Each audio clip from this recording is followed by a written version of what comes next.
That's just so nice. For sure. That is the whitest retaliation ever. I'm going to call your mother, I swear. Oh, absolutely. Excuse me?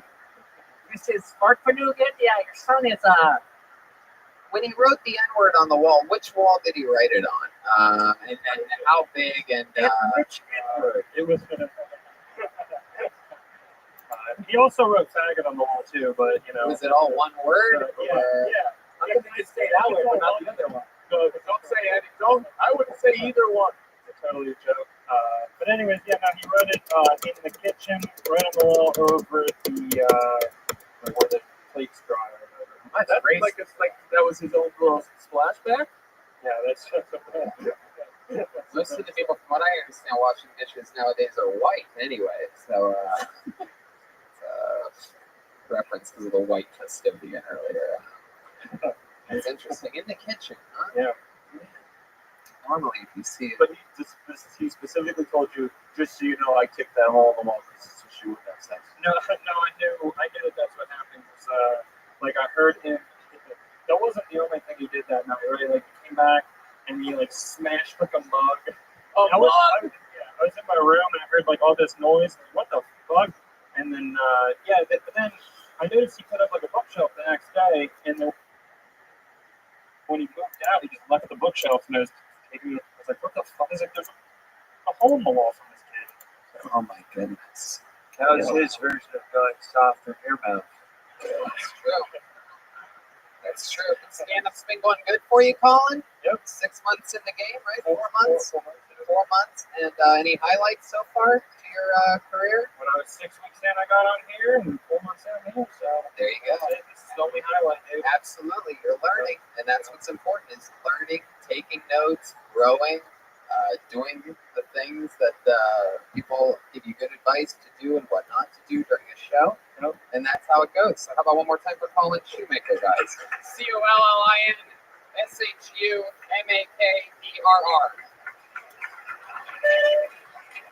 Heck yeah. Some good saxophoning. How about a hand for the band, guys? Killing it. Absolutely. Sid's in full character. Fully committed here tonight. Put your hands together for your next comedian, Sean Hall, everyone. Sean Hall. Whoa! I love it when someone in the front row stands up. This could be a first timer. This is someone from another place, usually. One more time for Sean Hall, everyone. Here we go, Sean Hall. Hi there. I was trying to take a picture of a midget the other day. Didn't really know how to hold my phone. It's hard. I met a gangster the other day. Said his line don't apply to him. It's kind of floating away. Not a good joke. I don't know if you've ever been to Catholic confession. I have. It's a really awkward place to mention your addiction to glory holes. It makes them a little uncomfortable. You know, you got that little space right there to talk to. Yeah, I'm not a joke. All right, 40 seconds from Sean Hall. There you go. This is the guy that knows how to quit. Knows when to get in, when to get out. You're all tangled up there. Heck yeah. Welcome to the show, Sean. Even with glasses on, you have such extremely tiny eyes. Has anyone told you that? You have tiny eyes? Let me see what you look like with the glasses on. Whoa, look at that. More normal? My God. You look like Blake Griffin's gay little brother. It's incredible.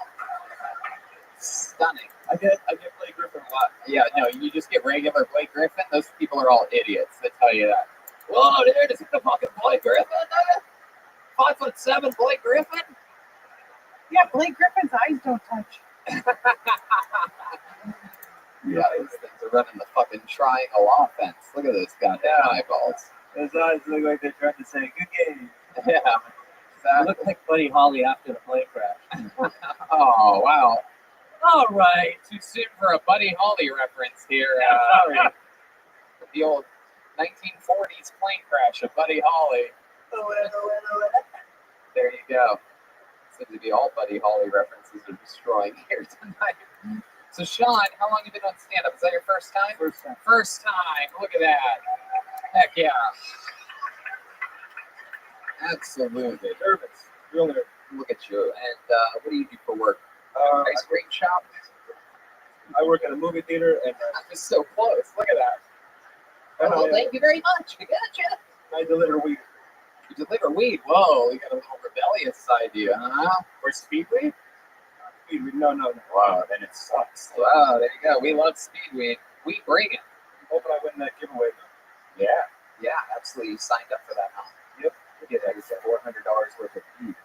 Yeah, even more the random thing that Gino, the great legend and huge Kill Tony, not only fan but basically huge part of the family, does it every week here. If you come to a home show at the Comedy Store, you have a chance of winning $400 in marijuana product. We're the only podcast that does that. Gino, LA Speedway. So when you're not, what movie theater is it? You don't have to name the company, just name the area or location. Temecula. Oh, okay, yeah, very good. Black and white. It's a Regal. Yeah, exactly. Temecula. How long have you been working at a movie theater? Like 2 months, 3 months. 2 or 3 months. You have to wear the goofy outfit, the hat. Oh no, I don't got to wear that. It's just blue long sleeve jeans. Whoa, cool. Yeah. Are you an usher or are you a box office? Usher, concessions, kind of a little bit of everything. How long have you looked like every nerd in every movie ever?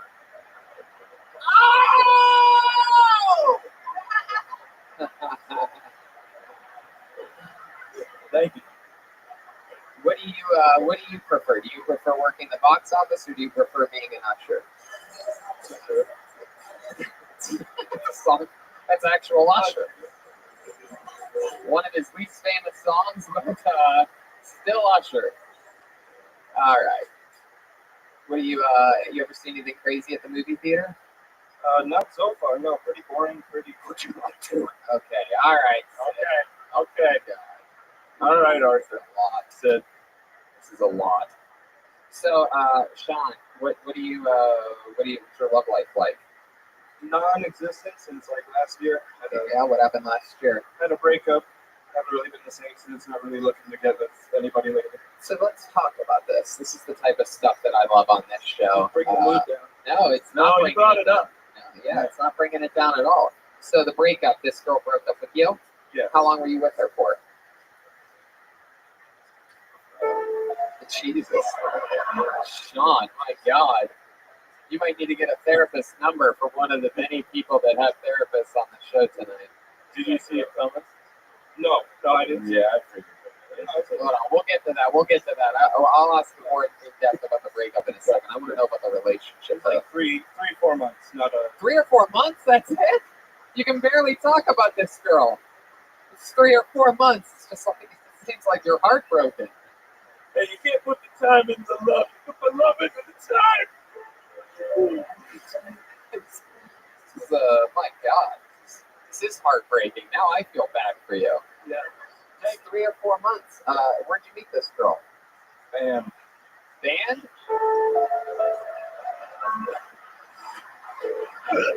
Holy shit. Daniel Van Kirk has walked off. He's crying. I can't really handle this at all. Wow. My goodness. What did It's not your fault. It might be, we don't know, but I'm going to tell you right now, it's not your fault. Thank you. That means a lot. So, what instrument did you play in the band? Trumpet. Trumpet. Yeah.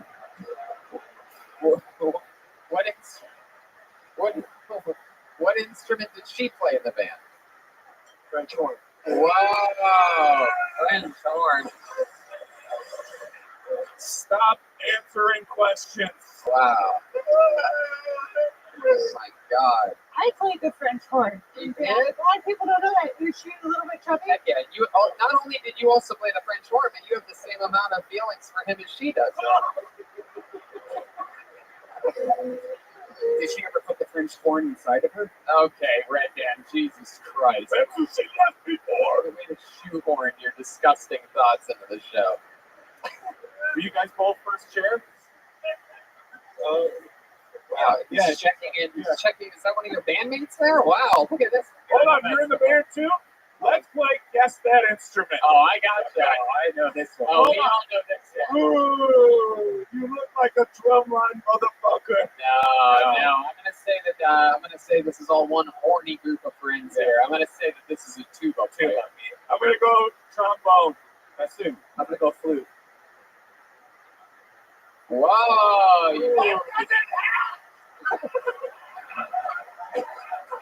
We've had guesses of bassoon, tuba, trumpet. You've been on with the band. Oh, then it must be I'm gonna guess what's that one? Trombone. Sax? Tenor? Oh, wow. Alto? Get the fuck out of this room. You play a top shelf? Okay. Heck yeah. And so you were both first chair. It's more like a soprano, like a Tony Soprano. So there you go. You guys are both playing horns. Everything's going good. 3 to 4 months. You guys are making love with each other and whatnot. You look like the kind of guy that uses a condom. No condom. Look at you, just fucking throwing your little trumpet right on it. My God. He didn't even say no. He said nope. Right? Yeah. This guy just fucking spits it out. When you were hot dogging her, you're like, scoop it up.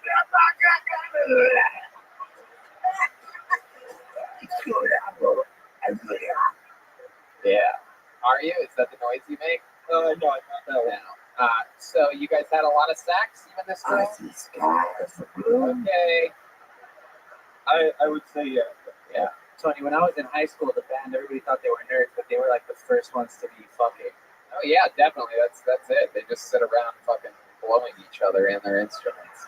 First chair, first pair. Wow, there you go. Clearly Sid just saying anything that comes to the front of his brain today.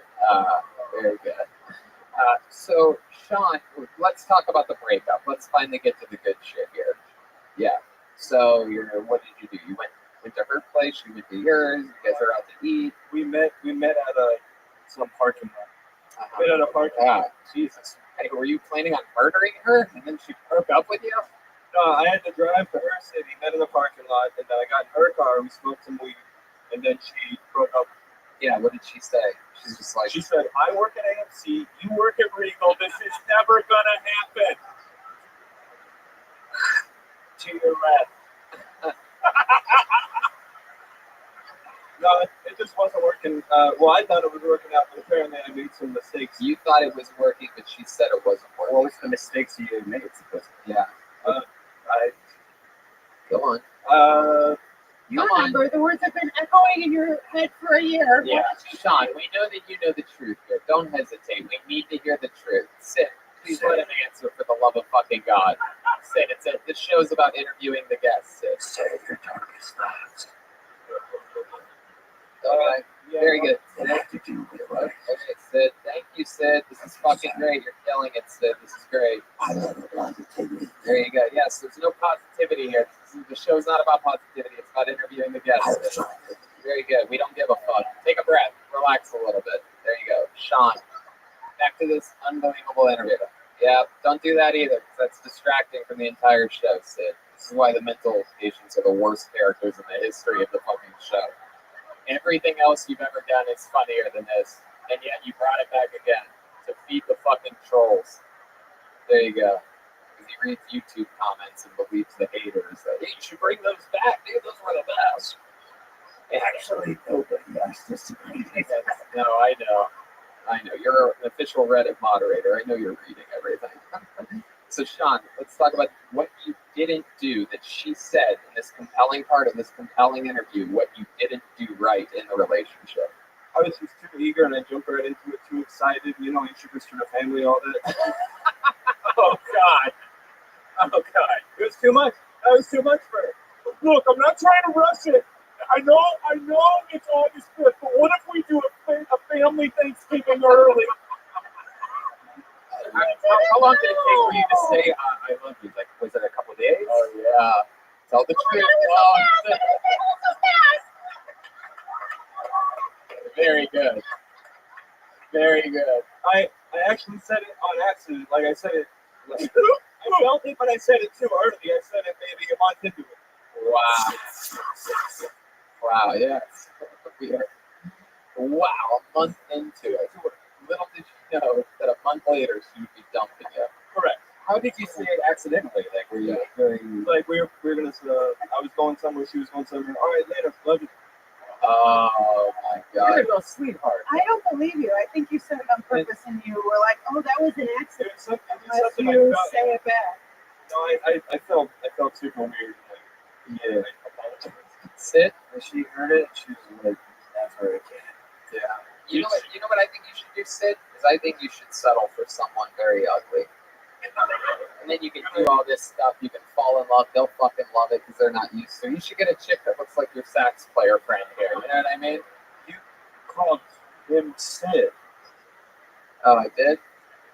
There you go. I feel sad for both of you. Maybe that's why I get them confused. Was this the first relationship that was like serious to you that you had? Is that what, What was it? You think she was just sort of like a hot chick to you? Well, our first date was in Hawaii. We had sex on a balcony. Whoa, wait a second. I get it. How was your first date in Hawaii? How does this happen? Road trip. Oh, That's where they... Oh, is this? This has been a parade of fucking nerds, and they all fuck more than I do. It's fucking bullshit.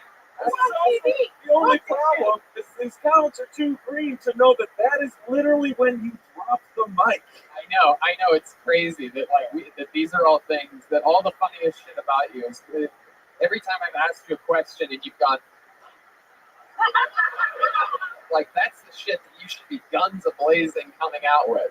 I just had my heart broken. I fucked this chick from band camp. Like it's like people, it'll translate. People will believe you. Is there a big band competition in Hawaii? Because that's where all the kids in my school went and fucked, was in Hawaii. Yeah.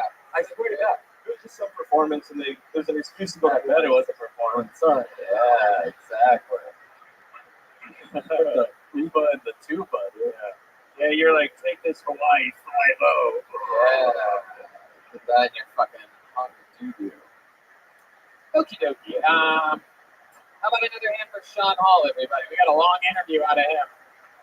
Flew through the first couple. Sean Hall, a compelling character.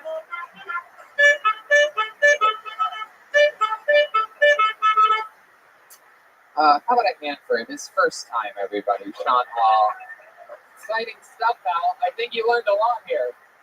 Very rarely do we have a 14.5-minute long interview with someone for their first time. So, yeah, there you go. He's already getting signed to a multi-year deal. William Morris, all right. Goes to You show got that- Laura's off the parking lot. She wants to have another talking to real quick.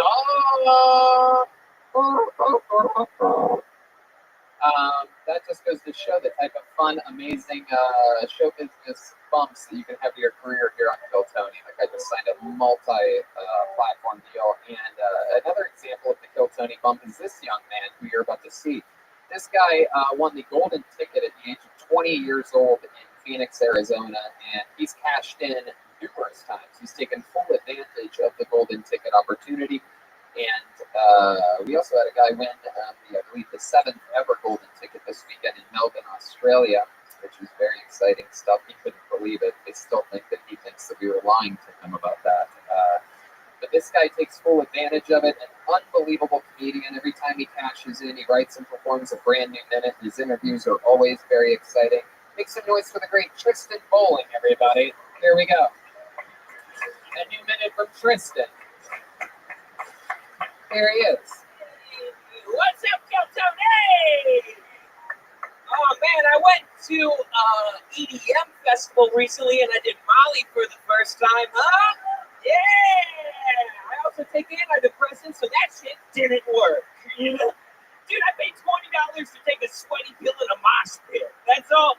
Dude, all my buddies are like, how'd you feel, man? I'm like, uncomfortable. Like, it's hot in here. Everyone's touching me. It's fucked up. Like, I didn't get the EDM festival. And do you see what women wear? They're at an EDM festival. It's just fishnets and paisleys. They look like a sexy soccer goal, you know?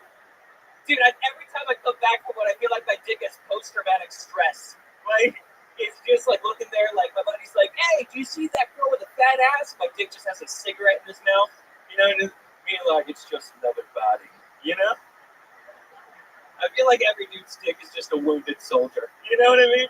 Just like as soon as we get a little blood in us, we're just like, oh, I'm built to serve. You know what I mean? Thank you, my name's Wow, Tristan Bowling. Did it again.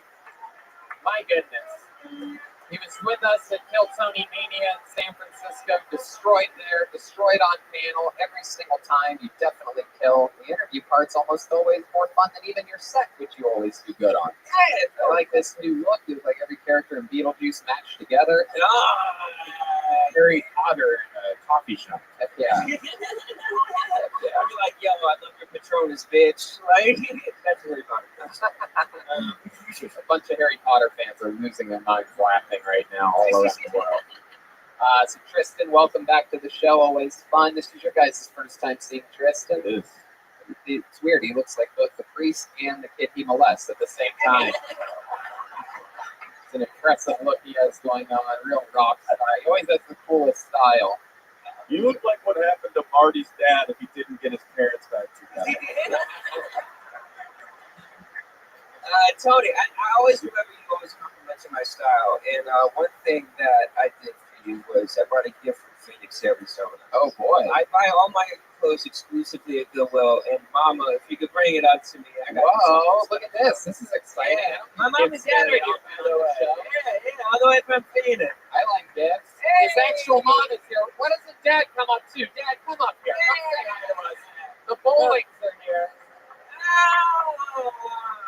The Bowlings are here, everybody. What if the Scary. gift was like, Oh, man, you want to see it then? Here, stay up here. Stay up here. Come on, stay up. hey, can I just say what we're all thinking? Your dad is hot. Oh, yeah. Look at that. Whoa, is that my own snowsuit? Yeah, that's so cool. I love that. I'll wear it next week. Oh, don't. You hyperventilate up there. Oh, It is okay. insulated. What are your parents' names?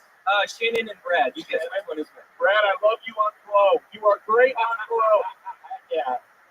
Also the host of the WTF podcast. Now, very excited. So why don't you step up? Flank Tristan over here. Arrest your son. Now, Are you afraid of me? I came out of you. one of the things I always love. The leather jacket doesn't get bought far from the tree. Yeah. Look at that. One of the things I love about this show is when parents come on, we get to find out a little bit more about these characters that we've learned a lot about on this show. Any fun, embarrassing stories or fun facts about Tristan that you might be able to expose for us? I mean, we've got some good fun stories from him. He's always been funny as a little kid. So, I mean, this was like my first indication that I had a character on my hands, and he was just able to walk, so he was kind of toddling. And I was in college and had to go to a bookstore to get a book, and he's toddling around. I'm like, let me let you try out the new legs, buddy. Run off and do some stuff. And he goes to the magazine rack, grabs the magazine, and comes back to me all proud of what he found. It's High Times. Hey! And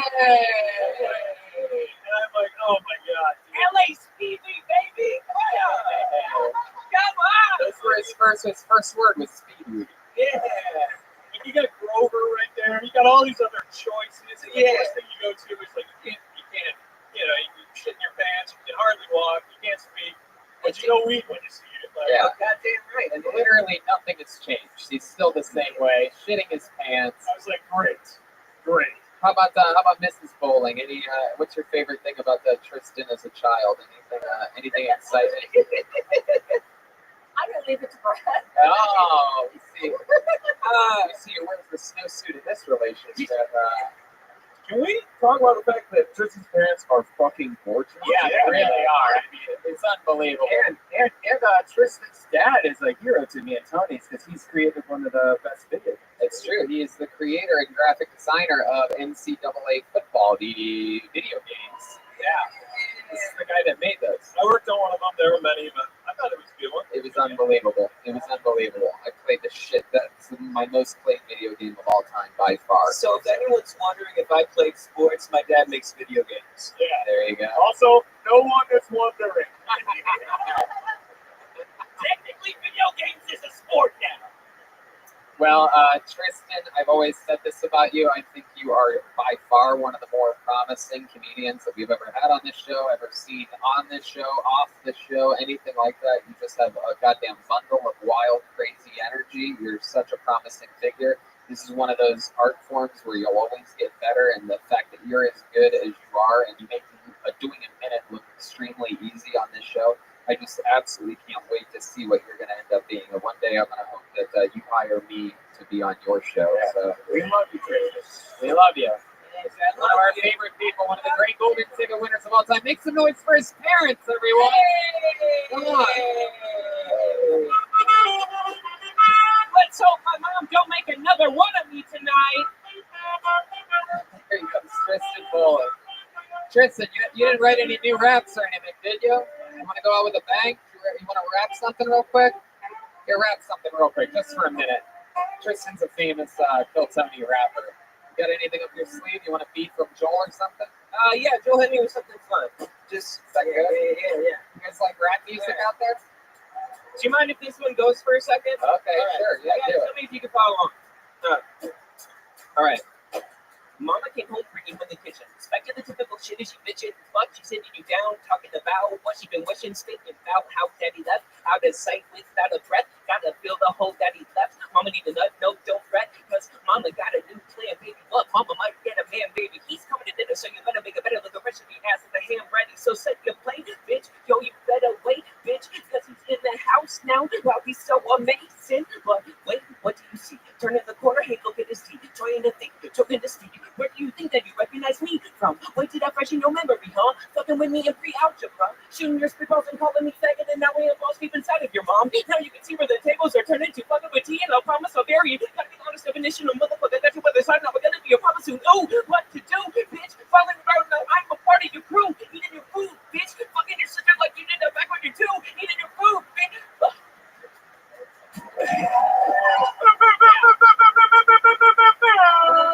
Absolutely.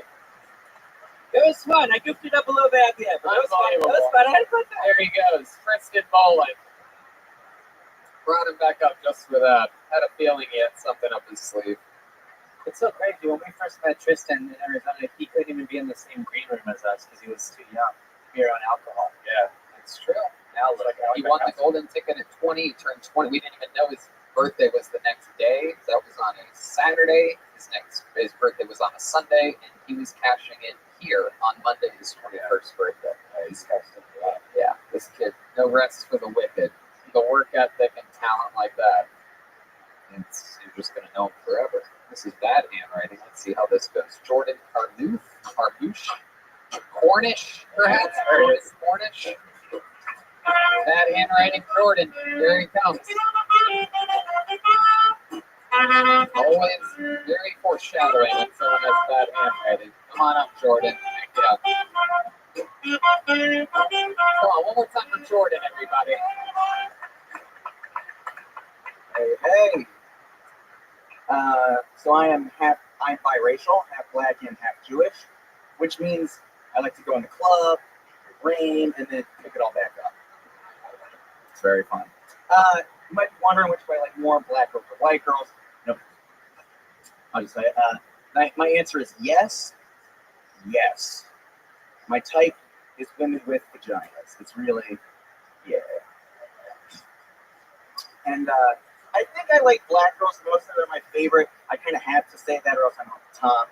But yes, I love black girls. Black girls make the best girlfriends, actually. And if they're just loyal as shit, they'll fend for you. They'll get in a physical fight for you. Which, like, did I need that? Yes, I did. I have the body of a Malaysian preteen girl. I need backup, goddammit. Like, having a black girlfriend is kind of like having a Pokemon you get to fuck with me. You can be like, oh, hey, you scratched.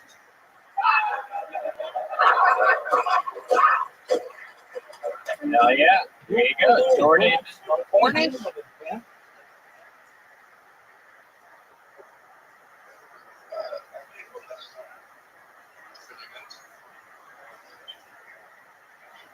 Yeah, my internet went down, so I have to be on good price.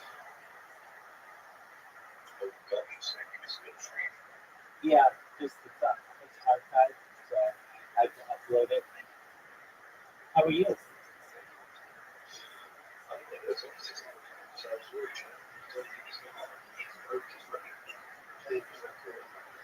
Well, no, I don't have the longest stream. I have the most content.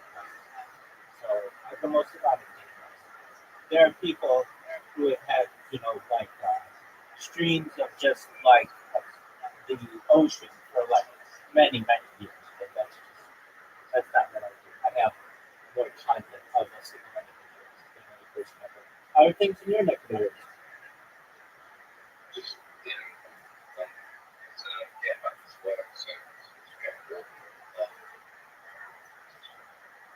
Excellent. Hey, whatever happened to Sky? You guys part ways?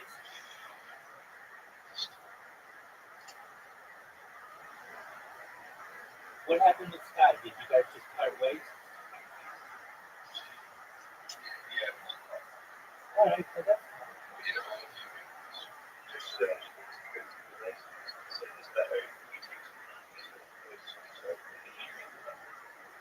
right. Do you guys still work at the same establishment?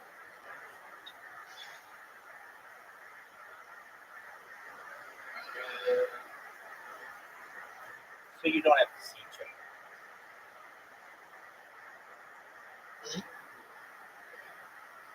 So you don't have to see each other.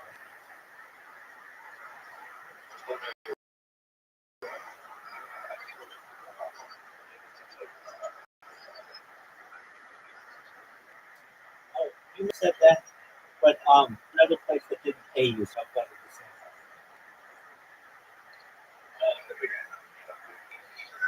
Right.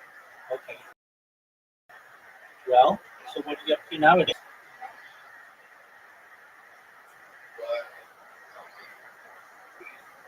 There you go. In that order, reverse order.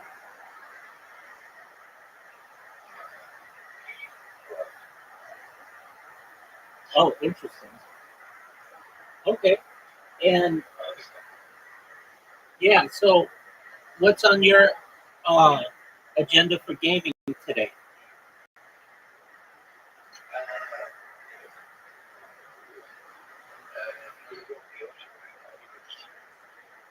Okay. Very well. All right. Well, I'm gonna comment on anything that you do. So let me know when you're ready, and I'll check it out to the best of my ability.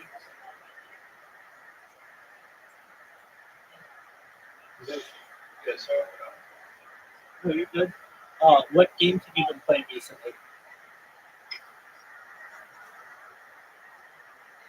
What games have you been playing recently?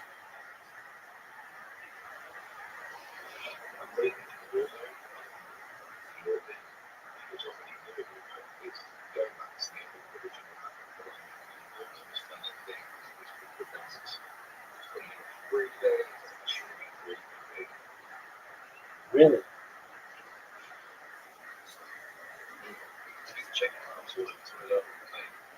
So it launches on Thursday?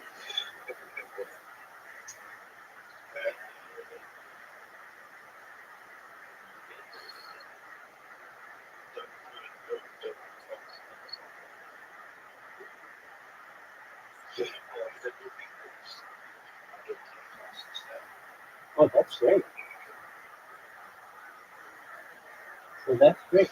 Now, oh, you're out taking care of. What are you doing with your friends?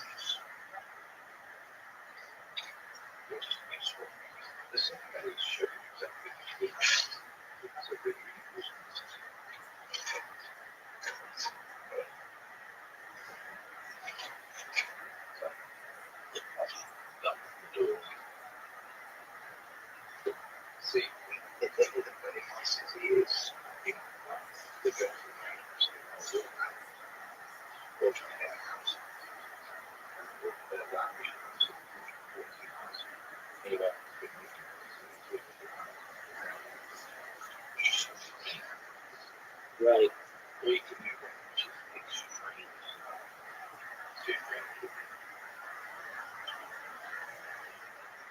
Are you trying to show your camera or no?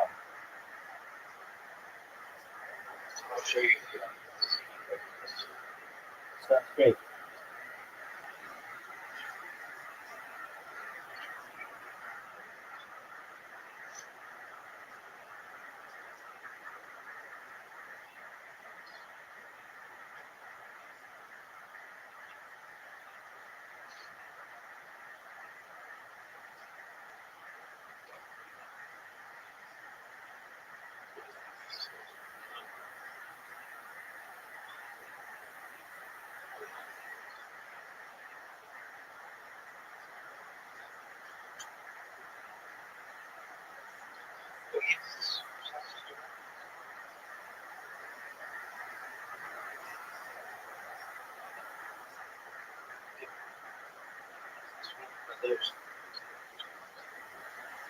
That's very cool.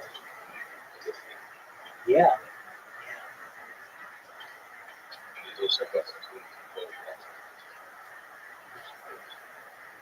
Very nice. So he listens to CD stuff?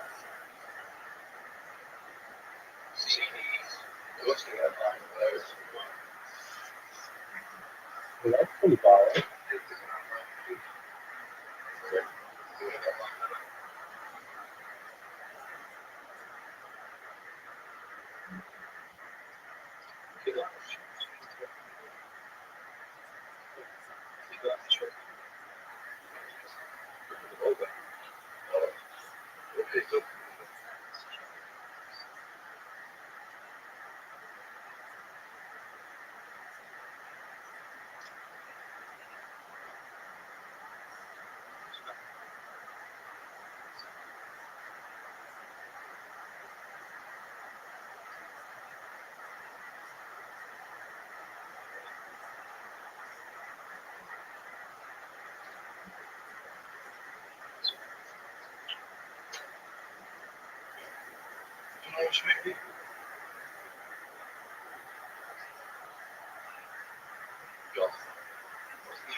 Sounds like a plan, Stan. We'll see you then, big dog. Take care. Is that right, Mort? What's your last name, pal? What was that? What's your last name? Cornish. Cornish. Yeah. Heck yeah. Welcome to the show. This is your first time on, right? Yeah. Welcome, welcome. Good jokes, man. Thank you. Absolutely. How long have you been doing stand-up? About just over 2 years. Just over 2 years. Here in LA? No, I'm from Raleigh. Raleigh, North Carolina. The Where home of I Charlie Goodnight and the great Malcolm Hatchett. Yeah. Say hi to the queen. He's got mental health issues, so don't take anything seriously. Love your man. The beginning and the end, mostly. At one point, you sounded like a closeted comedian right in the middle there. No one knows more about that than me, but at one point, it just was, I like, oh, and with the vagina. I'm just like, what? Women, there's like even any vagina will do, just putting penises in vaginas. I mean, any penis, I'll put it in a vagina. Doesn't have to be mine. I prefer to grab other men's penises and put them in vaginas. That's how straight I am. Yeah, my gaydar went off and it went, yeah. Yeah, that was impressive. Is that true? You love all women with vaginas? Yeah. Well, I mean, what are we talking? What's the lowest you'll go with a face? Like, what are we talking about? Like this guy with the orange hat here. You stand up for a second, sir. Look at this audience. Turn around, give them a little look. Like if he. Let me ask you something. If he had a vagina, would you put it in it? Probably. Wow, look at that. So he's saying he doesn't have to have in and out janitor standards. Right. That's how straight he is. He would fuck a guy with a vagina.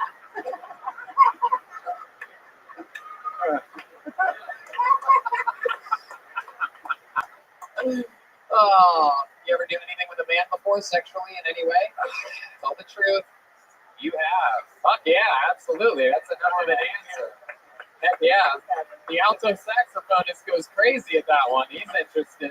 Vodka's a hell of a drink. What can I say? So what happened? You were at band camp in Hawaii and I don't know. I think this balcony can carry a lot of weight. someone put it in your Maui Owie. Vodka's a hell of a drink. That's all I Vodka? That's all it took?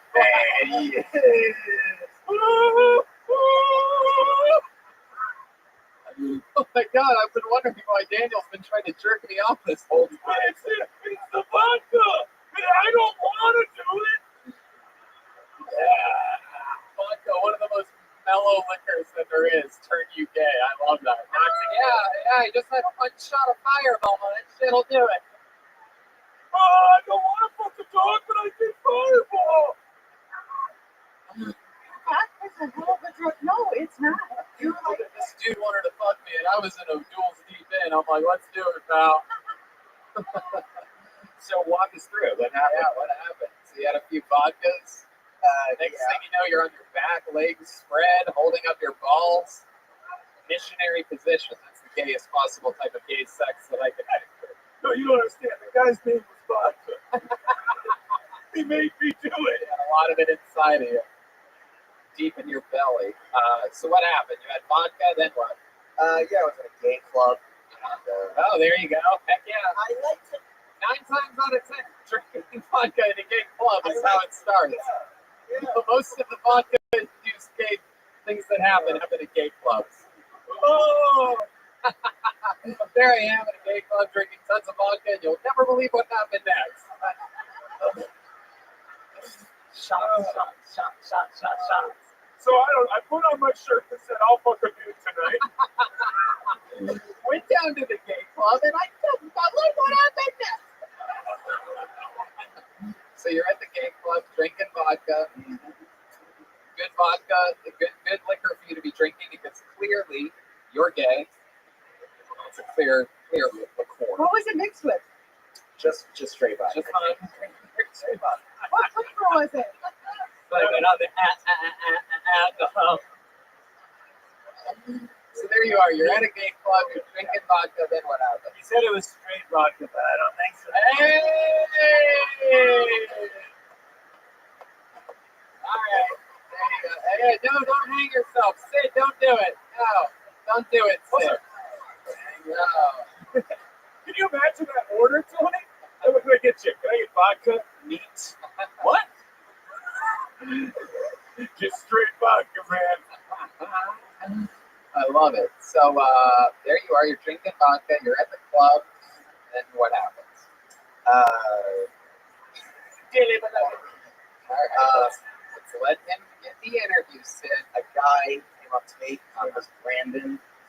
And it's not that I'm gay. It's that he was fairly convincing. Yeah. Explain to Well, us. we got a surprise for you tonight. Brandon, come on out here. Brandon, welcome again. Welcome again. So how did he convince you? What did he say? Thank you, Ryan. For that joke. And this is going to sound like a cop-out, but I was pretty drunk. I don't remember that part, conveniently enough, but I do remember the getting head in the bathroom stall. I remember the feel of his goatee on my balls. Wow. He doesn't remember. My God. He doesn't remember any of the gay stuff. Just to get him I like in the goatee on his balls. Hey, you tried it out. I did, yeah. You'll probably try it out many more times in your life. Did you come? Of course he came. Are you fucking kidding me? What are you talking about? You think Why would you get that far and then go, you know what? I don't want anything out of this. the beard would make me go, no! Oh, the beard would do it? That's where you break me up. Because it became, that would be gay. Yeah. Exactly. So you put the goatee on the balls. Now, are we talking about this guy having incredible deep throat capabilities, or do you have a small gay penis? Or did you mean your goatee on his balls? No, it's he deep throated. Wow. Yeah, it was pretty good at what he was doing. You know, it's not what I wanted, but it's what I got. Wow. And let me ask you this: getting blowjobs from women, any women at all, by the way. After that, do you ever sort of miss that feeling? You ever put a little you ever fucking Velcro on their chin and tell them to go for it? You know what I mean? Are we ever maybe thinking about that night while we're having sex with a woman? Is that something that I think you have. Tell the truth. I'm sorry, Mom. Well, Don't be sorry. Don't be sorry. Be Don't be human. sorry. yeah. Don't be sorry. Your mom's open-minded. little ass at the gay club? You're a cutie. Look at this guy. Look at this guy. His mom's probably terrified. She qualifies as a woman with a vagina. Yeah. No, it's true. Any woman will do. Man, did I nail that fucking closeted gay guy shit right from the beginning? That is impressive. I'm proud of myself on this one. But no, this is a great interview because you're very open and honest. So what else, Jordan? What do you do for work? I do a bunch of odd jobs. Like blowjobs, hand jobs, blowjobs. Like what? What kind of odd jobs do you do? I work in a sushi place. Oh wow, hell yeah! We know you love it raw. My goodness, hell yeah! Wow. So what do you do at the sushi place? I'm a food runner. Oh, yeah, that seems like fun. Yeah, Joel, what are you laughing about back there? What's Everything. what? Everything. So interesting. What a show. Back to you in the studio, Tony. Thank you very much. Thank you. We are live. So wow. Any other odd jobs? I write papers for people who are too lazy to. Oh, okay. So you do people's like homework for them. Yep. Okay. Well, that's great, Jordan. Very fun stuff. I loved this interview. I would like to spend even more time with you if we didn't have to keep this thing going. We had a 14-minute interview with Mr. fucking heartbroken band member over here, so we got to keep flying to it. But sign up again. Come back. Jordan Cornish, everyone.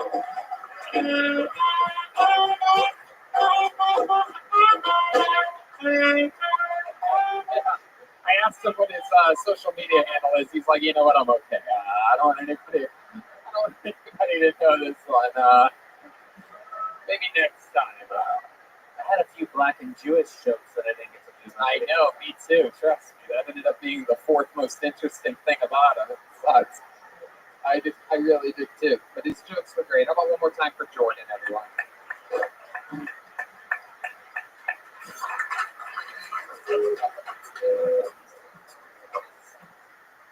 All right, let's keep this fun train moving along. Put your hands together for Michael Silver. Michael Silver. Here.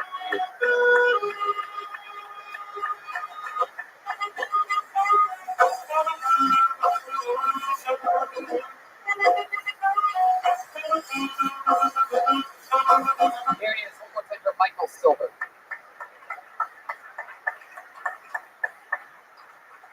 Hi. How's everyone doing? Hard to be a tough guy when you have issues with depression. It just doesn't really work. Got into a fight recently with a Hispanic guy. He started talking shit. I was like, fuck you. It's like, the fuck you said to me yesterday? You gonna die, motherfucker? As a matter of fact, I do. Can we do that now or later? Try something out? Bought my car at $4,500 under, like we would got it. Pretty fantastic deal. Only thing is, I bought it at a police auction. They were legally required to tell me that 4 people had been murdered in the car. Aside from the murders, of course, it's still a fantastic deal. For people, though, they don't understand the frustration in buying your own car back. You know what I mean?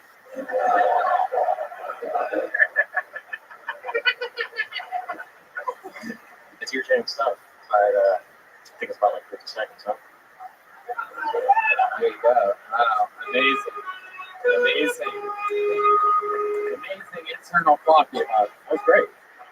10 seconds fast though. You were at 59 and you guessed 50. How are you? You look like you're in the middle of Postmates runs right now. You just stopped in, got lucky. You actually have hot food on the passenger seat of your car right now. Someone's just waiting. I swear I'll be there 10 minutes. Oh. No, I swear. I actually came to my work then. I came from work here. Wow. Okay, so I'm partially right. What do you do for work? I'm a fish distributor. I sell dead fish. You sell dead fish. fish. Yes. Okay, you ever work with a gay sushi man before? No, I can't say I have. Once. Sell dead fish. How long you been doing that for? About 6 years now. Wow, that's incredible. How do you get into that business? Everybody's family business. Family business. Okay, stand back here. Where the X is. Don't touch the talent. Sorry.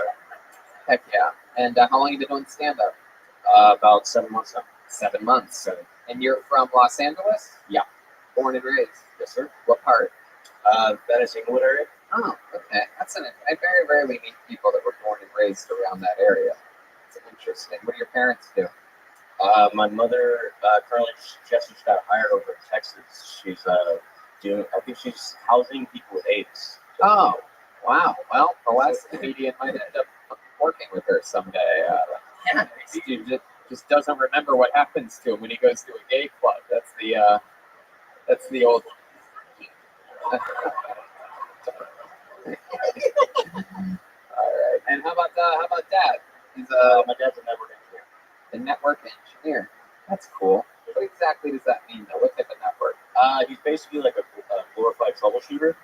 Like he does networking for major corporations and stuff, like schools and shit. That's really not major corporations necessarily. Heck yeah, that's fun.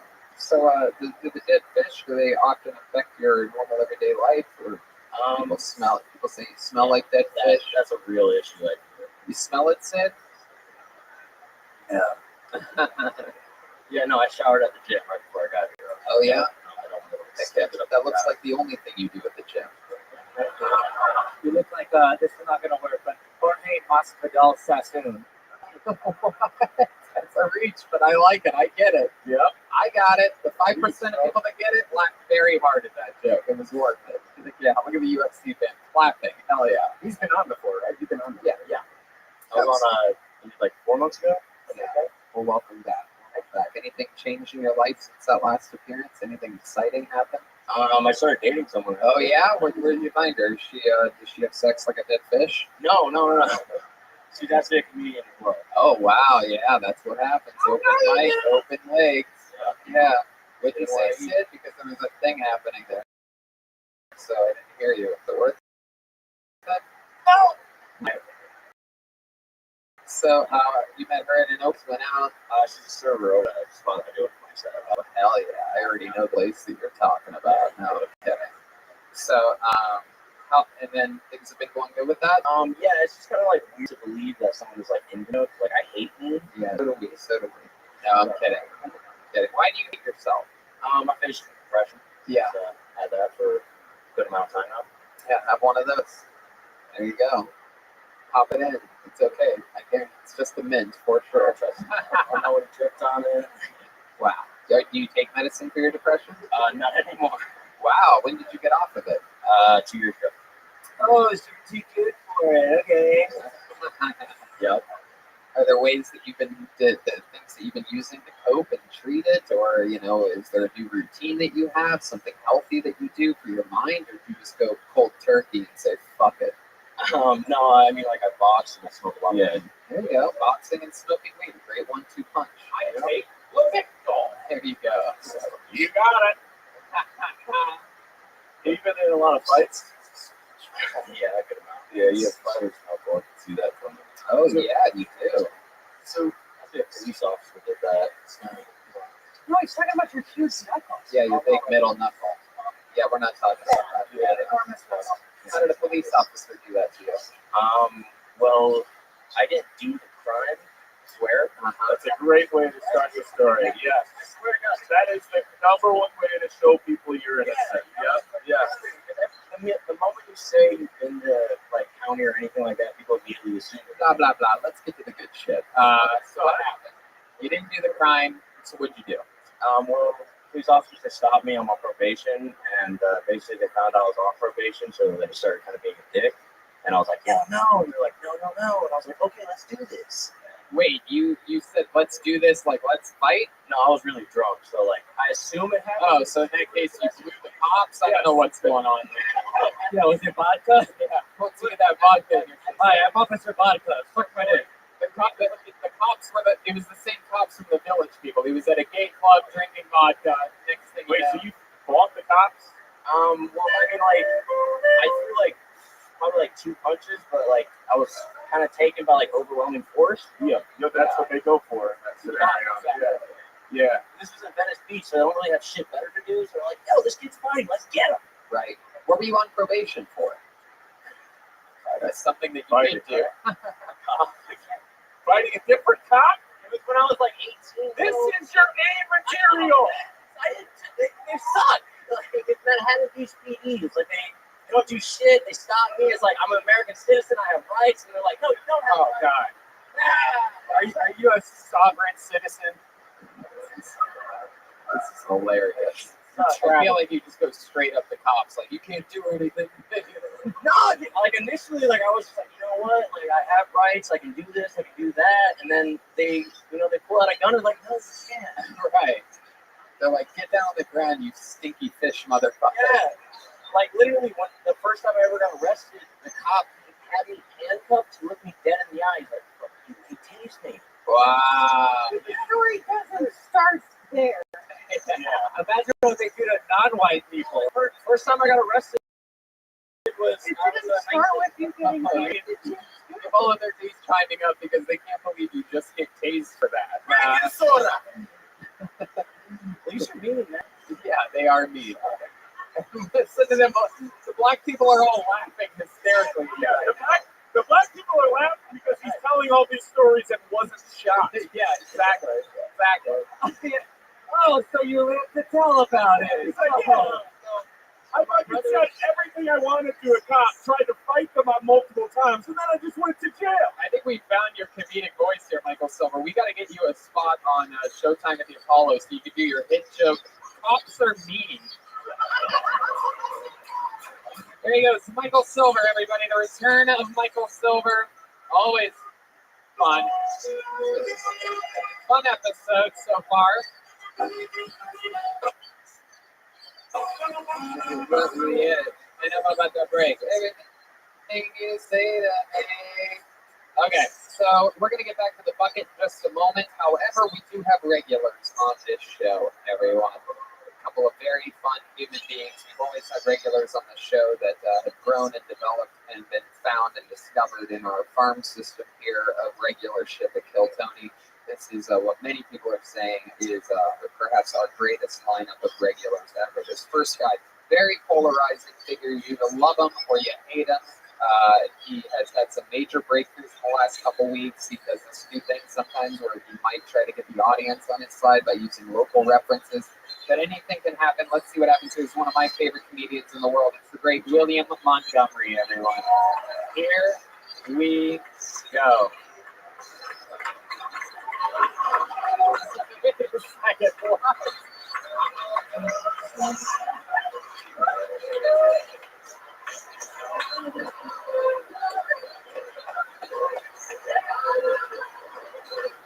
Let's give it up for Michael Irvin Johnson, Los Angeles Lakers. So my uncle bought me some semi-social cereal last night. I hated it, woke up black. Where the fuck is Tony Chan?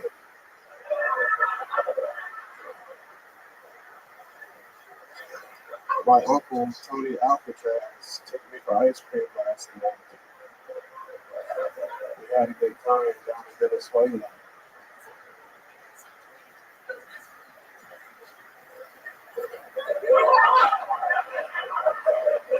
I'm totally fucking this up, bro.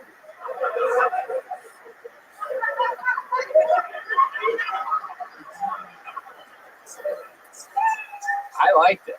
I liked it a lot. William Montgomery. Yeah. It's very exciting. This is very, very exciting. William, clearly another amazing set from you. Everything seems totally normal. Definitely not David Lucas in a beard. This is interesting. Oh, he too. Wow, that's incredible. I'm surprised you didn't use a good old reference that like only a disease maybe black people could get or something like that with sickle cell or something. Hope you did. or maybe high blood pressure. I've never seen a black man with a red beard before, and it is frightening me to my core. This is like something from Tales from the Hood or something like that.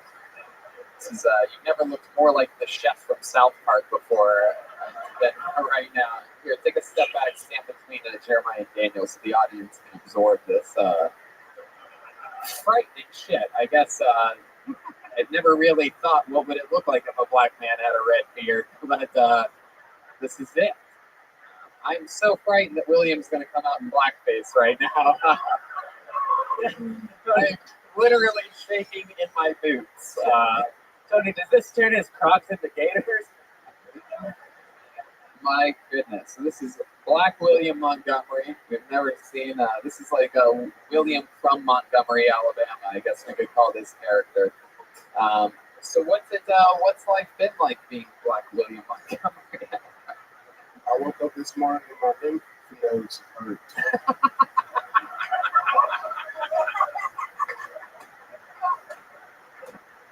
I took some Zantac 75 That always helps. and drank a PBR. Now, you and David Lucas actually have a brand new podcast that you guys are starting together. It's called What, Brothers, right? Brothers in person, but it's not in person. Oh, It's called Brothers in person. oh, okay.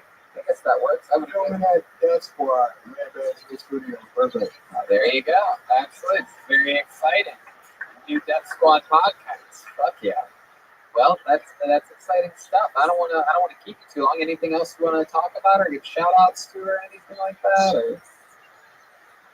Where's Tony Ching? I love your style. There he goes, the great William Montgomery, everybody. William Montgomery, Alabama. Well, I guess I'm just going to bring up David Lucas now, and this could be the first ever canceled episode of Kill Tony.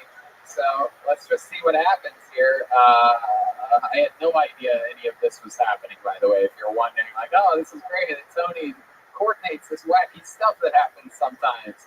Not at all. So again, I have no idea what's going to happen. You know what's funny is I did know that was going to happen. Me too. Wow. Well, Me too. there you go. Wow, there you go. It's very fun. Luckily, that doesn't change anything at all. Put your hands together for him. Let's find out what happens here. It is David Lucas.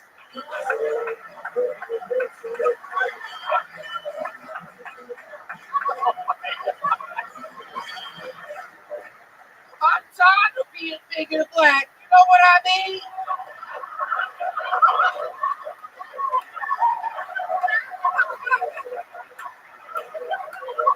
I try to walk down the hallway and if I need it's a table. Y'all ever been big and black and put a red shirt on? They call me Kool-Aid Man.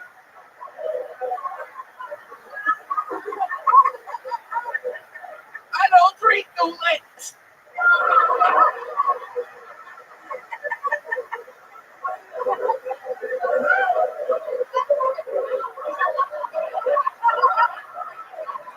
I'm trying to lose weight. Shit's hard, man. I'm thinking about trying crack. All those motherfuckers are skinny.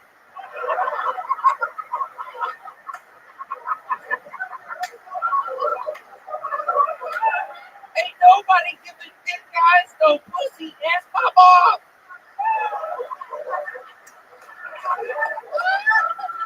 Wow. Wow.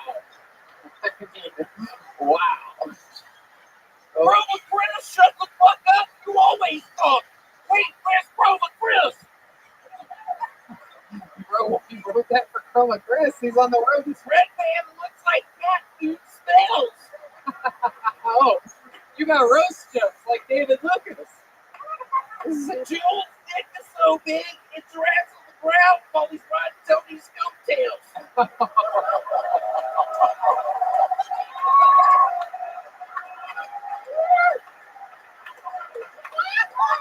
Jeremiah has had sex, but is somehow still a virgin.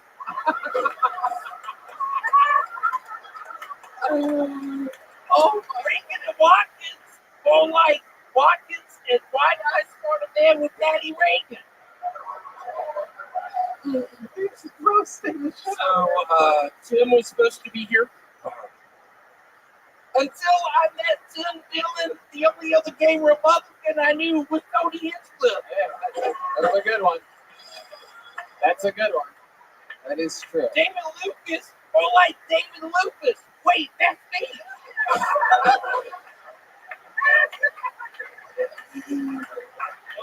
Hey, Brian, I didn't realize keto was 80% hard liquor.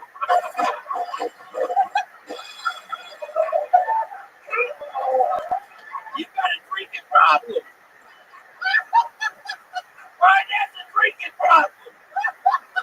He can't stop drinking. He drinks Captain Morgan. Let's give it up to Captain Morgan. This is the greatest comedic monster I've ever seen in my life. This reminds me, I watched this new. Let's give it up for Bud Light. Anybody out there ever heard of it? Let me do that one more time. Hold on. Anybody out there ever heard of Heineken? Holy shit. I messed that last one up. My apologies. David forced me to do this. I was very against it. I mean, it worked out unbelievably. You just said that? Oh, wow. Oh, someone says David Lucas clearly did some real William Montgomery. Are you? All right. It's going. William always does a special kind of crowd work where nobody knows who he's talking to. Very trademark style. Most comedians want to get an answer out of somebody who just sort of looks in an area. Are you Mexican? David Lucas is now winking at the audience. Oh, okay. I've never seen David Lucas do this before. Santa Claus. This is one of William Montgomery's trademark maneuvers. This is impressive. So, David Lucas. What's going on? Oh, you have more roast jokes there? You have anything left? This is impressive how much you prepared for this. I'm guessing David Lucas wrote some of those roast jokes, huh? Does anyone else hate it when the clown who hires its birthday party turns out to be Jewish? Wow. All right. Okay. I will say this, David Lucas. I'm glad you... Mario! What? Mario? How are you? Have you worked with him before on something? Yeah, we did Rescue 911, 97. How fun was that? I'm in a different place than you right now. I don't know. Wow. Well, David, and as always, unbelievable set. I mean, I really almost passed out from laughing a few times during this. Incredible roast jokes. Jesus Christ. I mean, this was unbelievable promotion for your guys' new podcast, and I'm very happy. I always love it when people take chances and do things out of the box and out of the comfort zone. And this was an unbelievable treat. Anything else, David Lucas? Okie dokie. It was so nice to be here. Thank you all so much. I'm moving back to the... There you go. David Lucas, everyone. Fuck yeah. What do you think? Go back to the bucket one more time?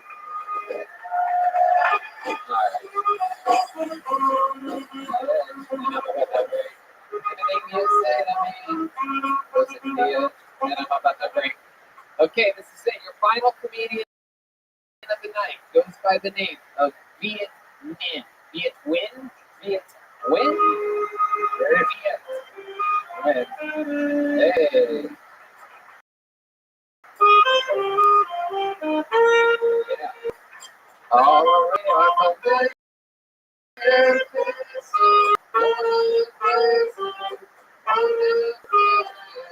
your final comedian of the night, Viet Win.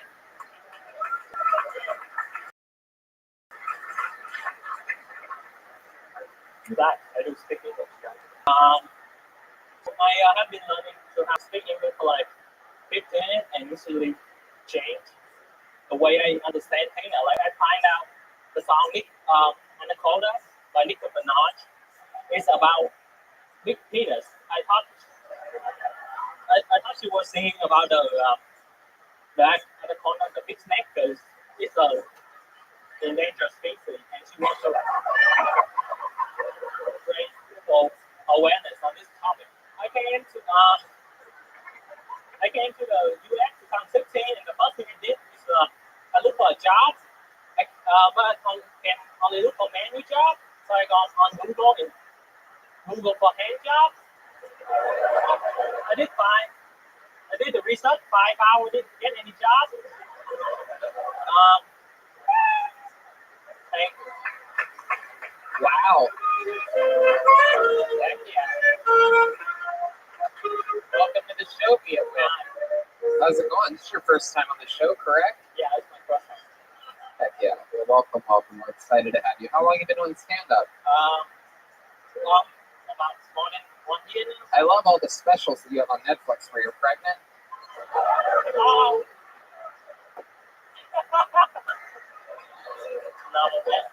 You're like Ali Dong. You're like Bobby Sheep. Heck yeah, you're adorable. How long have you been on stand-up? More than 1 year. I started last year, May. Last year. May. Last year. Starting May. Last year. Yeah. Like your style. Thank you. Fuck yeah. Did you ever do impressions of white guys? Like how does that always sound? You ever try to sound white? Because it seems like you are very Asian sounding, and I'm wondering like what the best white voice you can do is. Like, can you sound like me? Like, hello, I would like this number 42, please. I don't have any. You can't even try that. You can't even take a stab at it. Can you say it? Yeah. Yes. Hello, I would like to order your special number 42, please. Hello. Keep going. Yeah, you're almost there. Can I? I'm sorry. Hello, I would like to order your special number 42, please. Hello, I would like to order your special 42. You got the part. Hell yeah. I'll be here next week I bet. for you. Absolutely. Show you places. Yes, we They can. won't recognize it. I know. Definitely not. It's incredible. This looks like the cast of the Goonies up here right now. Yeah. I like you knew which character you were. Baby, All right. So, Via, what do you do for work? I actually work in a restaurant right now. Yeah, no shit. What kind of restaurant? It's a poke restaurant. A pokey restaurant. If you don't know what poke is, it's sushi but in a bowl. Lazy sushi. Yes, it's Chipotle with crawfish. Yeah. It's another food that Americans fucked up. Yeah, absolutely. that's a great joke. Do you That's eat a it? great joke. You eat it sometimes? Yeah, only for 2 years. That's the only thing I can afford. Heck yeah, absolutely. That's a great joke. Definitely. Are you from America, born and raised? No, I'm from Vietnam. I came to You're from Vietnam. That's Yeah. the craziest question I heard all night. You moved here when you were 16?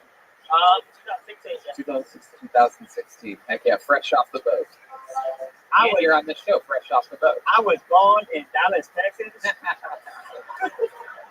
You never know with these guys. These Asians, sometimes they don't ever let go of that accent. I want to be a cowboy, baby. I love the country music. I love it. Very good. Very good. So what do you do for fun, Via? Do you have any special hobbies or skills or talents? You ever use the kendama or whatever those are? Okay.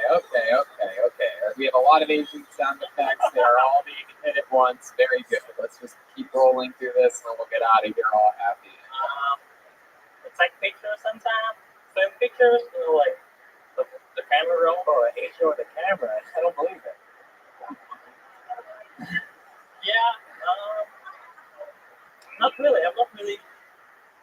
I like your style. We're gonna do something. We're gonna get you out of here real quick. We're gonna do something real special before we end this show.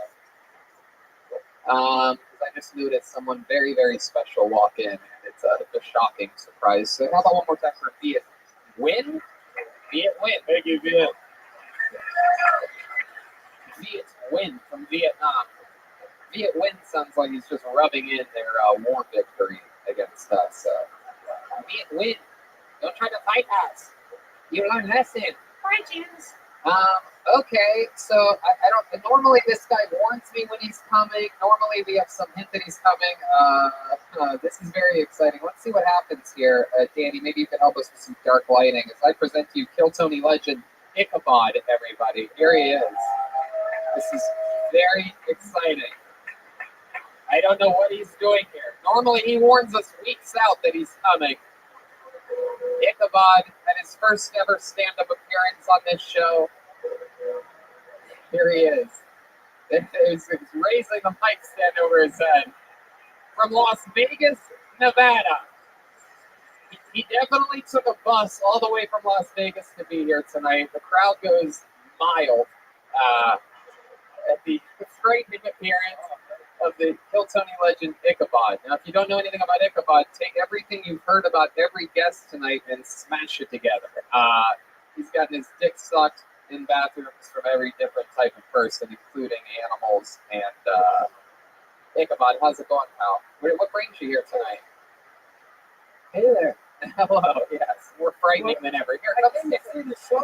hold on. Come see the show. I come here for Halloween, Tony. I tried to send you a notice and everything, and I guess you just didn't get it. I guess not. It must have been when I was in Australia today, yesterday. So happy Halloween.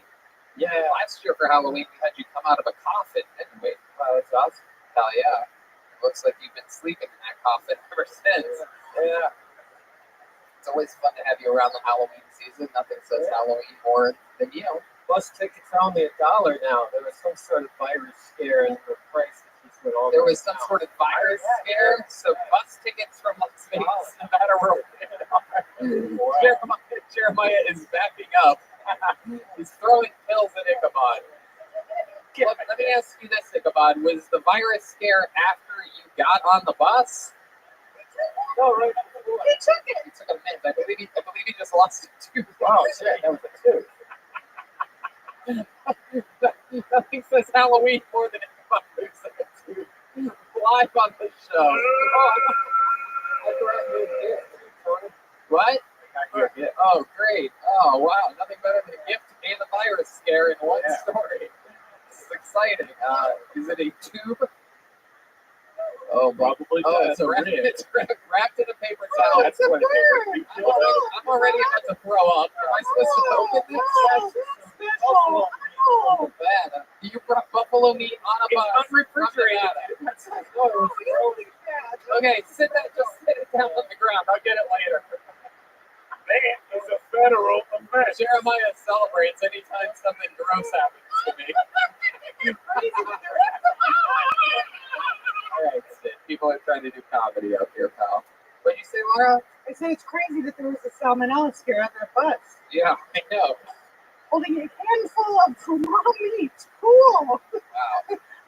Ichabod, you look better than ever. You still on a steady diet of frozen fish sticks and Coca-Cola? Yeah. Yeah, you can't make this shit up, can you? Yeah, I like all kinds of food. Yeah, like what? What's something that you've eaten recently? On the way here at Gummy Bears and Hostess Cupcakes. Gummy bears and cupcakes. A couple bites of raw buffalo.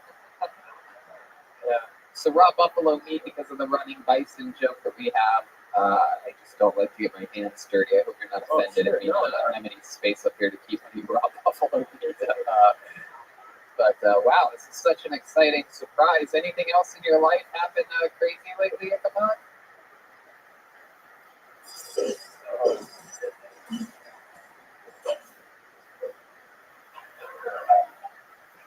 Oh, I got a raise at the dive bar. You got a raise? Yeah. Wow. What? Wait. Hold on, though. Wait a second. Wasn't the dive bar only paying you in Coca-Cola? Yeah. So what do they pay you now? Oh, I don't know yet. They said I would get a raise, but we'll find out. Huh, so they just said that they're going to give you a raise. Cool. Yeah, that is cool. Yeah. Cool. I have some sad and good news. Oh, Sad no. news is Don't tell me Uncle Ron. What's Uncle Ron did pass away, but No. Oh, we did? the good news is his funeral's tomorrow if you want to go. This is both bad news. Yeah, this is Wow. And the better news is I just gave you a piece of Uncle Ron. Yeah, exactly. How did he? That's what you meant. Uncle Ron was originally from Buffalo. How did he pass? How did he pass? Well, we know how he passed. He was an 80-year-old cocaine addict that was overweight. He was, Ichabod, hold on, everybody relax. I gotta get the truth out of this. Ichabod, is this true what you're saying, or is that a joke that Uncle Ron passed away? No, it's not true. I just don't know myself. It was, How did you find this out? someone was selling some painkillers and said, "Oh, thank God I found you. This wrong guy isn't around anymore." Hold on a second. Do you have Uncle Ron's phone number? Do I? No, I have a different phone now. He's on my other phone off that home. This is one of the weirdest endings to any episode of Kill Tony. Uncle Ron is a famous character in the history of the show, and you just dropped it like he died, like it was nothing. But bad news and good news, he died. Funeral's tomorrow. Well, when I come back, That's the good news. Yeah, funeral's tomorrow. It's so bizarre. I was thinking about when I come back next, I could do a special tribute to Ron King, the woman that adds Ron King, similar to what we just seen. So All right, let me ask you this. You said that you were, hold on, let me, because I'm so confused right now. You said what dealer? Your meth dealer? No, Painkiller dealer Whoa. said to you, this Ron, thank God you want painkillers because this Ron guy just died. no, a friend of a friend of a friend. Okay, sure. So you're getting painkillers, and then a guy says that Ron just died. Did you confirm he's that it was not the around. same? Yeah, Ron? Ron it up on the internet there, and he has a great picture, little dedication, and then Uncle Ron would be loved and missed by all. Wow. Yeah, well, you're absolutely right. For the diehard Kill Tony fans out there, this is really sad news. But, you know, no, it's fine. It's good because it's good to keep the storylines there. So that when Uncle Ron never shows up again, we know why. You're the only other person that knew Uncle Ron. You don't even have his fucking phone number. What was Ron's last name? He doesn't know. Ichabod just brought a pound of what? Oh, you don't want to say it? I can read his obituary live on the show. What is it? Trade How do you spell that? K-R-A-Y-B-I-N. You guys want to read Uncle Ron's obituary on the K-R-A-Y what? B-A-L-L. Crable. K.R. Ichabod. K.R. Got it. There's a picture of him right here. Oh my God, you gotta spell it. K-R-A-Y-B-I-L-L. Oh, Uncle Ron.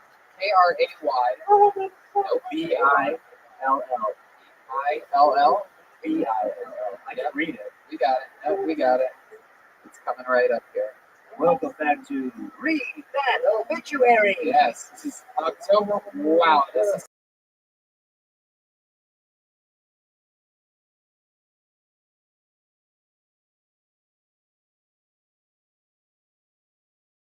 October 7th, 2009.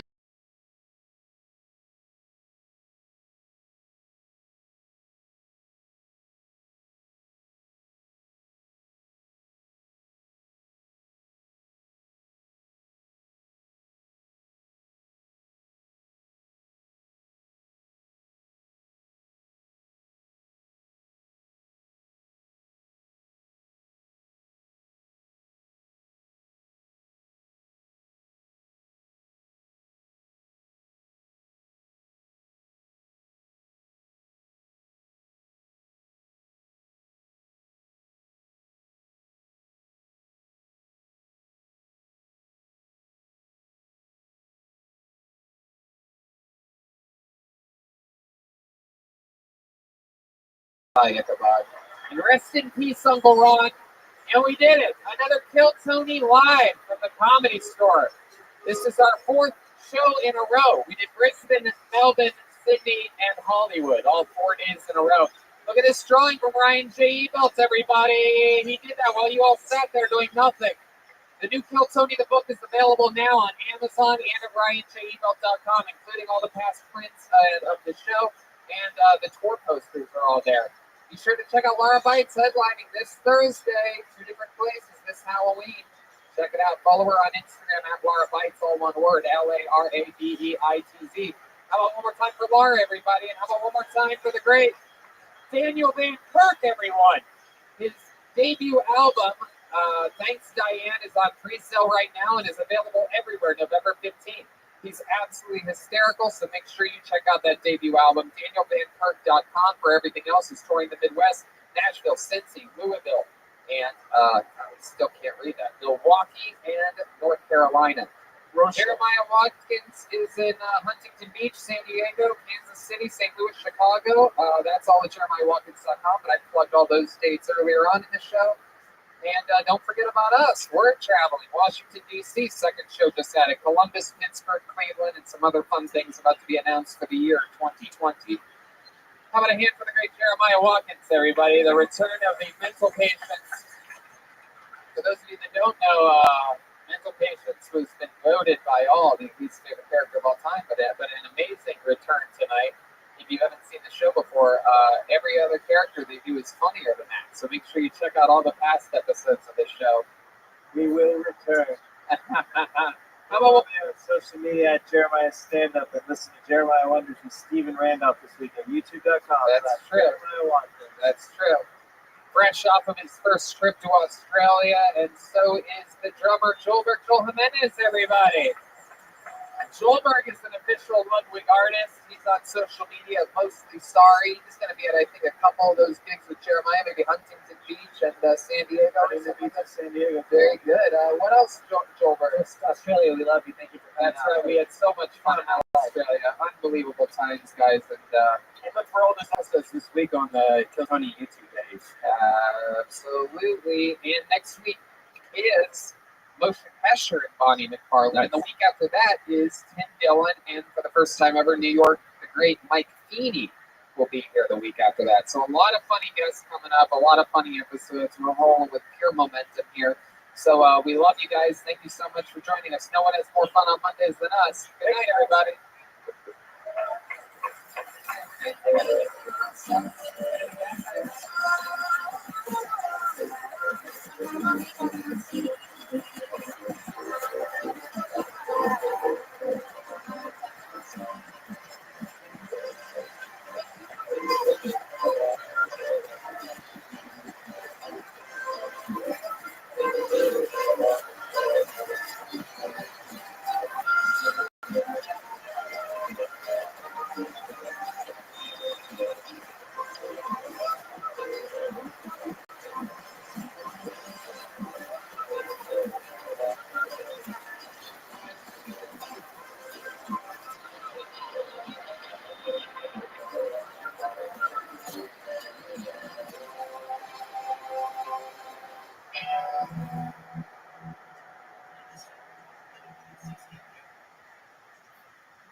Hey, this is Rabbi coming back from the world famous comedy store meeting room for a brand new episode of Kill Tony.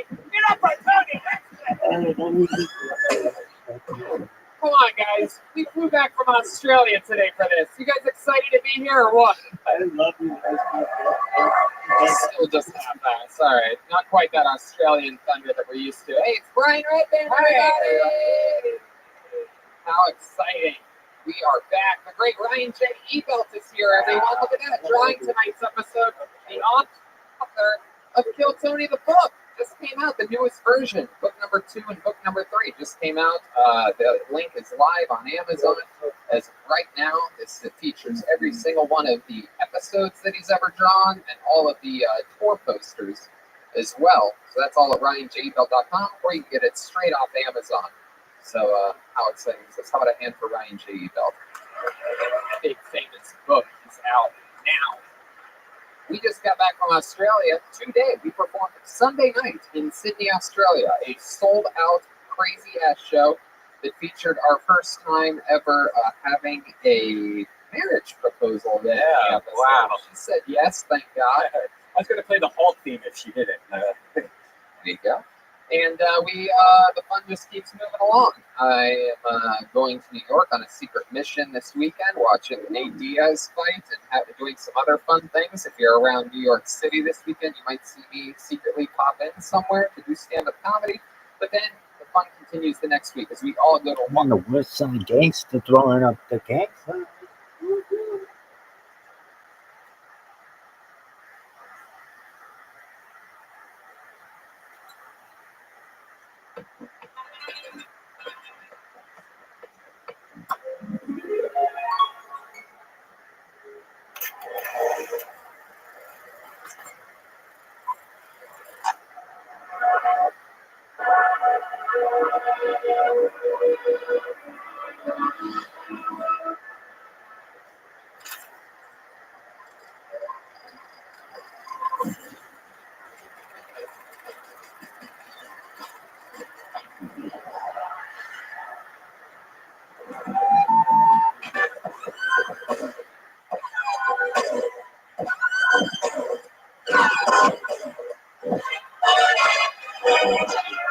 Hey, this is Rabbi coming live from the Real Famous Comedy Store main room for a brand new episode of Kill Tony. Get up,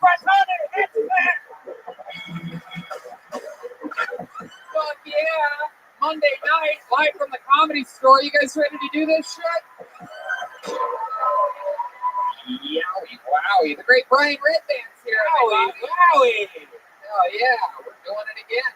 Look at this. It's Ryan J. Ebelt over there with his prints. Ryan, throw me one of those books. Where'd the books go? I mean, we're supposed to have a book up here. A new book, Kill Tony, volumes 1 and 2.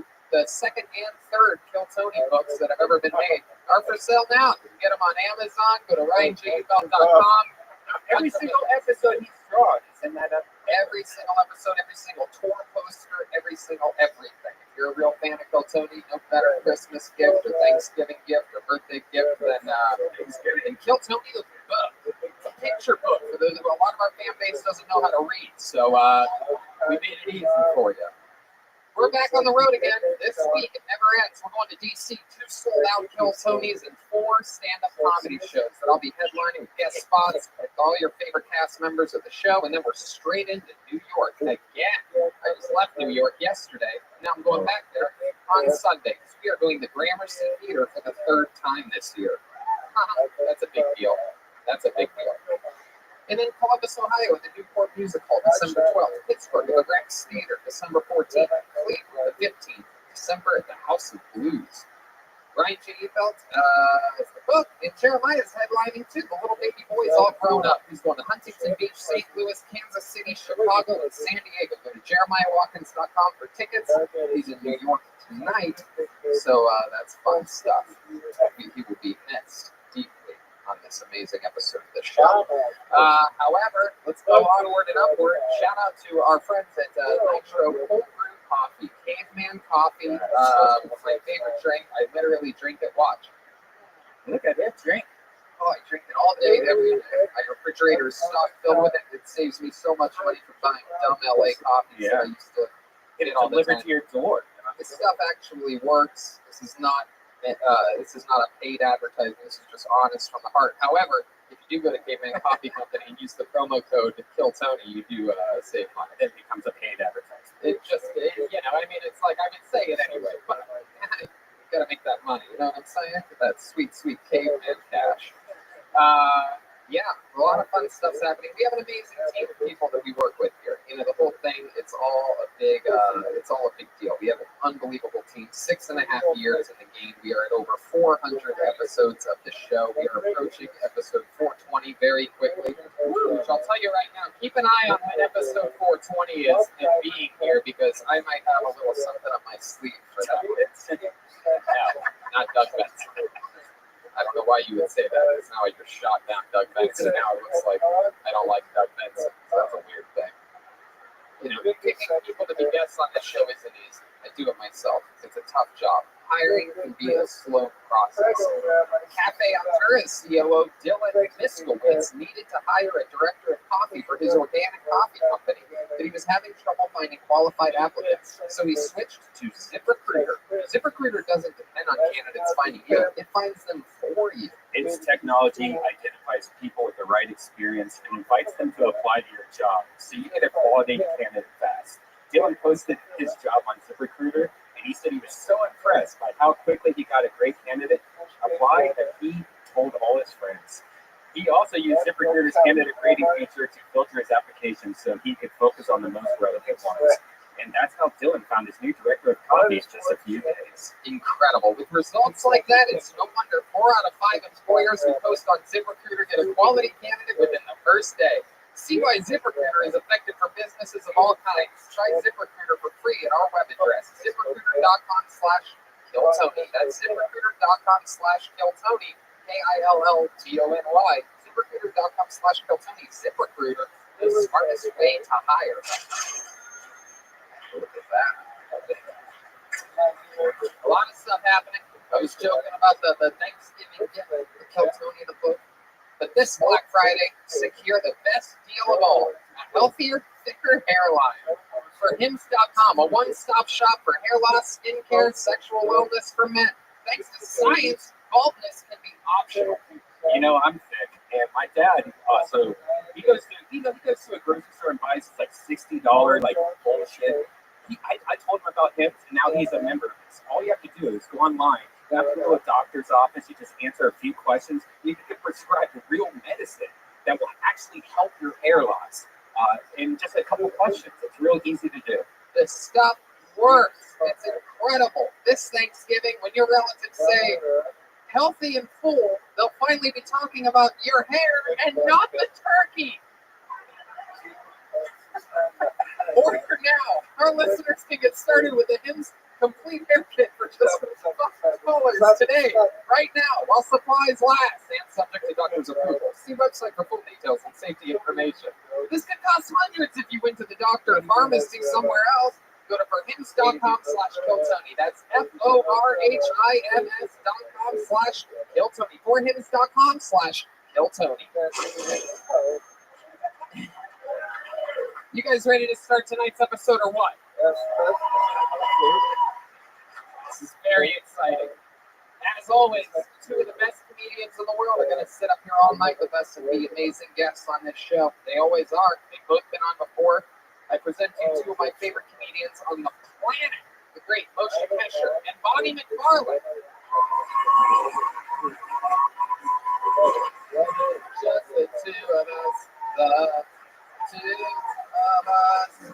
Yeah. Welcome to the show. The Endless Honeymoon Podcast. He's at Portland Helium the weekend before Christmas. It's Moshe Kasher, everybody. Hi. Natasha Leggero is going to be with him because they are husband and wife. It's true.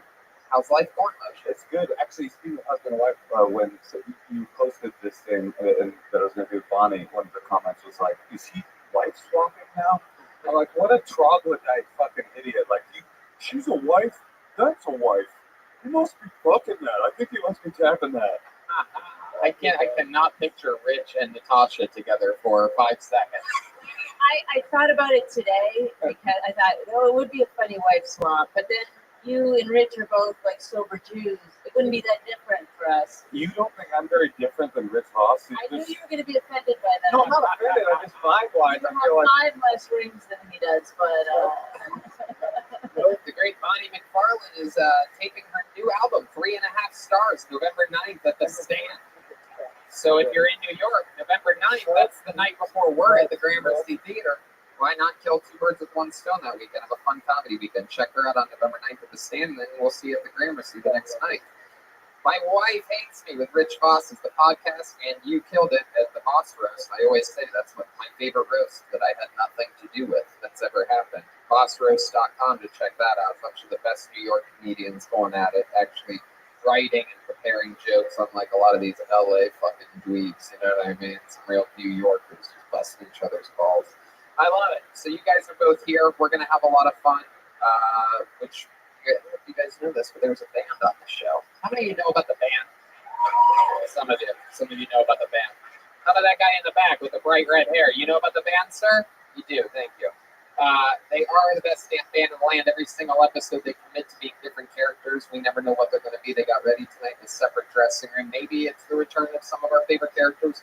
Maybe it's brand new characters we've never seen before. Let's all find out together what we're dealing with tonight. I present to you the best damn band in the land. It's the Kiltony Band. Joelberg, Joel Jimenez, Chroma Chris, and Jetski Johnson. Whoa! Look at this. They're blind. Oh my goodness. Wow. How exciting is this? All right. Hell yeah. All right. Let's direct these people to their seats, David. This is a debacle. The physical gag only lasts about 2 seconds with this one. There you go. We get it. They're blind. Hell yeah. Absolutely. I love this. Heck yeah. This is very exciting. This is the first time I believe we've ever had blind people on the show. Clearly, the band leader tonight is blind, what appears to be Hillary Clinton. Who said that? Hey. I am Phyllis Watkins, Jeremiah's sister. That's right. Phyllis Watkins is here. Jeremiah's out. I went blind from masturbating too much. I love it. And next to you, we have the great Chroma Chris, looking better than ever here tonight. Chroma, what's going on? My name is John. John Cena. Oh, John Cena. That's funny because you're blind. I got that one. And then, wow. All right. Clearly back here we have what appears to be a guy that will do anything to not get deported. I didn't realize I crossed the border, officer. How you doing, pal? I'm doing well. It's just Tony, the politically correct term is visually impaired. I love it. Is there anybody in this room right now? I can't. Yeah, they're here. If you did a joke or something, you're probably able to hear them. This is very good. Did someone tell you guys that blind people all dress like they're from the 40s or something like that? Like, Honestly, I don't know what I'm wearing right now. I just want to say, if you're listening to the podcast, so am I. Hey, I love this. Phyllis Watkins, crushing the game. So here we go. This is the first time we've had blind people as the band. Am I correct? That would be correct. Wow, that's very cool. I always love new characters. So we have the blind people. We have Moshe, Bonnie, Brian Soundboard, which brings me to this, everybody. Look at this. It's the bucket of destiny. Yeah, you know it. A bunch of comedians signed up for the chance to do 60 seconds on this stage and then get interviewed by me and this illustrious panel of amazing comics and blind band members. You know how it works. If you pull your name out of the bucket, you get 60 seconds uninterrupted, live on the Comedy Store main stage, streaming to thousands watching around the world. You know your 60 seconds is up when you hear the sound of a kitten. That means wrap it up then, or else you're going to bring out the one and only angry West Hollywood Bear. There you go. Absolutely. Very good. You guys ready to start the show? This is it. Phil Tony live. Comedy Store. The ads have been read. Now it's time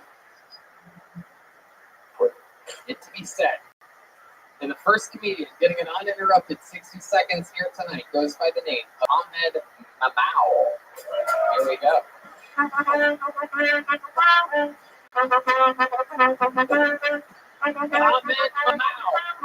Here he is. One more time for Ahmed, everybody.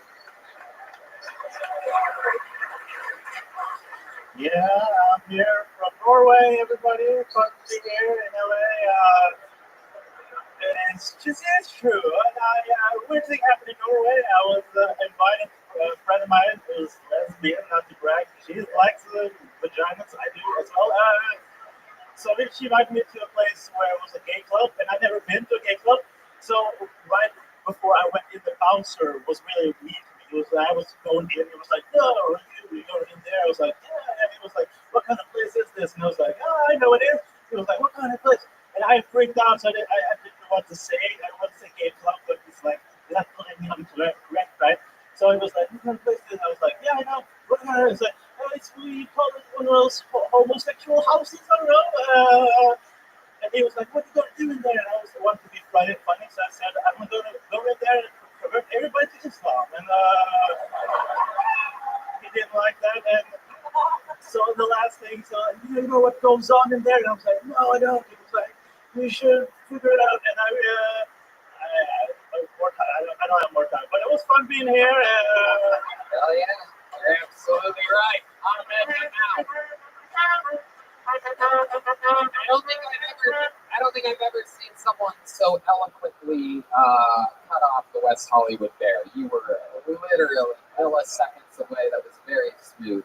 Thanks, bro. Now I actually know you, correct? We met in London, England. Yeah, we did. Yeah. When I was doing stand-up, or where you were on Kiltony. That was all good. That's right. Yeah. Absolutely. Live from the Bloomsbury Theater. Yeah. Wait, do you travel around the world trying to get on Kill Tony? Yeah, probably yes. No, I just accidentally logged in here and I was like, no, I'm just kidding. Yeah, I do that. Yeah, much. You sound rich. You rich? Yeah. Right. Blind guy knows. Yeah, you can smell the money from my pockets. Tony, I don't know what happened, but this darkness came over the stage right now. Wow. My goodness. I'll tell you, when I heard the name Ahmed Mamau, I was like, he must be Norwegian. That's what I thought. Gotta be. Yeah, you are not a typical Norwegian. Am I correct? It's not. Well, what's the percentage of what would we call that? Are you considered? I guess you're not African American. You know what I mean? What do they call you? African Norwegian. They call you African Norwegian. No, just call me hey, you guy, black. What is it? Is it Sloth from the Goonies? Hey, you guy. Hey, but there's not enough people in Norway, so it's just, hey, you guy. Yeah, that was supposed to be the joke. But yeah. Oh, wow. Way to take shots at someone getting laughs on the stage. Maybe in Norway they don't get laughs at the end of the jokes. I don't know how it works. There's applause, right? More applause there. I performed in Sweden before, which is like Norway's gay cousin, right? Something like that, yeah. I performed in Norway once. I performed in Bergen. Wow. And when they found out I was Jewish, all the local comedians got super excited. And they were like, oh, awesome, you're a Jew? Come downstairs. And downstairs in the basement of the venue, they were like, this basement, they used to torture the Jews in here during the war. I was like, cool, tourists. I'm like, what the fuck? And then they pointed across the street and there were swastikas on the lattice work on the. Did you put those up, Mahmoud? Sorry for that. I didn't know you were. Yeah, fair enough. So you are rich, you're from Norway. How old are you? I can't tell you. You seem like you could be He's 21. the most confusing person I've ever seen. Nothing makes sense about it. The other thing that was confusing was that the guy at the gay bar was like, this guy's too straight looking. I better make sure he knows. He's in baby blue. His pants all pegged. But maybe in Norway, this is the most masculine person there. You never know. Yeah, I'm actually. Now listen, lumberjack, you sure you know what you're getting into? I also like the fact that the kid meowed. You're like, I just want to finish this one off. And you kept going. And then we're like, actually, I'm out. I'm not gonna. I was like, you should have just stopped. You had a big pop. You had it. Yeah, I had it, but now I lost it. So now you'll have to go to another country and find Tony. Yeah, that's right. See if he'll fuck you in the green room.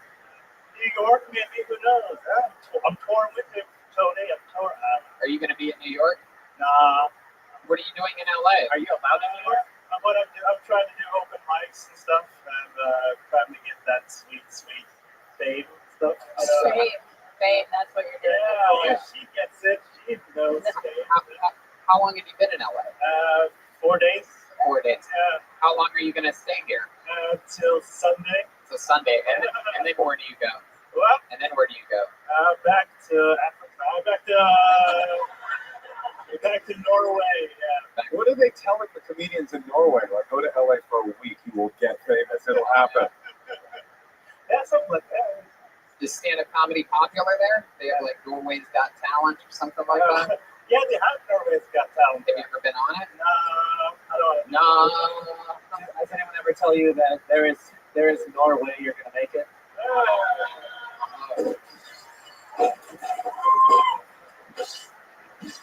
Wow. I can't believe that works every time this guy's on the show, Joel. So that's fun. How old are you again? I didn't get an answer. You look like you could be anywhere between 23 and Johnny Cochran. I'm 28. 28 years old. Hell yeah. How about that girlfriend? Anything like that? What do you got? No, nothing. But how about your last date? What was that like? How that go? You on any of the dating apps or anything like that? No, I know a chick slid into my DMs and I slid into her vagina. Yeah. Whoa, Jesus Christ! Oh my God! You made it sound like rape. Yeah. He went to grab the mic stand in there. That was beautiful. Who's blind? So a chick slid in your DMs. You hook up with mostly white girls in Norway, or? Yeah. But mostly they're more white girls than. Oh, we know there's more white girls in Norway. Yes, absolutely. Wow. You have a special kind of. Are they all blonde? They tend to be blonde there, right? There's other colors. I like that. What do you do for work? I work with IT. What do you do for IT? Support. Ah. But I speak Norwegian. And your parents are rich. No, I'm just rich. But it's like more like society is more like everybody gets paid more. So he's like, I'm not rich, bitch. I'm Norwegian. That's pretty normal there. That's pretty normal. You guys kind of are rich there, though, right? You have oil. Everybody there has a lot of money. They're all happy, right? Yeah, that's how it's where you have more money you have, more like happier. Well, don't condescend to me, motherfucker. I don't know how life works. That's actually how life works. I'm a Jew. We invented that whole system. Have you ever experienced any racism in Norway? Being probably one of the only black guys there. Good question. Yeah. Yeah, like what happened? I was last time was a car drove by and called me the N-word. Norway. Well, man, you did it, dude. You made it to the Mecca. This is it, the Comedy Store main room. Congratulations, Ahmed Mamau, everybody. He's on social media at Ahmed.mjau. Ahmed.mjau. What's that handle, Ahmed? Ahmed.mjau.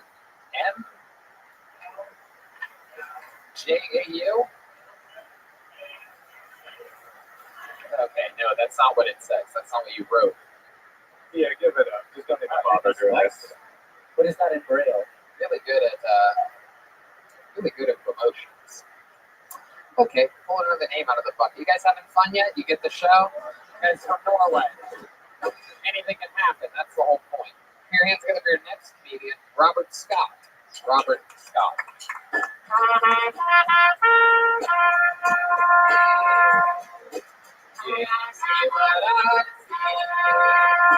Blind people music.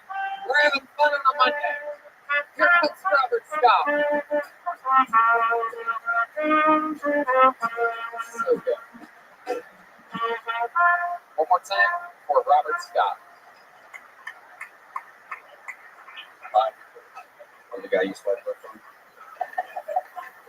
Growing up in the Midwest, I feel like I've been country blind to the LA lifestyle. It's frustrating. It took me 2 years to find out tacos were sold at Mexican restaurants on Tuesdays. My hillbilly dyslexia is no bueno. But it's a good dum-dum, not a dum-dum. Those suckers are awful.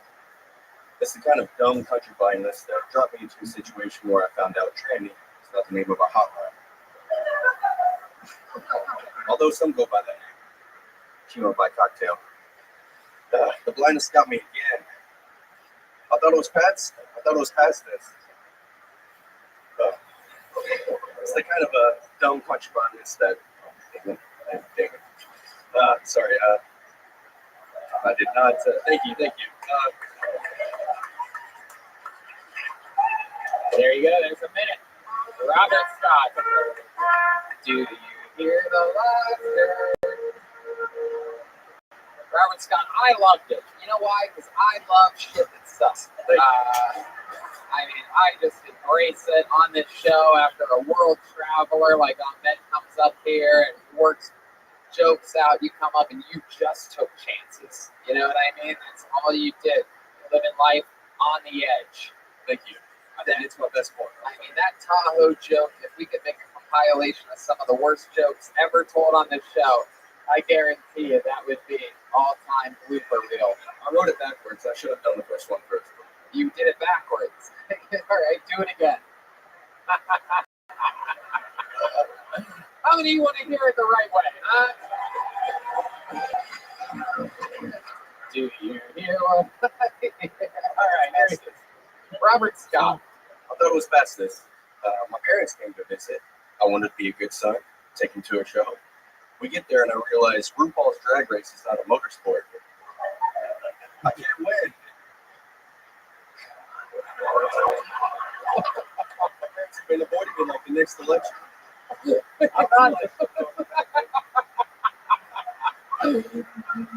Oh my goodness.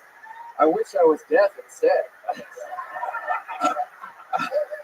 I think you're right, though. I think joke order was the problem with that set.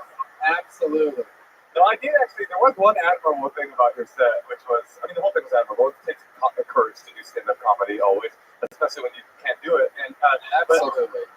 But I was impressed that you went from such an innocent joke, it's like dum dum, I hate those suckers, to just a hardcore transgender joke. I just thought I didn't see that coming at all. I was like, this guy's doing lollipop here, where he's just like, who's this tranny? That was one thing I thought was, Moshe, you didn't see that coming. How do you think I feel? Thank you. Yeah, that's a funny one. This is like the kind of drag race I thought I was going to. I love it. What part of the Midwest are you from? Indiana. Indiana. All right, that explains a lot. One of the worst places ever. But I literally, it's funny you mention that, literally told my manager today, I never have these douchey LA talks where like, I'm like, hey, I talked to my manager, but I literally told my manager today, put Fort Wayne on the list with Rochester and Albany. I'm never going there again. The third city has been added. Fort Wayne, you are permanently blacklisted from me ever performing there or kill Tony in any capacity. And it's because of people like you. Thank you. There's Rochester, Indiana, actually.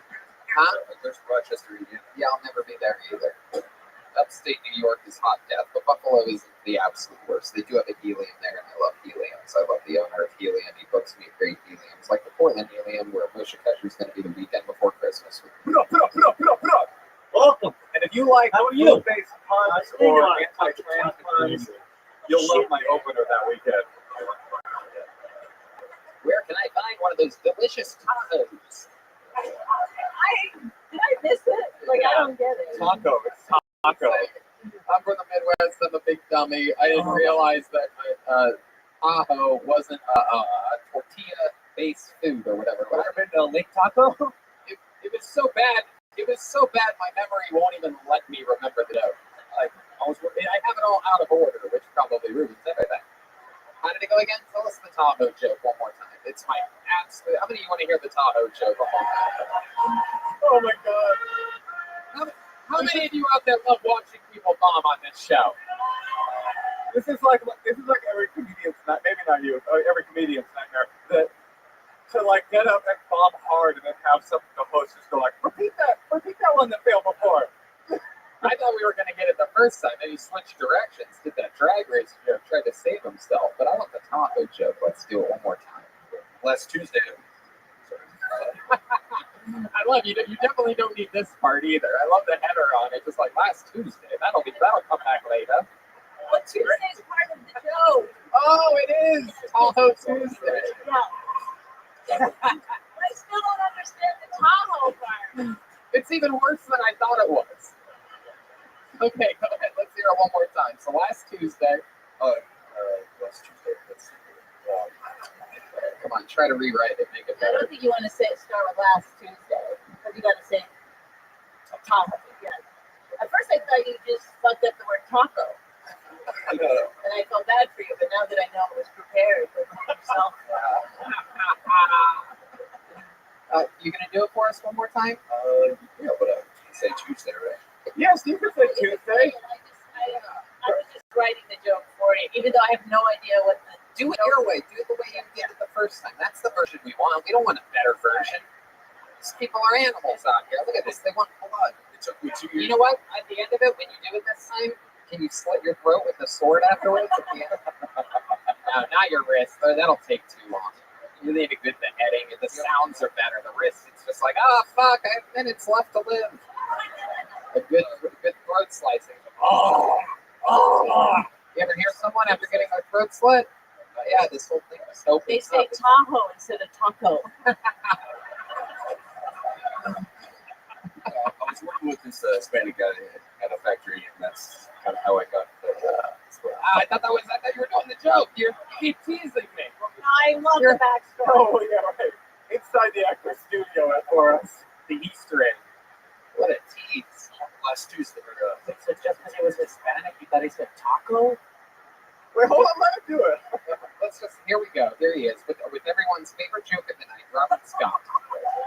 It took me 2 years to find out Tahoes weren't sold at. Sorry. So it's okay. Let's take it from the top again. And to you and I are in action. It took me 2 years to find out Tahoes weren't sold at Mexican restaurants on Tuesdays.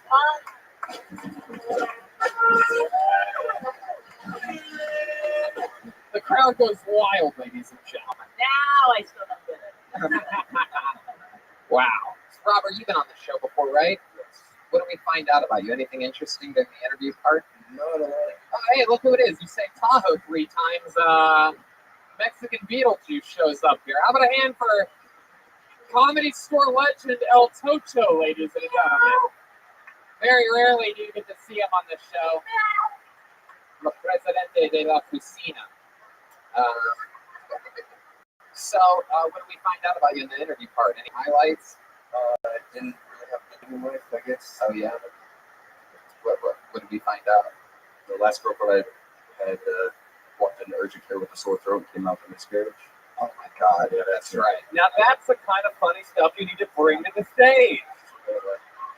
That's it. You got to write a joke about that. It's like I'm joking myself. I just haven't figured it out. You haven't found the right pun to ruin it. All right. Well, Robert, we had fun with you. You know, that's one of the fun things about the show. A guy like you comes on, and you struggle, but you come back next time, and we're all gonna laugh about how you had one of the worst jokes in the history of the show. And look at you now. You fixed it, and it's all better now. But that'll be next time. Hopefully, if you come back, sign up and get pulled out of the bucket again. Robert Scott, everybody. He's on social media at White Space, all one word, WHITE space. How about a big hand for the band, sounding unbelievable tonight? Brian and I had a little giggle over here talking about how we need to teach Jeremiah how to play the trumpet. Yeah, it is such a superior sounding instrument. So much nicer on the ears. To the ragged saxophone that he plays. It's unbelievable. Cut that out. All right. So pull another name out of the bucket. You guys having fun out there? Let's do it. Let's keep it moving along. Nancy Raven, everybody. Nancy Raven. Wow, that's a great name.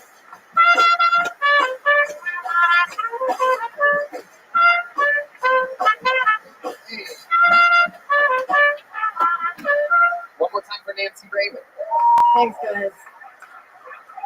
Yeah, my name's Nancy. My dad was going to name me Natalie, but when I came out of the womb, he was like, God damn, that baby looks old. So he called me Nancy instead. It was my dad's birthday the other day, and I took a selfie with him, and he wasn't smiling. And I was like, Dad, why are you smiling? And he goes, because I'm sick of the bullshit.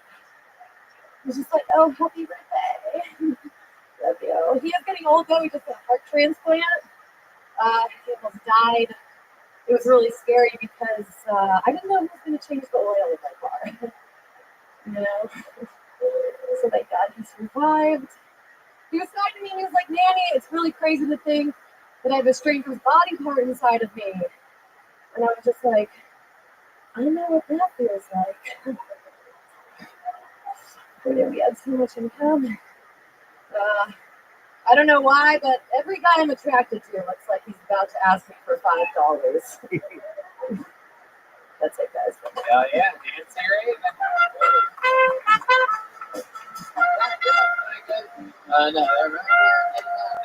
Nancy Raven, welcome to the show. Is your first Thank time you. on the show, correct? This is my first time. Yes. Heck yeah, awesome. How long you been on stand-up? Like a year and a half. Year and a half, all of it here in Los Angeles? LAOC. I live in Long Beach, so. Okay. Long Yeah. Beach. Okay, there you go. Represent. Snoop Dogg. Yeah, we know. We know. Kanye West just performed in my high school. Wow. Yeah. Oh, there you go. There you go. Got a good claim to fame. Good old Sunday service house, right? Yeah, literally. Did you go to it? No, I found out after the fact, but I still thought it was cool. Heck yeah. And what do you do for work? I do social media marketing, video editing. It's a small company, so there's a lot of hats. Okay, very cool. And well, that's fun. Your dad had a heart transplant. When did that happen? He did. Like 4 years ago. Yeah, he's still here. Still here. My car is still. What do you think made this heart give out? A lot of disappointment from you? Yes, definitely. Like Got a new heart. It's still like you. yeah, that's exactly what plummeted his heart into. Yeah, mom's still around? No, she's not.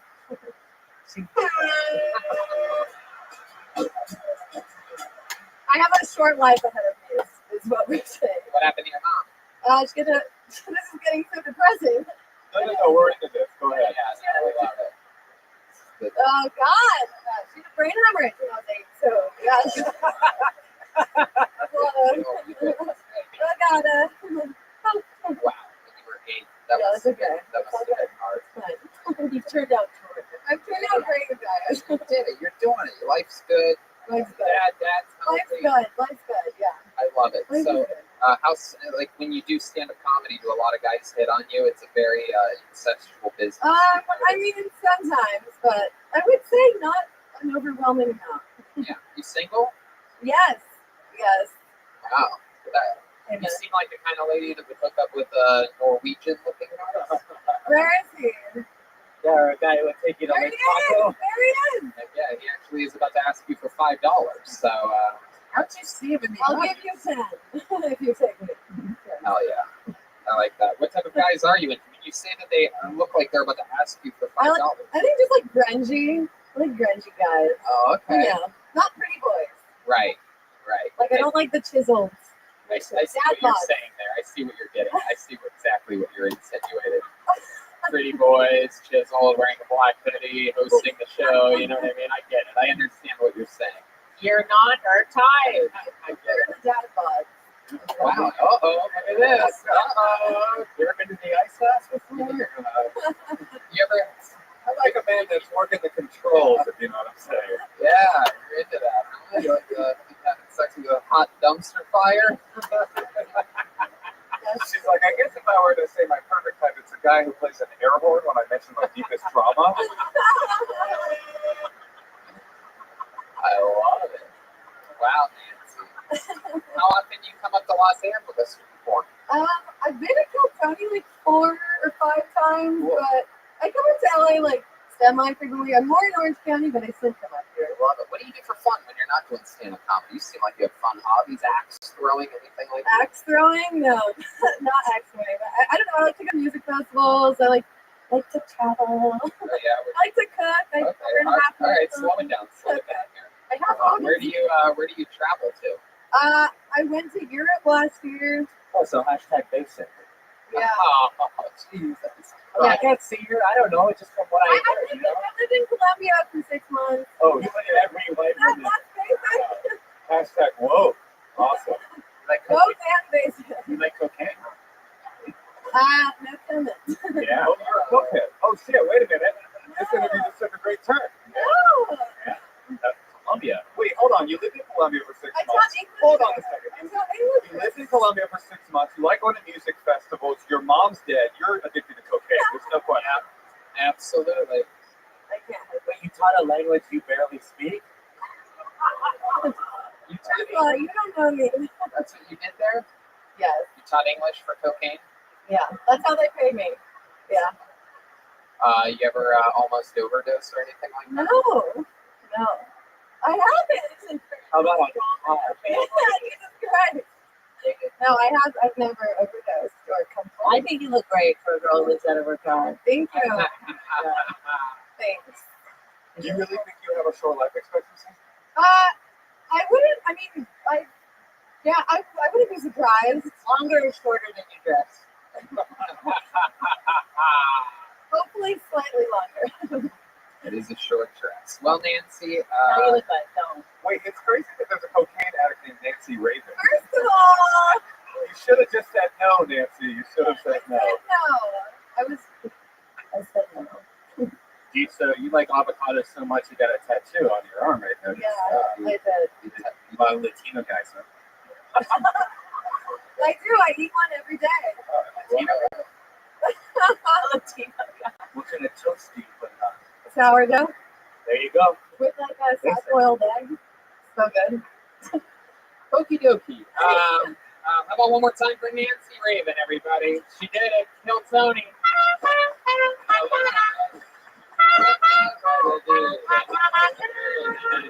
She's on social media at Nancy_Raven. I gotta know if that's her real last name, though. That seems like it's Well, I'm sure you'll ask her after the show. meet in the bathroom. Hey, how was that? Is that your real last name? Conversation stuff. Hoppity. Put your hands together for your next comedian, Kenny Burnett. Kenny Burnett.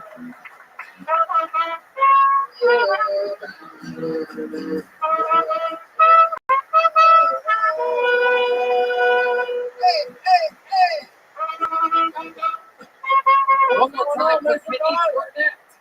Make some noise, Kill Tony. I went to McDonald's the other day. Seen this girl, hadn't seen in a long time. She worked there. She all excited to see me. She's like, hey, Camille, how you doing? What are you doing with your life these days? I'm like, just doing my little comedy thing. I'm a comedian. She like, you a comedian? I don't see you on TV. I'm like, bitch, I don't see you on no McDonald's commercials, but your ass still work here, don't you? Go get my damn fries. Stop playing with me. I'm in the back of McDonald's, Teddy's still coming up with new jingles like, ba-da-ba-ba-ba, bitch, go get my fries. Stop playing with me. And the bad thing about it, she worked at a McDonald's inside of a Walmart. Like, get your life together. Don't play with me. Play yourself, Devin. Heck yeah. Kenny Burnett. Am I saying that right? What's going on, Tony? How you doing, man? Good. How are you, pal? I'm good, man. I'm so happy to be here. Right? Heck yeah, we're happy to have you. Thank you. Seems like a fun, positive guy. You see me on Thursdays. Wow. What does that mean? What happens on Thursdays? You should just see me on Thursdays. So Wow. Jesus, can we do a Kill Tony on a Thursday this week? Let's do it. We're going to be in DC. 2 shows in DC this week. So they're already sold out. Anyway, so I'm saying that right. Kenny. it's like Kenneth with the E. Yep. Another E. Yeah, another E. Yeah. 2 E's. Well, it's not a stage name. It's a real name, yo. It's a real name. Did you get that name at Walmart? Oh, you just got motherfucking roasted. And it's funny because my middle name is Cole, so it's like Kenneth Cole. It's like knockoff brand. Hell yeah, it is. Now, you did a joke. You went to a McDonald's. Real shit. Inside of a Walmart. And Real shit. And did you and the girl end up hanging out at all? Is that how? No, like she works at McDonald's. Like I'm like, she's not in my social. You do know that you're dressed like you work at McDonald's. That's all I could think Yeah, of. Target. It's incredible. You're like, this bitch. Meanwhile, you look like you just clocked out. That sounds so accurate. I'm a shift supervisor. You're a shit. Oh, okay. What do you really do for work? I am an event coordinator at the skate room. Yeah, man, I saw your hat. You work at 60 Out? Yeah, correct. That's the best escape room company in Los Angeles. Yeah, I know it is. Yeah. Can I get a discount? Can you just hook me up? My friends and family. Can you do me 2 favors? Hook me up with some discounts at 60 Out and also step back like 4 feet here. I'd like to escape this. So stand right face that way. No, no, just face the audience. That's okay. Stand next between motion. This is because I'm big and black. No, it's because you're literally swaying towards my face. You don't think I've had a big black man's crotch swaying towards my face at some point in my life? Hey, you said it. I love it. So, Kenny, welcome to the show. How long have you been doing stand-up? A while, don't lie. Tell me I've that been, mic doing, technique. I've been doing this shit for off and on like 9 years. Wow, 9 years. 9 years. I could tell. Like off and on, off and on, off and on, off and on. Why so off and on? What's going on in your life? Well, shit, I just moved here from San Diego. I was living there for like 5 years, not doing shit, just growing an afro, smoking weed, fucking bitches, like working minimum wage jobs. You say fucking bitches or benches? Both. A little bit of both. Whatever's available. I remember when I first met you, Yeah. you were like, where you from? Where you from? Portland? Seattle, Portland? And just like, I've been getting all Portland vibes ever since. Uh-huh. When I met you, I was guessing. You probably don't remember me because I had a big ass afro. Uh-huh. Okay. And I looked like I worked at Burger King at the time. That's why. Look, I was working at Wendy's when we first met, okay? Oh. That's why I don't I remember. stepped my shit up. How long ago was this that we met? In San Diego. I was. No. I met you here. I met you here like 5 weeks ago. You were super nice to me. I was telling people, hey, Tony, talk to me. Tony, talk to me. I was so happy. Wow. What's that? Is it a Thursday? It was a Monday. That's almost like a reverse blindside. The white person. Anyway, all right. You gonna toss it back to me, or you just gonna pretend like nothing happened there? Oh, there you go. All right. Very good. There you go. He's really struggling. I didn't see that one coming. I love it. So can you tell us more about you? What do you do for fun? What are your habits and hobbies? Well, you know, I just kind of just committed to doing stand-up full fucking time. Like, Other than 6 months ago, I was rapping in San Diego. Wait. What? I was rapping. Top 10 kid. That's my shit. Look me up on Instagram. If Joel laid a little beat down, can you do a little rap for us right now? Yo, Coordinate with fuck Joel. it. Let's do it. Coordinate with Joel. Kenny, What's up? you want that beat faster or slower? It don't even fucking matter. All right. Kenny, ladies and gentlemen. I'm egotistical, yelling at you like mystical. I ain't playing no games, I ain't taking no physical. It's top 10 shit. Hotter than your stove. It's like when you left that shit on and went on a road trip. Oh, higher than that bill too. I be smoking that reefer, my nigga, and that can kill you. My niggas dying in the beach, so I send that still proof. But this is the gas company, I send a bill too. And I'm focused with a handful of Ritalin. One phone, 4 fingers tucked to the middleman. I'm paralyzed, so you paralyzed, I ain't feeling them. The girlfriend and I sharing eyes, yeah, she's feeling them. Wow. Wow. All right, I do this. All right. That was my rap. You go now. That's for the podcast listeners, not the viewers. I'm on musical probation, so I can take comedy more serious right now. Oh my goodness. That was really I good. think everybody in this comedy room agrees that you should take music more seriously. And, You don't like me. I was all right. they were great. Well, I work at McDonald's. That was all right. Yeah, like every great rapper, you go, I was all right. Yeah, that's so interesting to see someone go from doing an unbelievable freestyle rap to like, you guys like me, right? Yeah, like, that was good. That was good. I care about the jokes. That was acceptable in some form, correct? I'm too respectful and I care about women too much, and that doesn't like. You have any good raps about how much you respect women? I do actually. Really? Can you give us Never had a black, white baby. Yeah, let's do it with no beats or anything. I said I don't rap about hitting women. My pimp hand ain't strong. Honestly, I care about these hoes. I'll be like, text me when you get home.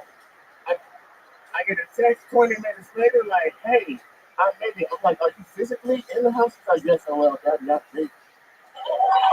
Wow. Wow. You know what, dude? I think I'm not Captain Save-A-Ho to these ladies, but I'm not Ali. Damn it, I'm not the greatest. wow. You just made all the McDonald's employees' pussies so wet. Yeah. It's incredible. Starting my period. She's like, is the hoe he talking about me? This man respects me. Heck yeah. I have to remember this face. Phyllis Watkins destroying. That was beautiful. I feel like Lionel Richie. Heck yeah. I think your rap name should be like MC Griddle or something like that. It's fucking MC Delights. it's a McGriddle. It's a McDonald's. It's a McDonald's callback. Brian Scott. That's how you do a pun-based joke with food in it. Yeah. Yeah. Go eat your fucking Tahoes, bitch. He's a nice guy. Oh, you're such a nice guy, Kenny, but it just keeps showing right through. You know what? A lot of blessings in my life come from me just being kind. Oh my goodness. This is incredible. You know, I have pretty good luck too. I'm a complete asshole. I mean, it's incredible. One time, I flipped off my old lady. Wow, that is kind. I felt so bad about it because she was just trying to be nice to me because I left my coffee on top of my car and I was like pulling out and she was like, and I thought she was like trying to be a bitch. And I was like, fuck, bitch. Whoa! And then all of a sudden you saw coffee spill off your car. And I was doing a postman's order, so I just said, fuck, yeah, I'm You were like, horrible. oh no, graded. Wow. People saw me flick that old lady off. My goodness. That's incredible. You're like Post Malone if you did Postmates. Can I give you some real advice? Thank you, sir. I just think you're a really talented rapper. You were funny. You had a good set. Why don't you? There's so many people trying to do stand-up that are clogging up the works at these open mics. I would imagine. Why don't you write funny 30-second raps and do those on stage? I bet you get attention a lot quicker. You're talented. You're funny. Yeah. You should do that. You can do it all. Combine your powers to the. I would not do that. I would consider doing that. I'd write you some raps, you know what I'm saying? If you want me to rap with you before your shows, you know what I'm saying? No. I'm not offering you employment. I'm offering you advice. Oh, I thought you were using the app they were. Hell yeah. No, I love it. No, yeah, I mean, I like rapping. Rapping is fun, but my true calling is stand-up comedy. Like, I was shying away from that for years. Well, your passion is stand-up comedy. Your calling is rapping. There's a difference between the two. You want to do stand-up comedian. You're much clearly. I did open up for both those of them. You did? Oh my God. But also, it's an illusion. And I'll see at the crossroads. But it's an illusion that rap and stand-up comedy have to be two different things. Like, that's not true. They can be the same thing. Like, did you see the Planet of Dolomite on Netflix? I have not seen it. He was a stand-up, and he basically invented rap. So Rudy Ray Moore. So I don't see what the difference is. I'm gonna do it. Fuck it. You think I should do it? Yeah. All right. 30-second rap. How long did you work with Bone Thugs and Harmony? Well, I opened up for them at the House of Blues in San Diego. Oh wow, very cool. That was cool. I performed for like 1,300 people. They didn't boo me. They did boo people before me. But was Bone Thugs and Harmony nice to you? I mean, I didn't even notice. Oh wow. It was like 2 bones missing. There was barely a skeleton in there. Jesus. Seems like your funny bone was missing. It was a good time. Okay. One more time for Kenny Burnett. There he goes. He's on Instagram. That top 10 Ken. All one word. Top 10 Ken. First time on show Saturday. I like it. I hope he comes back with a rap. I hope that happens. There you go. Comes back with a funny rap. There you go. Pull another name out. Next noise for your next comedian, Devin Clark. Here we go. Where's Devin? Oh, there we go. Deep in the corner. That's 3 that little step back from. One more time for Devin Clark, everybody. Woo! What's up, y'all?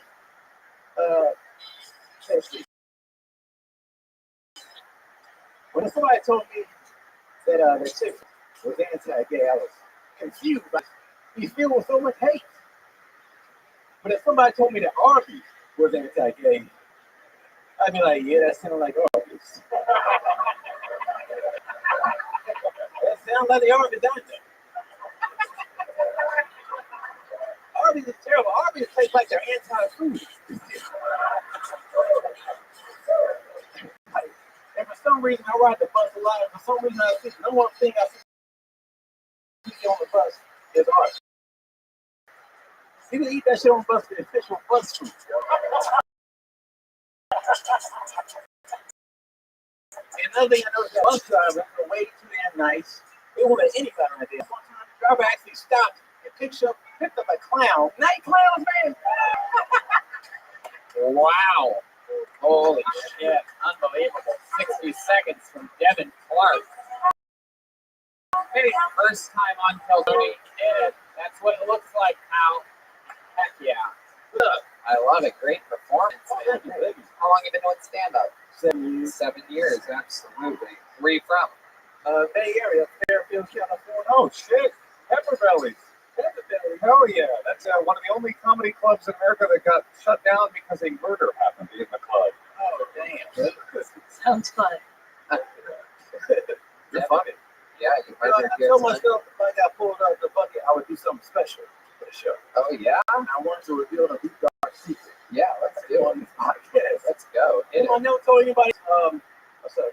When I was 21 years old, I lost my virginity to a redheaded prostitute in Carson City. Yeah. Redheaded prostitute in Carson City. What is this, a Johnny Cash song? Wow. So how old were you when this happened? 21. My goodness, you were a virgin for a while. Yeah, I didn't have a lot of game with the ladies. Kind of still don't. Why is that? Why didn't you have game with the ladies? Sometimes, just don't naturally have games. You have to better have money sometimes. How much did it cost? Do you remember how much it cost? I think it was 300. Wow, you got a good one. That's a lot for a redhead. Yeah. Have you ever? This brothel inside of a Walmart? This is incredible. Have you ever thought of moving to Norway? It was like the Mustang Ranch at the time. This was like 2 years because I'm 40. It was a while ago. You're 40? Get the fuck out of here. And I was living with my parents at the time, and I had to use it's before smartphone. I had to use a computer, so I could do research on what the brothel was, directions to it, and when I printed it out, I actually left it in the printer, and my mom found it. You left your MapQuest directions in the printer to a brothel? Yes. Destination and all? Yeah, it was all in there. Left, right, all that shit. Oh, goodness. And she asked me about it, of course, and I was in college, community college, and I said I was doing an essay on brothels. And Wait, it was MapQuest directions? it was At the bottom, did it say brothel? Like, it wasn't MapQuest. I think it was Google or maybe American Online Directions, something old. Anyway, it also had the profiles of brothels I was going to hit up. And she asked me about it, and I told her it was for an essay, and she didn't respond. She just kind of looked at me and left. So I guess she bought it, but she didn't follow up questions. Oh, wow. yeah, what's she going to ask you? Was that pussy good? Yeah. That is incredible. So, how's your love life now? Single. Yes. But you're into chicks and everything, right? Yeah. You just choose you go on dates and stuff on the apps. You're still on MapQuest. I haven't been on any dates in a while. It's been focused on a career, but How's that going? What you been working on? I work in post-production. I make digital cinema packages, but mostly films for festivals and whatnot. Cool. And so that's what I'm watching. I've been using and kind of. I love that. Well, what was that? Some of the fucking Please recommend a movie. I don't know. Raging Bull? Star Wars? My goodness. So, I mean, I absolutely love your joke. You know, I think, while audiences love jokes about Arby's, I take a little bit of offense. I am a diehard Arby's loyalist. I'm sorry, I'm from Youngstown, Ohio. I know a lot of people are against this, but, you know, if I'm going to eat fast food and I'm committed to feeling like shit for a few hours, I choose Arby's over almost all of them. There's something about a delicious beef and cheddar with the onion bun, special sauce on there. There you go. Of course, Brian's a fan of every fast food place. Except Burger King, and every special sauce as well, right? Absolutely. But the jokes were just incredible, man. I mean, mind-boggling. You live in LA now? Yes. How long have you been in LA? I moved back here September 3rd from Texas. I was in Texas. Why'd you go to Texas? Family was out there. I'm an only child, and they needed my health reasons, so I came out there. I'm like a good guy. You got your shit together and you're funny. What's wrong with you? Yeah. Oh, you can't get laid. That's it. Yeah. I think don't work. I like your turn of phrase too. I like the official bus food and night cloud. I thought those were really. You're funny. Thank you. I gotta remember this fake. Hell yeah. That's the first time since he was 21 that a white girl's touched him. I went pee during a set, but I've never heard a pop like that from the other room, so it must have been great. No, that's the type of stuff that happens when you leave the room, Joel. It's exciting stuff. Devin, unbelievable performance. Actually, Tony, I'm not in town Friday, but I do have a show. I'd love to have you at the Ice House Friday. Whoa! Wow! You are walking history. It's the first time in years that Ryan has given a spot to someone he doesn't want to fuck. What are you talking about? I'm kidding. He seems very clean. He's on social media, all one word, Devin Clark Comedy. So you just found him here on Kill Tune. Performing this Friday at the Ice House, Devin Clark and Dead Mom Girl.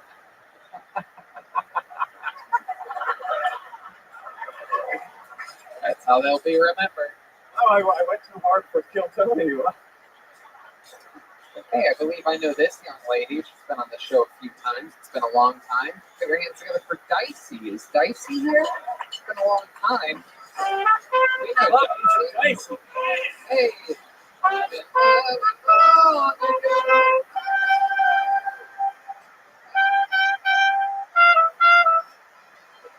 Dicey, everybody.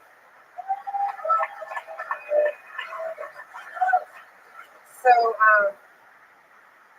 white people think racism in America is over because we got a black president and a black bachelorette and little white kids be dabbing on Instagram and shit. White people, you want to prove you're not racist with this little game of would you rather? White people, which would you rather? Would you rather have a gay son or a daughter that only sucks black dick? Which would you rather? It wasn't rhetorical, but I mean, if it helps out any of the gay son only sucks black dick too.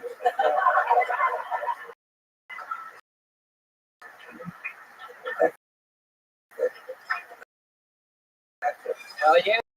53 seconds. Nice.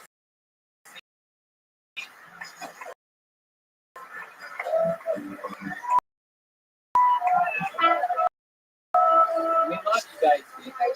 You've been on this show a few times before, correct? It's been a long time. It's like the comedy veterans like you still sign up and come back and keep us updated on everything. Everything's going good? I mean, no, it's okay. Oh shit. What's going on? What happened? Taking all your work? What's going on? What are we talking about? No, I went to the white people. Oh yeah, that's good stuff. How long have you been doing that for? A couple months. I grew up with spray tan. So when I did it, okay. Anyway. Can I just say, as a white woman, I don't see color. Phil Squad is here. to take her brother's job away. My goodness. So Dicey, that's what you do for work. How long have you been doing stand-up? 8 years. Oh yeah, you did. It's on Revolt TV. On what? Revolt. That's Peace Channel. Revolt? If you watch it, it's hard to find channel. Some nigga shit. Love it. You're always. Wait, do I type that into Google or Is there an audio version? Right. It's on demand, so. Heck yeah. Yeah. It's on demand. I don't know if it's in demand, but it's on. What you been doing for fun? Well, for fun, let's see. I've been splitting up assets with my husband. Oh, what happened? It just didn't work out, you know? But Did he get the top half of the sweatshirt?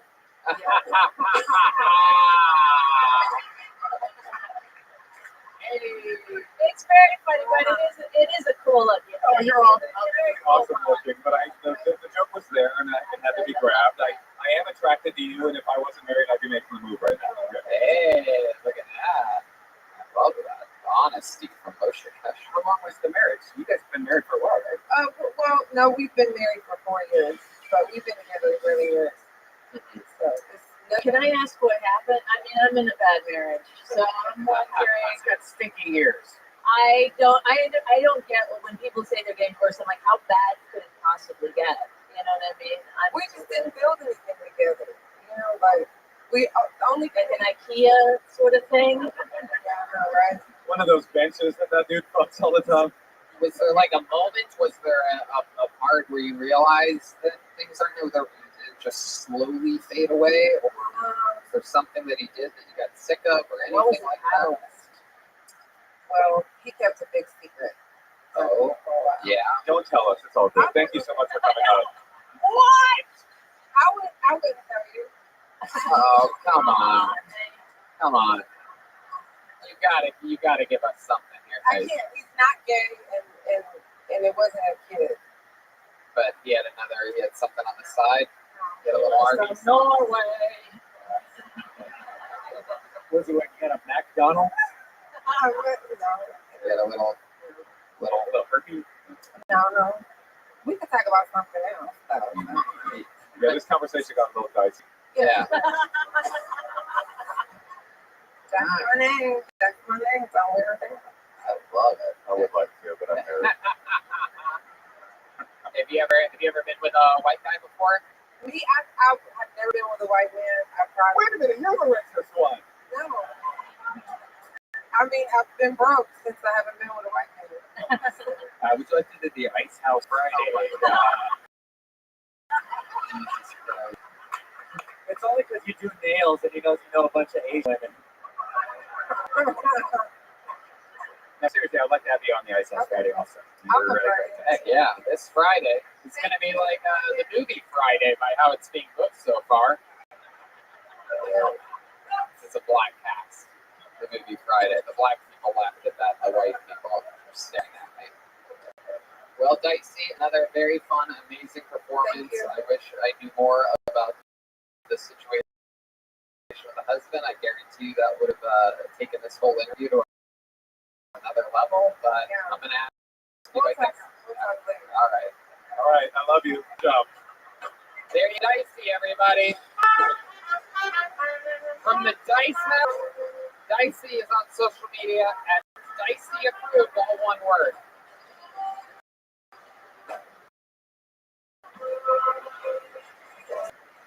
All right, let's do it. We on this show, ladies and gentlemen. Perhaps this is the peak of our show's history for regulars. These people are absolute murders.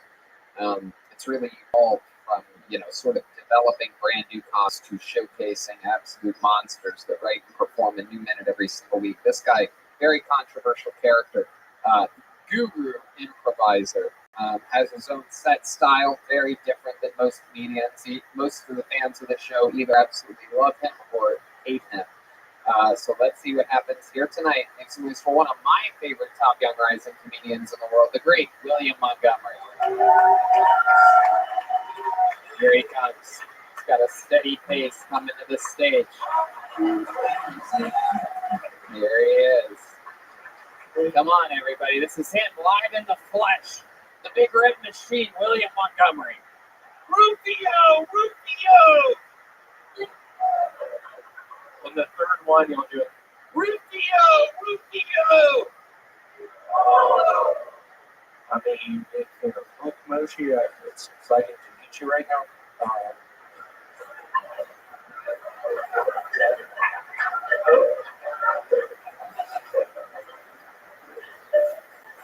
Messed up my set. So I'm really excited to be here this evening. I tend to do well in front of Japanese people.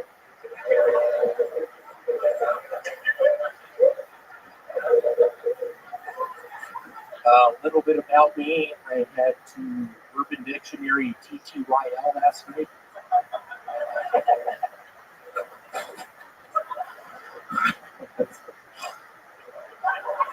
So I've recently joined a band. We're called Smog Test. We're a Limp Bizkit cover band. So I've been trying to sleep a bunch recently. I don't really talk to a bunch of girls when I'm awake, but when I'm asleep, I'm running game. Oh, wow. William Montgomery. Roshi, what a mess that was. Wait, I don't know. I didn't get it. Am I Peter Pan? Is that the joke? William, explain what you meant. You think you disappeared? You look like the girl that guy lost his virginity to. That's their son. Catherine Zeta-Jones. William, what did you mean with the motion thing? What were you trying to say? What were you trying to get out? Are you listening to me? Yeah, I really messed up tonight. I was smoking spice out back. You're right. Wow. Why were you I don't know smoking if y'all spice? smoke spice. I'm high on spice right now. Oh my goodness. K2 brand spice. Wow. Horribly on edge. I was vomiting. I tripped a couple times.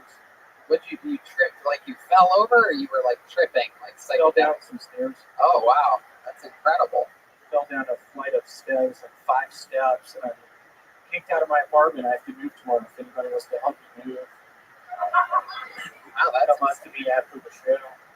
wow. All right. You did get a new place, though, right? Like, you have a new I place. did. Yeah. What's the new spot? It's called the Eagle's Nest. It's a. I don't know if I believe this. I just wanted to say Eagle's Nest. No, it seems like a nice place. It's in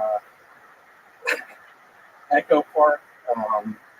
We'll see how it goes. You have roommates? I have 3 roommates. Wow. Yeah. Have you met them before? I know the one guy. So tomorrow you're going to move into a place, and 2 roommates that are living at a place are going to see you walking in, and you're the new roommate. They're going to be like, "What is this? The Eagle's Nest? Is that what you call this place?" Hey, Redman, do you mind not doing a fucking eagle noise during that? Why are you so offended by that? William, why does that bother you? Because I'm on edge. I don't know if I'm going to move my clocks, my pictures. You have multiple clocks? I have 2 grandfather clocks. 6 feet tall apiece, probably 200 pounds. How does one collect grandfather clocks? What'd you just say? I have 2 fucking 600-pound grandfather clocks. Why do you? That's more. You have more grandfather clocks than most people have living grandfathers. Yeah. It's incredible. How did you end up with 2 of them? One of my grandfathers actually died 2 years ago in Gainesville, Florida. He had 2 grandfather clocks. You got them both in the will? Yeah, I got He them. gave them both to you? Yeah, I got both of them. Did he not like you? Get my back on this one. Oh, yeah, back off, Bonnie. What's going on, Bonnie? Was I aggressively asking you about your grandfather clocks? Definitely the aggressive energy is coming from you right now. Yeah, what's going I just don't understand why people would fucking have 2 grandfather clocks. And not one shirt to fit. Yeah. Oh, sorry. I went on her side. I'm sorry. I bought this from Lansden last week. Wow. My goodness, William. Wow. So how do you know the one guy that you're moving in with? He helped me move right when I moved from Denver, Colorado. I literally lived out of Compton for 5 days. It was here in the garage. He stayed at night. But yeah, Jonathan, I'm looking forward to James can help him work. He's a bunch, he smokes a bunch, he sings. But I think he's gonna help me out tomorrow. That Rufio thing you did at the top of your set, is that a soccer chant or something like that? I don't know what that was. I didn't His agent from Memphis University sports trainer would go into all the lunchroom tables and be like, we need to hear the shh noise. Make the shh noise. Everybody would do it. And then on the third Rufio, everybody would go Rufio. I feel like you just lied to me. No. Is this true that about the Limp Bizkit cover band Smog Test? It is. What instrument do you play? I play the bass guitar. You do. Have you ever played bass guitar before joining this band?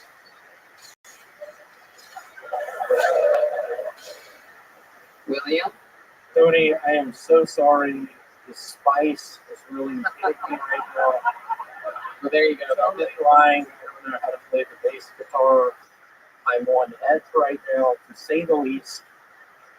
There you go. From the Spice House to the Ice House. There you go. The great William Montgomery, everybody. He did it again. We're flying through. See the rain.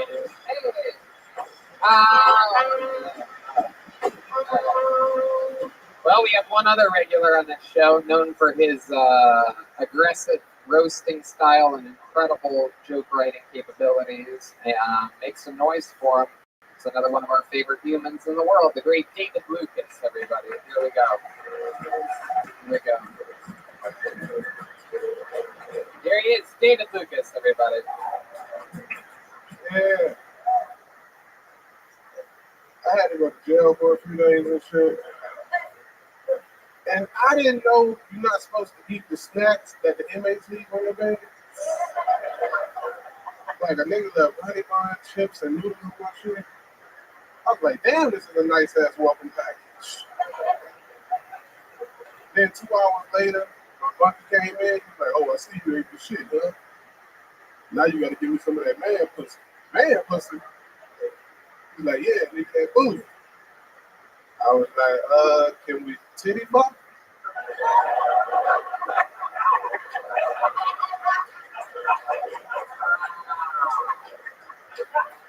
Whoever knew titty fucking could be so lucrative in jail, you know what I'm saying? And then I had niggas coming by my cell like, hey, bro, show me a titty. I was like, nigga, slide the noodles under my cell. All right, man, get the fuck out of here, bro. Wow. Ooh, another one. Exactly a minute in and out like a goddamn professional. Yep. So yeah, Tony. Welcome, welcome. Always a pleasure to see you, man. Yeah. We need some black people on this fucking family. Oh, you don't know my childhood. What's that? It's true. Yeah, he had to drink soy milk instead of fucking almond milk. No, that's what I look like now. When I was a young man, I too drank Kool-Aid. Yeah. Yeah. Aren't you in the scissor? Keep going. Bush is actually from Oakland, right? That's true. Oh, shit. Yeah. What's up, buddy? I just look like this. Yeah. No, I did get bullied very much, yes. This is actually a very uncomfortable situation for me right now. I know, bro. And I was a bully and shit, you know, niggas like you and Tony. Is that true? You pick on white boy? Yeah, why not? Easy kill. That's funny because when I was a kid, I used to pick on fat kids like you. Until they sat on me. They tried, but I'm a wiggly one. Yeah, a squirmy little motherfucker. I don't know if that's a good thing to say about yourself. I'm a wiggly one. Hey, lady. More and more. Squirmy. Oh, come on, man. Stop using all the West Hollywood words. You're the one that talked about getting titty fucked by a dude, but I guess did you really? Have you ever been to jail? No, I gotta answer that, man. You gonna blow my cover? I wanted to know. I actually was curious if it. Yeah, I've been in jail for 6, 7 hours and shit. For what was the? Public fight. Oh. I sat on a white boy. Can Can we see any of the footage on Worldstar or anything like that? Man, it should happen like that. What type of public fighting happened? Let's talk about that. You know, I used to have a bad temper, so you know what I'm saying. Like if anybody said something to me, I was ready to take flight. Right, low blood sugar. That's called What'd you say? low blood sugar. Change your diet, change your life. And here she go. Oh no, be careful. No, she didn't take a shot at you. You be nice, David. You be nice. No, she's She making wrote fun. Harry Potter. No, you stop it, David. No, don't you start. Don't you start, David. J.K. Rowling's looking at her. Thank you. Very wealthy woman. Oh my God, Tony got no. a billionaire in the family. No, stop it. How do you know about books? You can't I read. know. What are you talking about, David? This thing is, man. I probably went to a better school than you. Yeah, probably. I mean, probably not, but probably. There's a good chance. Shit. So, Hey, Red Man know my math is better than anybody who you got good math? There were some numbers I did it. Really? Yeah, it's pretty fucking weird. Unstable. Is that true? Like what's 21 times 32? Not that hard.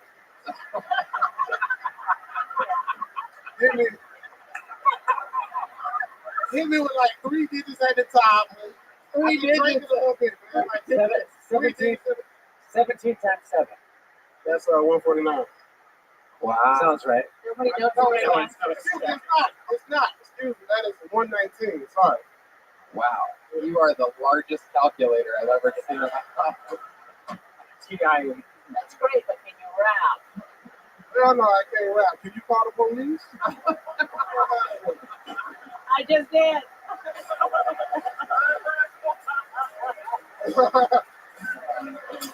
We know 911 is in your favor. 911 is in your Oh, favor. yeah, no, I just called You it. probably know the operator name. Hey, Scoop. It's my roommate.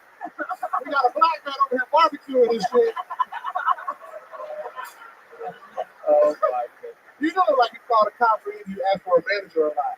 Okay. I think just because I'm a white woman, I mean, maybe I have. You got like a soccer mom face. I'm basically a soccer mom. You got some stickers on your window. No, I don't. Precious cargo and bullshit like that. No. Oh, my child I is got the Kia though. my child is an honor roll student, something like that. Oh shit. Why you got one of them signs in your yard that say "God, like your kids live here"? No.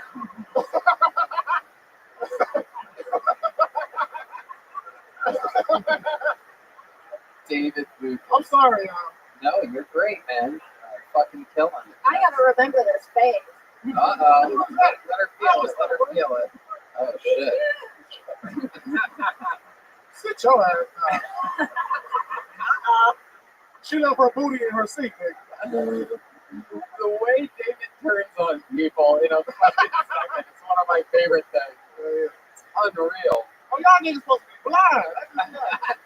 I didn't even know what the fuck was going on, man. I thought Tony had gave y'all some bullshit ass costumes. No, I don't ever tell them what to do. This is all them. What's that white dude name? Jeremiah Watkins. The white blind pianist. He's like the white Ray Charles.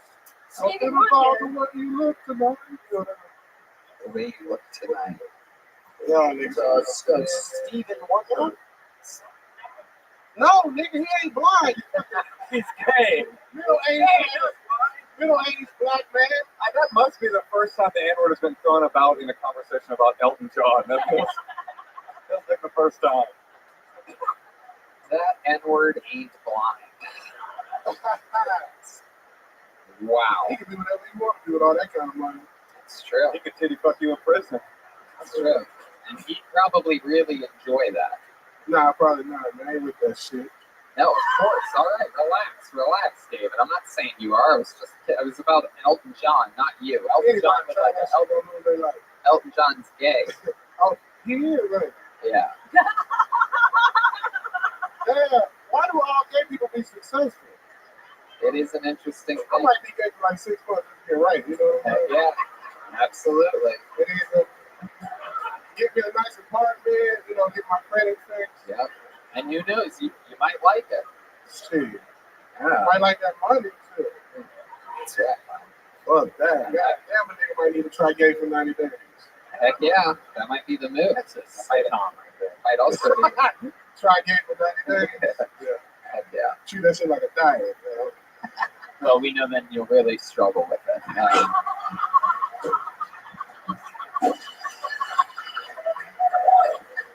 Tony Mag is up to a good idea. What's that? What are you talking about? Being gay for 90 days. Well, a lifetime of gay school. I consider it more of a cover. I don't know if you took it. I heard you got a job in West Hollywood making a noise for the police cars. That's true. That's what I do. I heard you sit on top of on the roof and just be like, woo!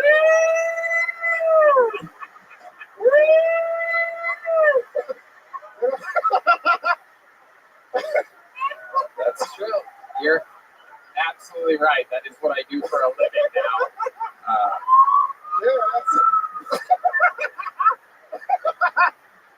Can you have the sound any lower for the first time this show? Well, something's happening. I love it. You're absolutely right. I do make the sounds, and you're the type of person that we pull over continuously. West Hollywood. I feel like if you get pulled over in West Hollywood, they might make you take your pants down. Well, put your pants on and bend over. Like, what is this? It's true. What is that? A snake just fell out of my butt. When, Snake in my butt. There you go. All right, well, another unbelievable performance. We absolutely love you. Your goddamn murder. The one and only David Lucas, everybody. Have you ever seen the rain? David and William just started their new podcast together, Brothers in Versa. If you can get us right now. Absolutely. It's a Death Squad production. Very exciting stuff. Recorded live out of Burbank. What do you guys think? Bucket one more time? I already pulled the name out. Let's see what happens here. Maybe we could fly through this. Maybe we can squeeze another one up here, depending on how interesting this next person is. Put your hands together for your next comedian, perhaps the final of the night. Kayla Esmond, everyone. Kayla Esmond. It's like a new name. Somebody's watching me. Yeah. I always feel like somebody's watching me. Come on, make some noise for her. It's Kayla Esmond.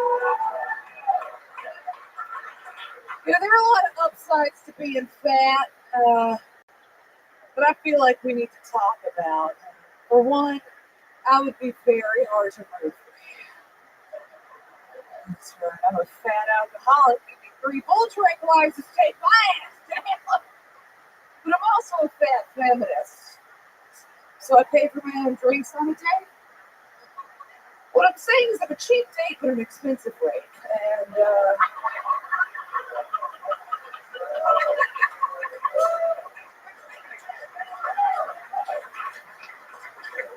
that's a good life balance as far as I'm concerned. People like to come up to me after telling these jokes. They're like, oh, no, Kayla. No, you're still pretty. Like, bitch, when I say I was ugly, what? I'm gorgeous, okay? I look like Liv Tyler ate junk good. I am rocking it up here. Wow. Incredible. And sets tonight have either gone one way or the other. It's either been killers or just fucking people dying up here. Oh, God, which one am I? Oh, come on. That's incredible. How about one more time for Kayla? One more time for your shirt. That's an awesome Oh my gosh, thank you. It's my fanciest cat shirt, so thank God I got up tonight. There you go. Let's start with the cat shirt toss. That's always a great way to start it. Yeah, that's so great fancy. for those of you listening to the podcast. She's got fucking tiny cats on her shirt. Yes. Let's see them. Oh, There you fancy go. cats. Let's talk about it for as long as we fucking can. There it is. Anyway, Kayla, unbelievable performance. Thank you. I love how you came out guns ablaze and making fun of yourself. Thank you. And how long have you been doing stand-up? I just passed 3 years. 3 years. Incredible. Wow. My goodness. And that's true? You drink a lot? Say what? I don't know. You drink a lot? Oh, yeah. Oh, for sure. That's why I didn't hear it you first asked. Yeah. Wow. When you drink, do you go to regular bars or Roseanne bars? Oh, Ryan Scott. Ryan Scott, where you at? Ryan! Oh, That was brilliant. oh, thank you, Glenn Howerton with AIDS. I really Oh my God, appreciate it. how are you? Thank you. How are you? Wow. That guy loved that. You know, David Lucas up here. That's Yeah, my side. yeah, they both feel the exact same, I bet.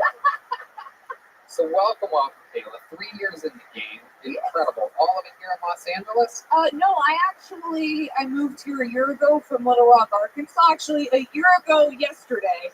I live with the Fleich brothers. I live with the twins. Oh, that's so cool. We have the Fleich brothers. That is so cool. You must be on the bottom bunk. That's me, yeah. That's so fun. So 1 year away from Little Rock, and that's where you were born and raised? No, I grew up in Texas. I went to Arkansas. You have like 9 different accents. I It's do. amazing. I do. They come and go. It's That's a new one just anarchy. now. This is It's anarchy. wild. I know.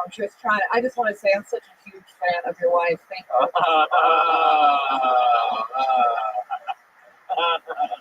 I like it. I like it. I felt them sink into it. Really hard. No, my ego's so big. I was like, well, thank you very much. Fuck you. Why didn't I see this coming? Kayla is a huge fan of everything she's a fan of. So Little Rock, Arkansas. Is that where your family is now? No, my mother lives in Burleson, Arkansas, or Burleson, Texas. Jesus Christ. All right, Burleson, Texas, and my father lives in Minnesota somewhere. Both of them, different trailers, different cities. Different trailers, yes. My goodness. No, my mother made good decisions. She was an ex-army captain and nurse. My father made bad decisions. He made meth. So Wow. here we are doing comedy. Heck yeah. Is he still in the game? Is he up in Minnesota? No, he gave it up. He's just a boring alcoholic now. Oh, shit. That's no good. Wow. What do you do for money? How do you make a living? I do audiobooks. I can do any accent. Literally any white trash accent. Any white person that makes less than $19,000 a year I can do. That's my demographic, thank you. Is that what you do for audiobooks? You read? I read audiobooks mostly under a pseudonym. I do a lot of erotic audiobooks. Get the fuck out of here. Yeah. Can you give us a little example of like something that you have memorized from your past? Not memorized, but I'll give you a little paraphrase, and I don't want to put. Oh yeah, exactly. Sure. Just give So a lot of what I do is anthropomorphic bullshit. Wait. You have to. Blind people know what that Yeah, means. you have to That's all explain right. that. You just gotta go on and feel this big old sloppy pussy with the wet sloppy Joe and church-shaped turkey. Bring back that Arby's, boy. Oh, you come on over, John.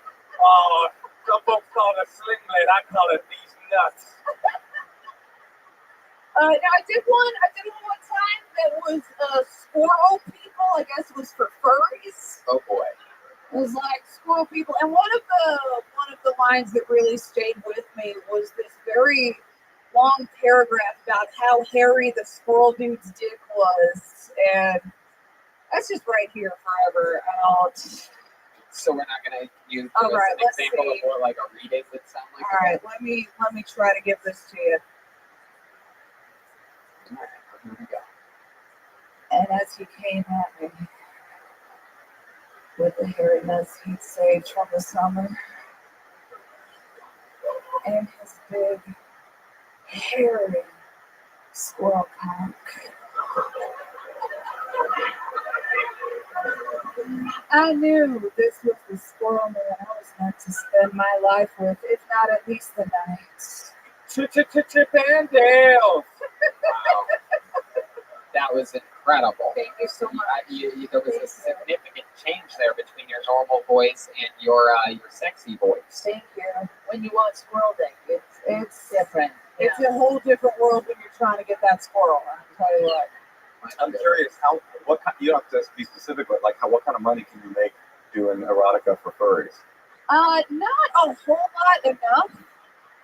Enough. I fuck a lawyer if that makes any more sense. Whoa! Look at that. How long you been fucking a lawyer for? 2.5 years. Wow, 2.5 years. He was actually on your Dallas show at Hyenas back in the day. I was part of the little Arkansas crew that came down to Texas. I remember that. There was a big, like 6 or 7 people, right? Oh, Yep. my goodness.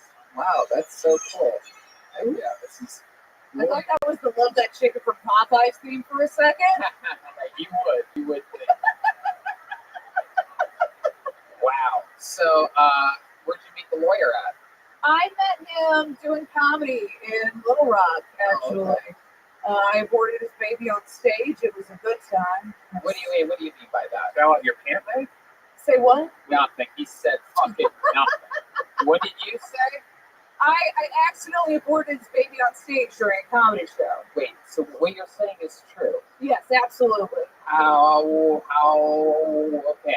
Alright. How do you know that it happened during your set? Because she didn't even know she was pregnant. Yeah, it was a real surprise. It started heckling me from the So when you have an abortion, you take a pill and it stops the pregnancy. And then 24 to 48 hours later, you take another set of pills that starts the slip inside portion. And Is that what they call it medically? The yes, slip inside? that's the medical term. I asked my mom; she told me. This is a wonderful TED Talk. Thank you so much. But I did a second set of pills yet, and I was 3 minutes into a set, and I just started bleeding, and Fell out your pant. fell out of my pants. No, I'm classy. I got creative with some paper towels. I finished it at home in the bathtub like a classy bitch. Wait. You didn't bail on your set, did you? No, God, no. I came back. Yeah. I went and got some paper towels, got creative, came back, finished the rest of that set. I'm a fucking professional, you guys. Wow, that is incredible. You are a real professional. Thank you, comedian Courtney. That is mind-boggling. Brought that set to term. My goodness gracious. Any other fun facts about you? Any fun hobbies or anything like that? Or I have 4 cats by 3 different dads. They're shit. awesome. They're I spend a lot of time hanging out with the 4 cats. There's 5 comics total living in my house, so we have a great time. Just hang out, play lots of video games, play a lot of Overcooked too. wow, is that a video? That's a video game about cooking? Yes. Yes, you've got fancy little characters and you pretend to cook and it's just a great time. So even in your fantasy life, you can't. Yes, that's my highest aspiration is being a unicorn cooking burgers.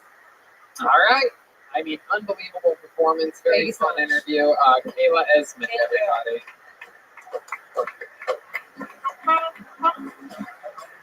You guys want to do one more quick one? Are you sure we could end it right now? Oh, there goes. There they go. All right, there they go. All this talk about meth, they have to go do some over here. Look at that. There they go. Jesus Christ. Can't believe that the chef from the kitchen snuck his way to the front row for that whole part of the show. All right, whatever. You sure about this? One last one? We can end it with Caleb. All right, here we go. We're going to get through this fast. Make some noise for Andre Mulligan. Andre Mulligan.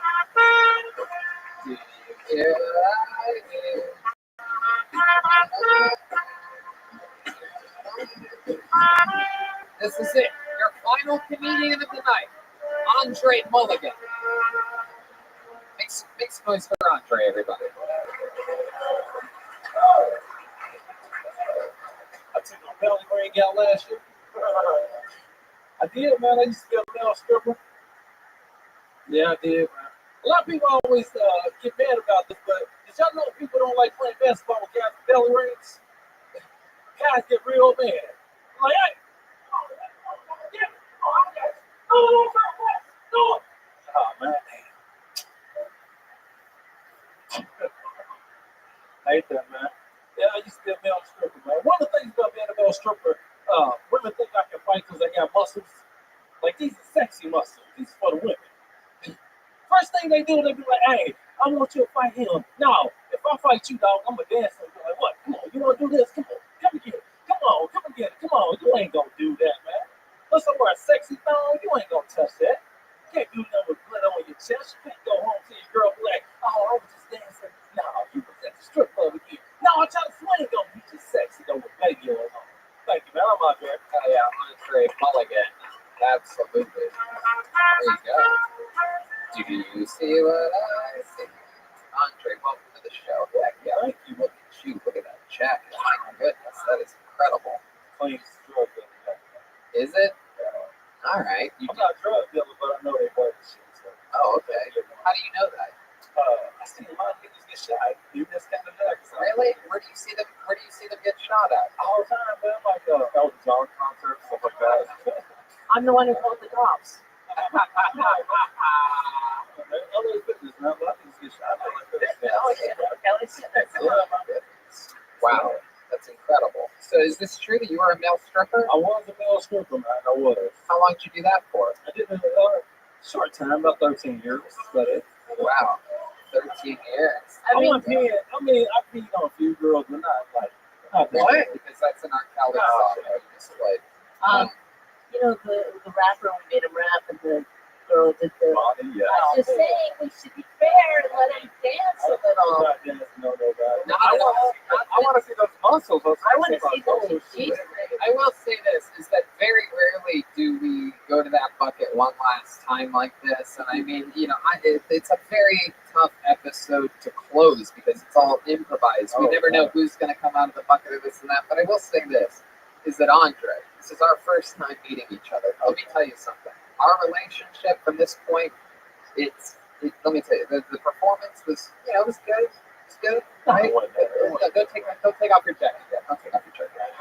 Let me just say this, is that if you were able to get, my friend there, the great, to your right, the great Phyllis Watkins is blind. She doesn't get a lot of action. If you were to say, give her a lap dance on this show, I think that there could be no better way to end the episode. You'd be a legend in my mind. Okay.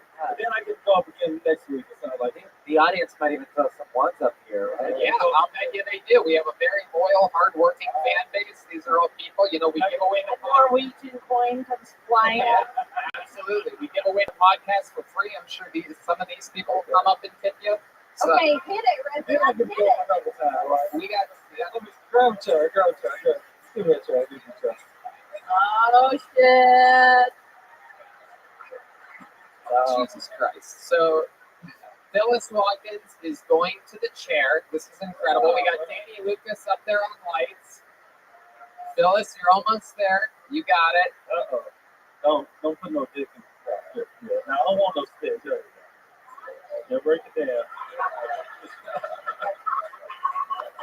Oh, man. All right. So this is the moment that we've all been waiting for. Andre Mulligan is a former male stripper. He said he would never get back in the game, and now here we are to close this episode of Kill Tony, where literally anything can happen. We're gonna do the R. Kelly one. Bump and grind. Give me some good music. What's a song you do? That's it. What do you want? You tell us. Bump and grind. What do you like? What's your specialty? You have do the original bump and grind. The original bump and grind. Bump and grind. R. Kelly. Let's do the radio edit. Look at Aphrodite. She's figuring herself already. Yeah. Oh shit, Aphrodite's got a bus ticket she's about to throw up here. Oh shit. Take the jacket off. Take the jacket off. Is this good? Yeah. All right, ladies and gentlemen, Andre Mulligan bringing the show to a close. Give the light. There we go.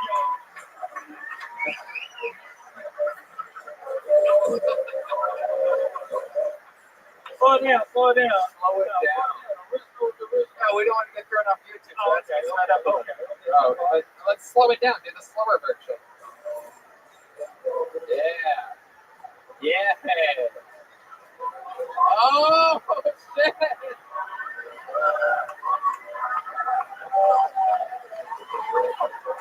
She's touching his face.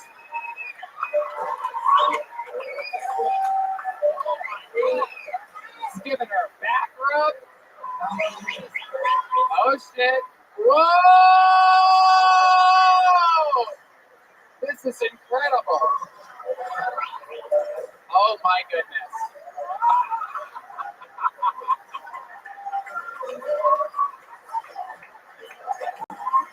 Wow.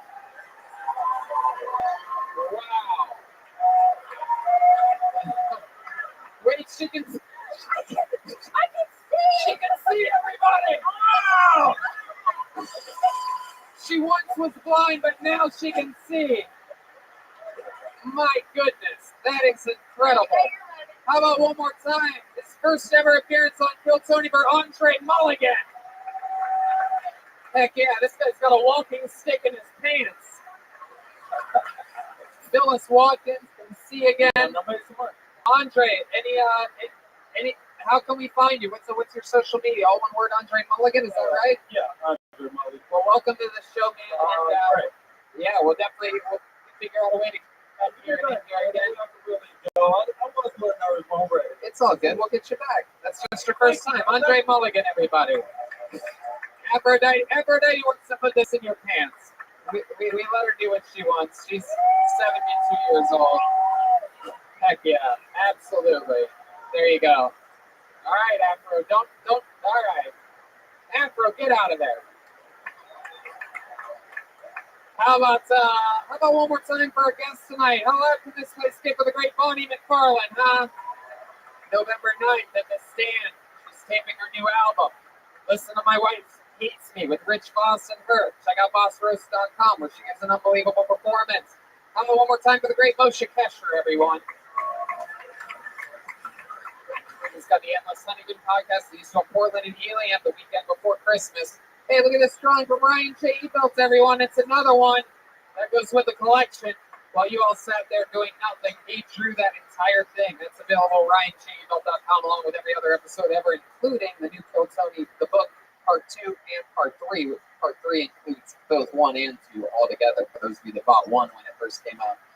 Come on, people. The one and the only best sister in the world, the great Phyllis Watkins, everybody. Unbelievable performance tonight, all the way through.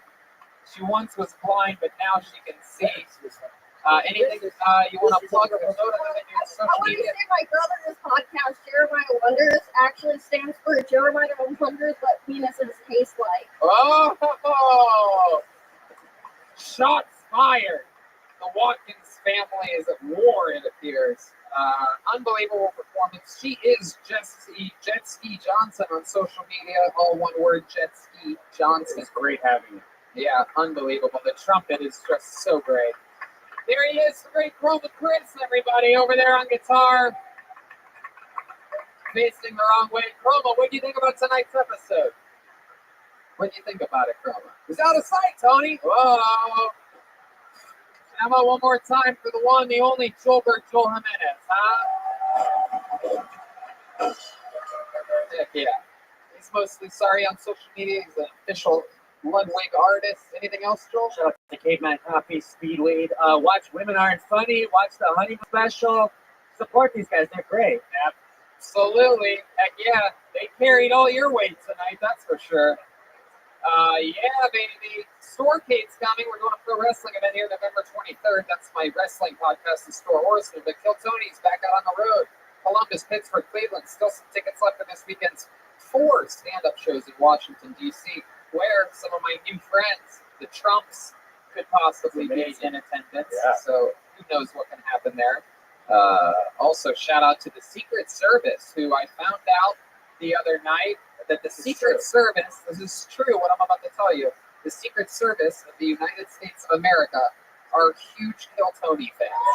So, that's true. I thought they were fucking with me, but they simply weren't. It turns out that we are the number 1 live podcast in the world with the Secret Service. So, you know, I don't know who the fuck's listening to your podcast, but hey, you know that the Mossad, all the Israeli intelligence services love my podcast. Hey, we have a new Kill Tony shirt, new Death Squad shirt. We also have the Death Squad Chronicles coming out. A new episode just came out. Williams and David Lucas's new podcast is out. And new Holtzman podcast is coming tomorrow. Go to deathsquad.tv for all. We also have a major announcement coming in next week where our guest will be from New York City. Mike Feeney and one of our new favorite humans on the planet, Tim Dillon, will be here. Locked it in. A lot of fun things coming up, a lot of fun guests coming up. And don't forget, if you live in Huntington Beach, St. Louis, Kansas City, Chicago, or San Diego, Jeremiah is going to be headlining your town. So go check out Jeremiah, support the band and everything there. The Big Gay calendar is still for sale. A lot of people have been buying it. And to the live audience that comes here on Mondays, we love you so much. You make it all possible. Thank you. Good night. Thanks, guys.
No.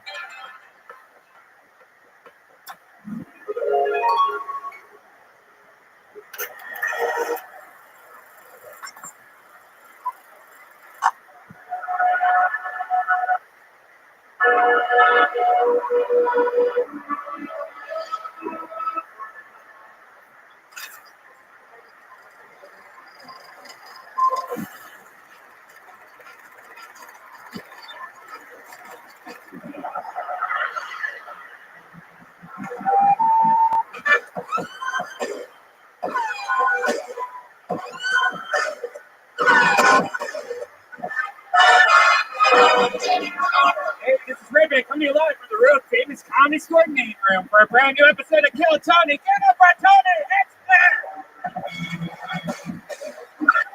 Fuck yeah! Monday night, live from the Comedy Store. You guys ready to do this shit? Yowie, wowie. The great Brian Redband's here. Wowie, wowie. Hell yeah, we're doing it again. Look at this. It's Ryan J. Ebelt over there with his prints. Ryan, throw me one of those books. Where'd the books go? We're supposed to have a book up here. Shit. The new book, Kill Tony, Volumes 1 and 2, the second and third Kill Tony books that have ever been made, are for sale now. You can get them on Amazon. Go to RyanJEbelt.com. Every single episode he's drawn. Every single episode, every single tour poster, every single everything. If you're a real fan of Kill Tony, no better Christmas gift or Thanksgiving gift or birthday gift than Kill Tony the book. It's a picture book for those. A lot of our fan base doesn't know how to read, so we made it easy for you. We're back on the road again this week. It never ends. We're going to DC. 2 sold-out Kill Tonys and 4 stand-up comedy shows that I'll be headlining guest spots with all your favorite cast members of the show, and then we're straight into New York again. I just left New York yesterday, and now I'm going back there on Sunday because we are doing the Gramercy Theater for the 3rd time this year. That's a big deal. That's a big deal. And in Columbus, Ohio, at the Newport Music Hall, December 12th. Pittsburgh at the Rex Theater, December 14th. And Cleveland, the 15th of December, at the House of Blues. Ryan J. Ebelt is the book, and Jeremiah's headlining too. The little baby boy's all grown up. He's going to Huntington Beach, St. Louis, Kansas City, Chicago, and San Diego. Go to JeremiahWatkins.com for tickets. He's in New York tonight, so that's fun stuff. He will be missed deeply on this amazing episode of the show. However, let's go onward and upward. Shout out to our friends at Nitro Cold Brew Coffee, Caveman Coffee. My favorite drink. I literally drink it. Watch. Look at him drink. Oh, I drink it all day, every day. My refrigerator is stock filled with it. It saves me so much money from buying dumb LA coffees that I used to get all the time. To your door. This stuff actually works. This is not a paid advertisement. This is just honest from the heart. However, if you do go to Caveman Coffee Company and use the promo code KILLTONY, you do save money. Then becomes a paid advertisement. It's like I would say it anyway, but got to make that money. You know what I'm saying? That sweet, sweet caveman cash. Yeah, a lot of fun stuff's happening. We have an amazing team of people that we work with here. You know, the whole thing, it's all a big deal. We have an unbelievable team. 6.5 years in the game. We are at over 400 episodes of the show. We are approaching episode 420 very quickly. Which I'll tell you right now, keep an eye on when episode 420 is being here, because I might have a little something up my sleeve for that one. Yeah, not Doug Benson. I don't know why you would say that, because now I just shot down Doug Benson. Now it looks like I don't like Doug Benson, so that's a weird thing. You know, picking people to be guests on this show isn't easy. I do it myself. It's a tough job. Hiring can be a slow process. Cafe Alturas COO Dylan Miskowitz needed to hire a director of coffee for his organic company, but he was having trouble finding qualified applicants. So he switched to ZipRecruiter. ZipRecruiter doesn't depend on candidates finding you. It finds them for you. Its technology identifies people with the right experience and invites them to apply to your job, so you get a quality candidate fast. Dylan posted his job on ZipRecruiter, and he said he was so impressed by how quickly he got a great candidate apply that he told all his friends. He also used ZipRecruiter's candidate rating feature to filter his application so he could focus on the most relevant ones. And that's how Dylan found his new director of coffee in just a few days. Incredible. With results like that, it's no wonder 4 out of 5 employers who post on ZipRecruiter get a quality candidate within the first day. See why ZipRecruiter is effective for businesses of all kinds. Try ZipRecruiter for free at our web address, ZipRecruiter.com/KillTony. That's ZipRecruiter.com/KillTony, KILLTONY. ZipRecruiter.com/KillTony. ZipRecruiter, the smartest way to hire. Look at that. A lot of stuff happening. I was joking about the Thanksgiving gift, the Kill Tony, the book. But this Black Friday, secure the best deal of all, a healthier, thicker hairline. For Hims.com, a one-stop shop for hair loss, skincare, sexual wellness for men. Thanks to science, baldness can be optional. You know, I'm thick, and my dad also, he goes to a grocery store and buys this like $60 like bullshit.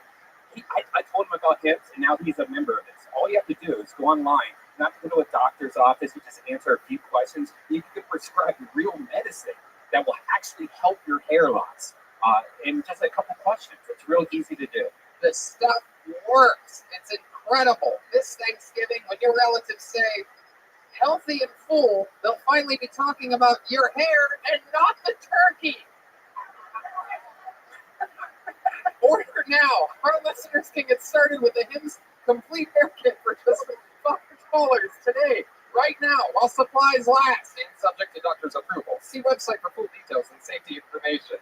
This could cost hundreds if you went to the doctor or pharmacy somewhere else. Go to forhims.com/KillTony. That's FORHIMS.com/KillTony. Forhims.com/KillTony. You guys ready to start tonight's episode or what? This is very exciting. As always, 2 of the best comedians in the world are going to sit up here all night with us and be amazing guests on this show. They always are. They've both been on before. I present you 2 of my favorite comedians on the planet, the great Moshe Kasher and Bonnie McFarlane. Just the 2 of us, the 2 of us. Yeah. Welcome to the show.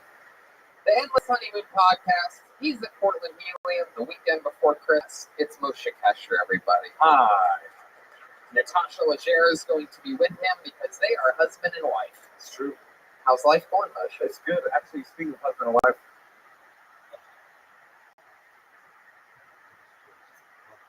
bullshit. Some of the most bullshit shit I've ever seen.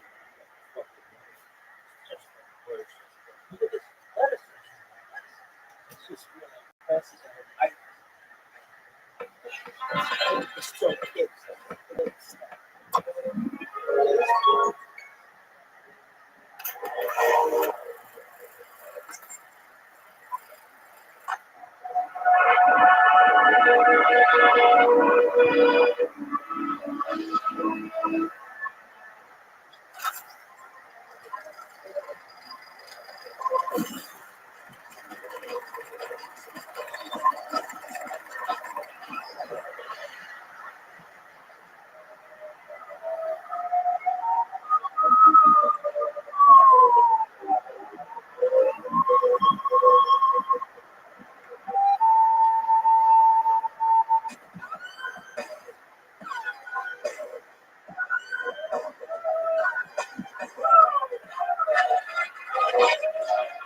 Hey, this is Rabbi coming live from Washington, D.C. For a brand new episode of Kill Tony, get up on Tony Hitchcliff.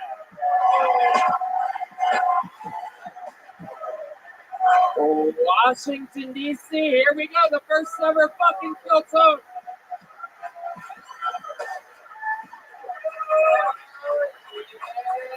Yeah, baby. It's Brian Redband, everybody. Oh, come on.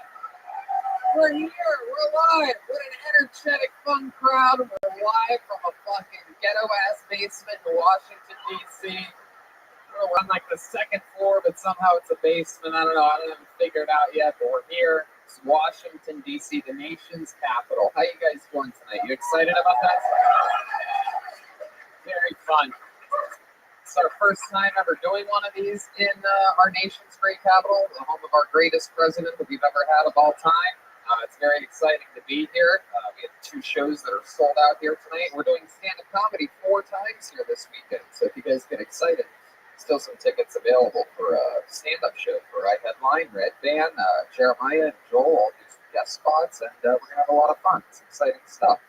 And then the road continues. Columbus, Ohio, December 12th. Pittsburgh, December 14th. Cleveland, December 15th.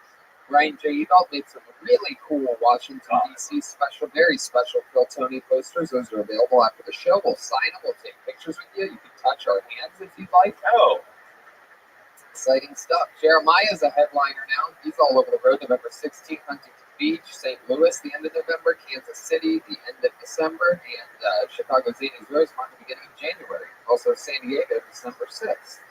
Little baby boy's all grown up, doing his own headlining gigs out there. Exciting stuff. And yeah, let's just jump right into it, shall we? Right? I'm excited. I'm excited too. It's fun to be here. I like this room. It's very tight, split down the middle, sort of like a V shape. There's nothing 15 feet in front of me. There's just a wall. Yeah. The cameras are bounced on napkins, so if anyone sneezes, the cameras might fall down. So there we go. No sneezing during the show. So yeah, let's just jump right into it. But before we do, you know what? I want to tell you something. Traveling's been crazy lately, and one of the things that I think we have bad habits from Ohio. We walk around all the time with these clunky wallets. You always have it in your back pocket. It's not good for your back, and that's why we just both fell in love with Ridge Wallet. It is just unbelievable. We talked about, you know what I mean, that old grandpa wallet that we used to have. It was thick, it was bad for us for traveling, but now Ridge Wallet.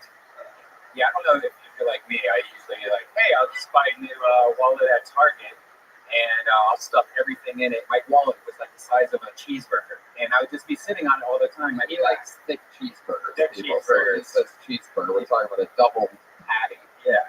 And how many times have you been just driving and just like noticing that, well, shit, I've been sitting on this like rock for like the last 3 hours. It's been killing my back ever since I got this Ridge Wallet. It's amazing, man. It's so small, and it makes you like not put all the junk that you normally put in your wallet. It just slides in your front pocket. It is sleek. It's held together by a durable elastic band. It's titanium, carbon fiber, and aluminum options. Ensure that there's an option for everybody. It has 30,000 5-star reviews. It's a better way to carry your cash and cards and streamline what you carry around every day. There's a lifetime warranty if you love it, free returns if you don't. Again, titanium, carbon fiber, aluminum, and a dozen different styles.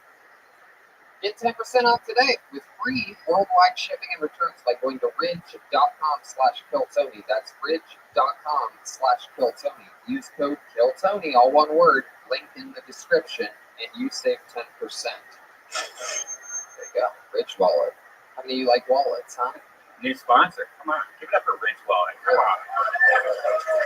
They help us. Yeah, they help us, and we absolutely love their product. We're very excited to have another sponsor that we always wanted to come on board. That was the first ever Ridge Wallet ad read here in Washington, D.C. So now you feel special.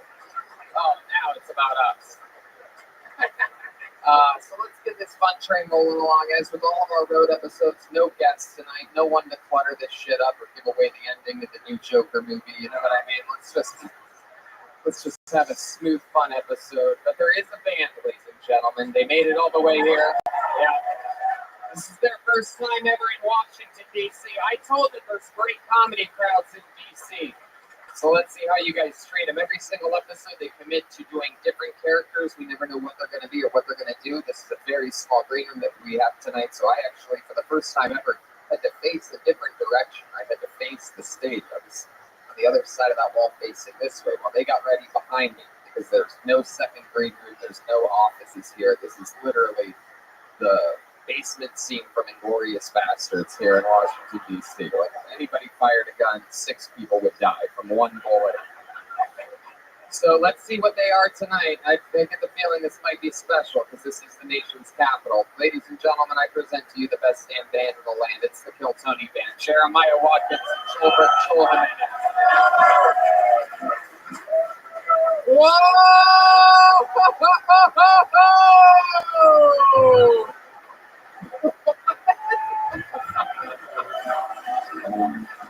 Wow! Oh my goodness. Ladies and gentlemen, the President of the United States of America, Donald J. Trump. Number 42? Number 43? Number 45, number Oh. 46, number 47. Hey! Donald motherfucking Trump. You've been on the show a few times. You're one of the greatest characters, one of the greatest people that we ever have joining us. How's it going? We're in your one of your homes. It's good to be here, Tony. Can I just say it's tremendous to be here? And also, Tony, you said my name earlier. You summoned me. I'm like Beetlejuice.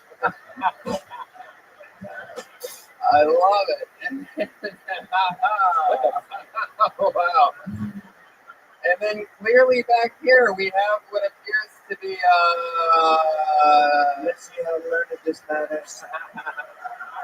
what appears to be transgender Danny Trejo. Tony, my name's Alexandria Ocasio-Cortez. Oh! That's right. Oh my goodness. I'm appalled to be up here on stage with this racist. Wow, I can't believe you two are together. This is Alexandra's, definitely. I would remember this. This is your first time on the show, I've correct? been fighting climate change. We only have 2 years left, Tony.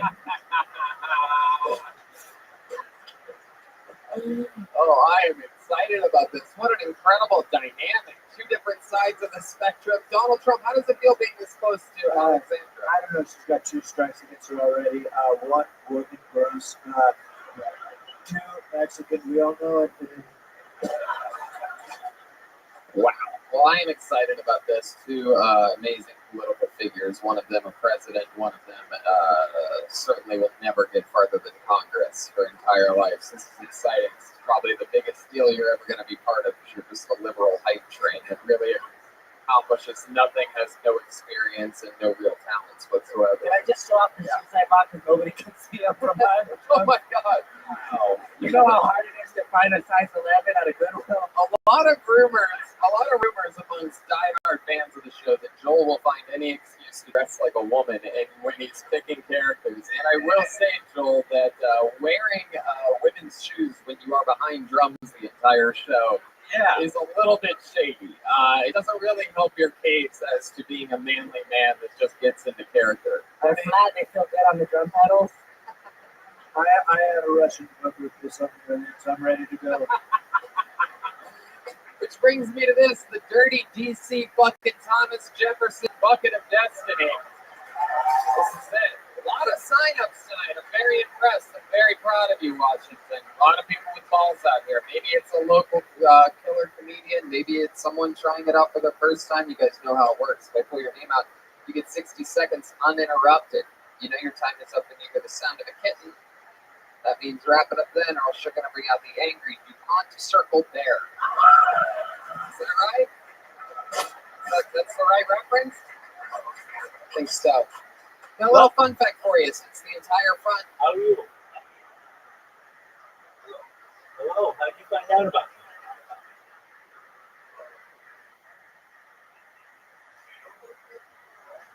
Yes, I do.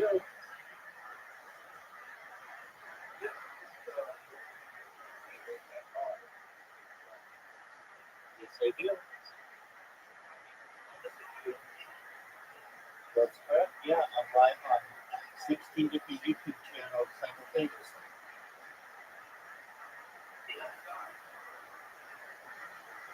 Excellent. Yeah. Well, welcome. I've been live streaming like 24 hours a day, 7 days a week, 365 days a year for World Peace for more than 3 years. My streak goes back to the pandemic. We've seen the death of a king, the birth of AI, the coronation of a king, and everything in between. Hey, you know what? Yep. Going back to the pandemic, more data than the person has uploaded the internet global history. The data is Earth's number one resource, according to the Economist magazine.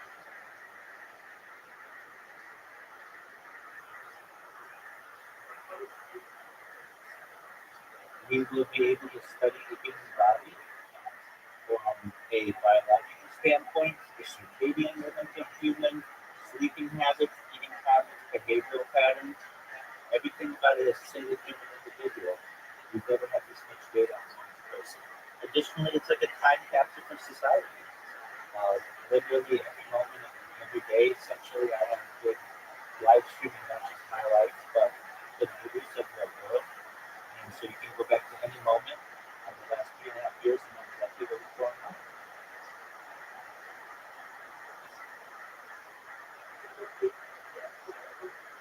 Well, yeah, it's stressful, but I just persevere. But yeah, it gets stressful. I get, I mean, the thing that stresses me out the most is probably just the technological aspect of it, just ensuring that the students continue to go. Every 12 hours, I restart them so that they're archived on YouTube. So you can really go back to like 12-hour chunks. It's really exciting though. I get to meet new people like you. I get to have really great conversations, really exciting opportunities to socialize with people I might not have ever been able to meet previously. I get a chance to meet some really great influencers and some really great entrepreneurs, some really talented individuals. So the benefits, I would say, highly outweigh any kind of difficulties or challenges that I must undergo.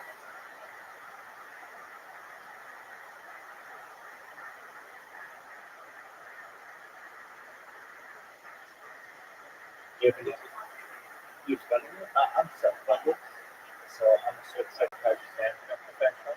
I've launched apps on the App Store and Google Play, and I have contracts with Fortune 100 companies that have allowed me to be able to self-fund this project. I'm also sponsored by cryptocurrencies as well. It's known as Haircut of Amazon Pennies. It is worth tens of millions of dollars, and they've been really great partners. And I've completed some other projects for some other social media, some other cryptocurrency, other social media stuff. So that's allowed me to be able to shoot my life for the last 3.5 years without a job.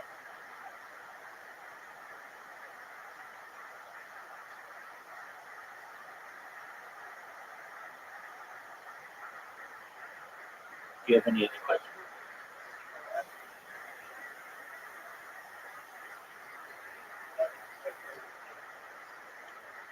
Oh yeah, I mean, I go to the bank on camera. I go to the bathroom on camera. I showered on camera. Bathed on camera. Oh, I show everything, man.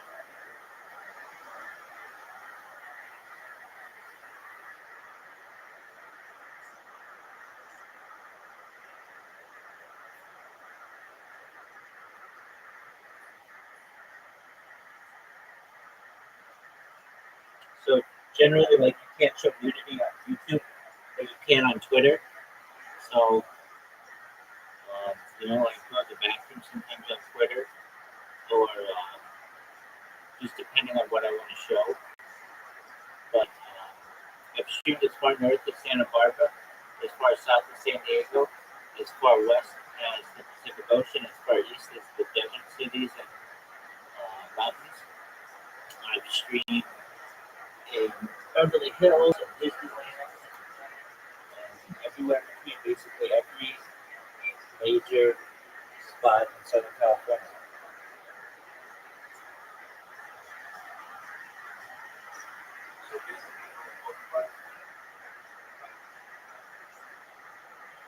Three and a half years, yep, that's correct.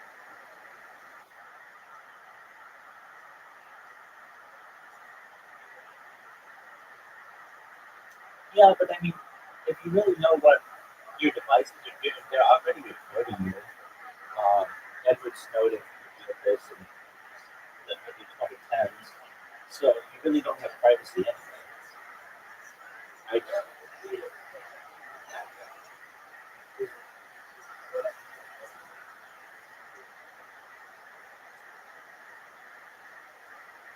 yeah,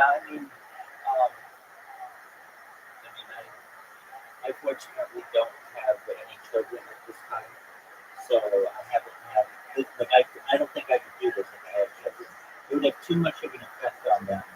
Their friends would see what I do and be able to bully them, perhaps, or whatever the reasons are. But I mean, I'm a cool person, so I don't know what they would bully out of my children, but I would just want to protect my children, protect their privacy, perhaps. Um, but since I'm a single adult, I can do what I want. And a lot of things that I like to do are of interest to other people as well, like stand-up comedy and sports and games and athletics, exercise. These kinds of things are really cool to me. And they're, AI and technology and futurology, those are all things that fascinate me. And so I've done my best to document the conversations and the activities that I have had with people over the course of the last year and a half years.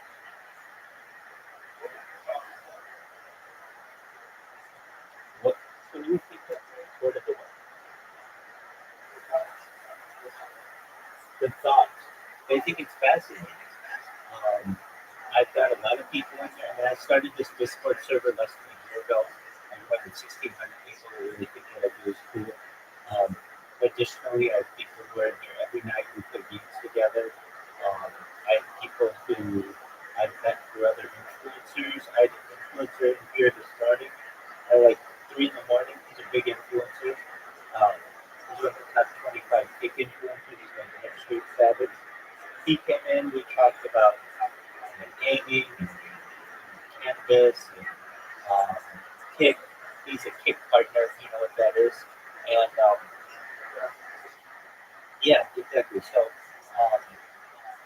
they think what I do is really cool and they think it's going to help the world. And it's like, okay, well, how are you going to help the world? It gives me a huge platform. I mean, I'm live streaming on like 33 different platforms right now. So I'm basically uncancelable.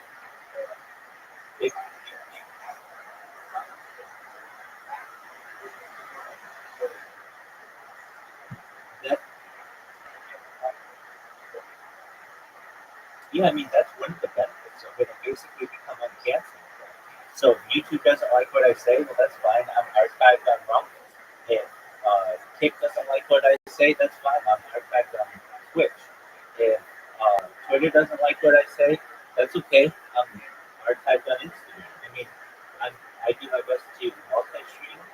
I'm not even on platforms that people don't even know really exist. Emo TV, things like Eli and Trovo. There are a lot of different streaming platforms out there, especially in Asia. And I've done my best to connect my accounts with all of those so that I have data archived at very far corners of every major internet website that we're on. I mean, I'm the number one streamer in Rothschild Discord all time, the number one streamer in Actual Speeds Discord all time, number one streamer all time in Everance Discord, number one streamer all time in Thompson Max Discord. Been able to connect with some really good influencers. I've had Amy Ross on my stream, and I've had Sam, I've done interviews with Sam Bonds. So I've been really able to network pretty well and connect with individuals. And a lot of people think what I do is just really fascinating. Overall, people are really interested in what I do.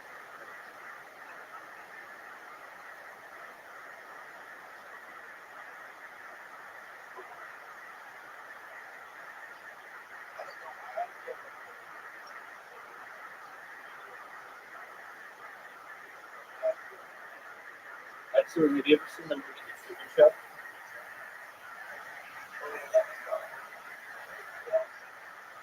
Absolutely. So it's somewhat similar in that, every moment of Jim Carrey's character, Truman Burbank, is recorded in that movie. The only difference is one of the major differences is we have my consent to use this. I can stop the streams at any time if I want, but I don't. I want them to continue through the rest of my life. I think it'll be very beneficial for society that essentially has the majority of someone's life on camera, and then perhaps even someday we might have to do like that camera. But if anything, I'd be the first major influencer who have done it, and I do it differently than most any other person who live stream. I archive it every 12 hours, and I'm live on 33 different devices, so you can watch my life in 360 degrees.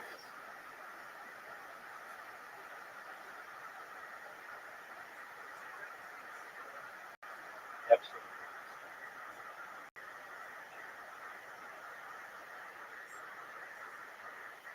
And the thing is, I talk about things that are really unique to society and aren't being discussed. Things like ending world hunger, the use of technology like agricultural drones, floating greenhouses, saltwater greenhouses, hydroponics, vertical farming, cloud seeding. I want to end world thirst, as mentioned earlier, that is funded by cryptocurrency, military cover by the South Africa.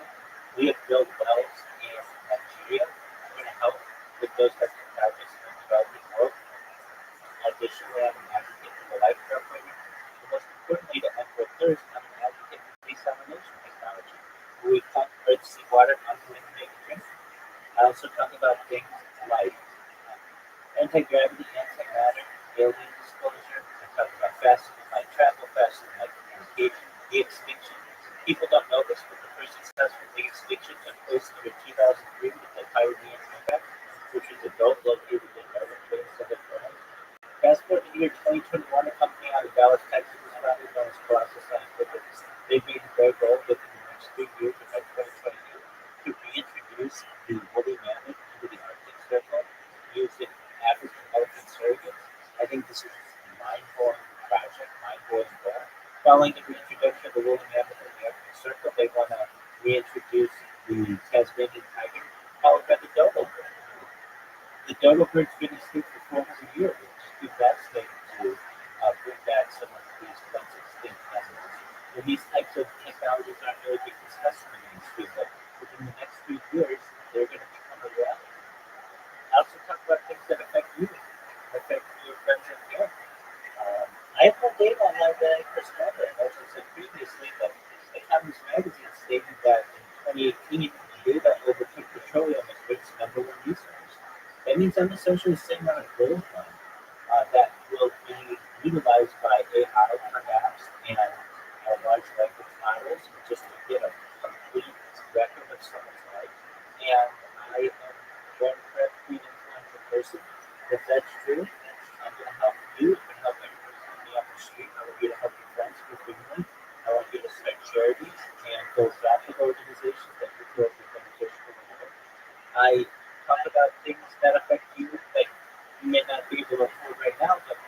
once I go viral and I'm able to help you be able to afford life extension technology. When you were born, the average life expectancy for you is probably about 80. I'm going to increase that to 100, 120. For use of technology like antigen therapy, stem cells, cold shock therapies, things like human growth hormones, cryogenics, things like nootropics, things like ambrosia therapy.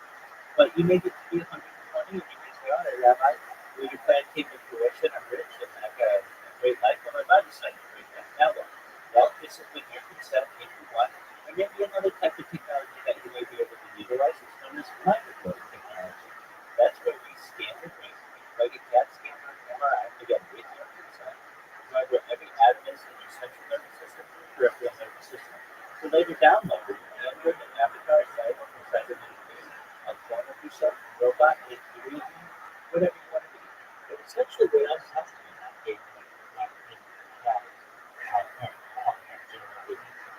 is that you may be able to experience digital immortality, which is a really exciting future. What are your thoughts on that?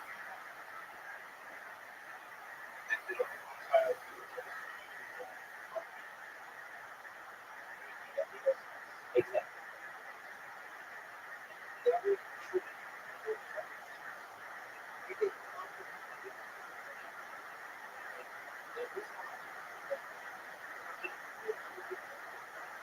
It's really a philosophical question. It's a paradox.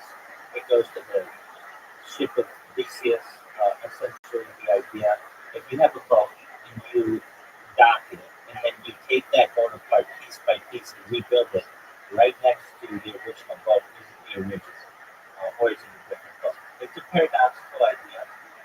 Some people consider it the same, some people consider it different. Nevertheless, you may be able to take the memories that you have, everything that makes your personality, and put it in another being and generate it. It's a philosophical. I'm not here to debate whether it's true or not. That's a philosophical argument that there isn't an answer. It's paradoxical. What I'm here to tell you is that is going to be a reality in the future. And so, whether you consider it yourself or not, that doesn't matter. That's paradoxical. That's philosophical, and that can be debated until the cows come home. What I can tell you is that there will be people who will be able to remove their consciousness from their current bodies and transition that into a cybernetic being, a clone, an android, an avatar, a robot, an ethereal being, whatever they want to be. And whether you consider that bad or something different, that's fine. But they're going to be able to take basically everything that they learned in this current iteration of their life and move it forward in the future. And if you want to experience that, you may be able to as well.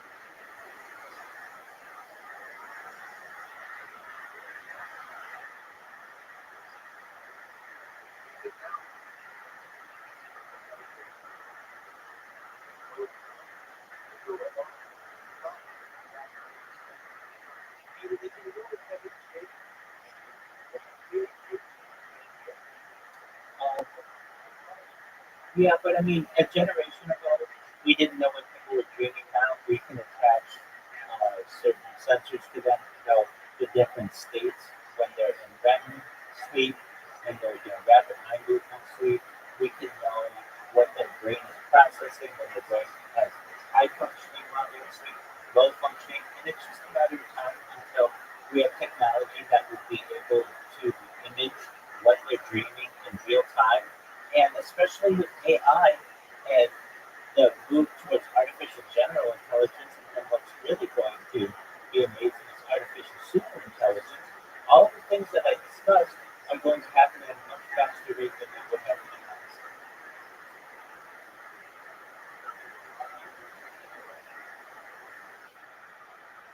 Well, that's a fine opinion, but there are people who say that they're not already exist.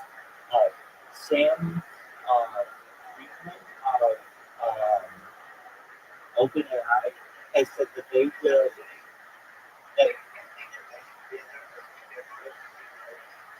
right, and I don't like how they judge what they consider to be artificial general intelligence. They say when they have a market cap of $100 billion, they'll consider themselves to have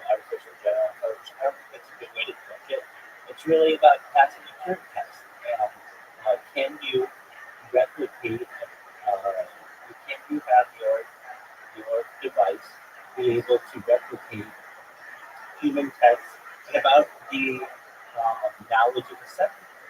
And they're already able to do that. And many people might say that, especially with where they currently are in this iteration, where are we at artificial general intelligence? We're very quickly moving to artificial super intelligence. So I understand that you don't that you don't want to move towards that world. Unfortunately, we're already moving there, and if not, we're already past it. I know just recently, in the last few days, ChatGPT had an update, and now it can create real-time video, essentially, or I should say artificial intelligence video, and it can create movie scenes that are essentially indiscernible from what is made out. And I mean, just an example, I saw a clip of a video that they made of a zombie movie that you couldn't tell if it were created with computer CGI or with extremely good um, makeup because it was all AI. It wasn't even CGI. It was all done in AI. It was done in moments. I mean, within seconds it was done. And we're just going to see that probably in the next year or two expand to being able to put together an entire movie within a few moments. And then from there, the sky's the limit when it comes to the kind of art that we may be able to see, the amount of data that it will be able to process. And then it's going to be able to really help us. So getting back to the idea of being able to transfer the human brain, there are arguments to be made that this has already been accomplished in China, and they just haven't publicized it yet. The first successful brain transplants. They're already doing face transplants. I've already seen face transplants from China. They basically, old people take the faces of younger people, and they're pretty kind of uncanny. Like you have like a 75-year-old woman who has the face of a 25-year-old woman.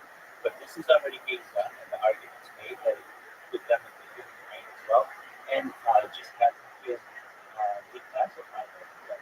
Whether that's true or not, I'm not sure, but it's just a matter of time, even moving away from just a brain transplant to just a machine like a CAT scanner and MRI that scans the human brain, knows where every atom is in the central nervous system, peripheral nervous system, and it's able to replicate that, just like a file on the computer. When you put copy and paste on your computer with the file, it will essentially be a similar or the exact thing that certain points.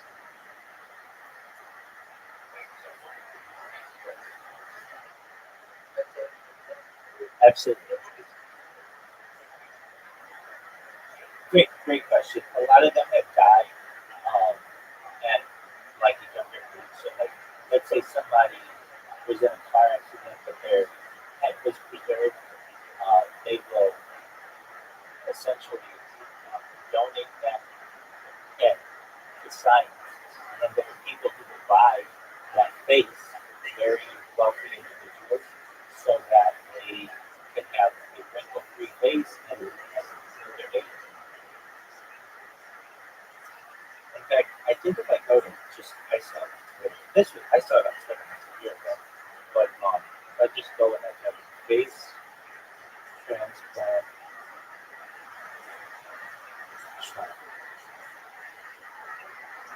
the people, they look kind of scary. I mean, it's not perfect yet, but I've heard that it's very, okay, scared. I mean, even NBC News is reporting this, that they've done this in the United States with someone who was shot in the face. This was done 5 years ago. Yeah, here in China. They're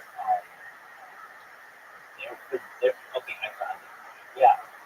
Now, they say some of these people were like trafficked and have their faces close. I don't know. I don't endorse that type of behavior. So, yeah, don't know if you can see my camera in my phone, but okay, here we go.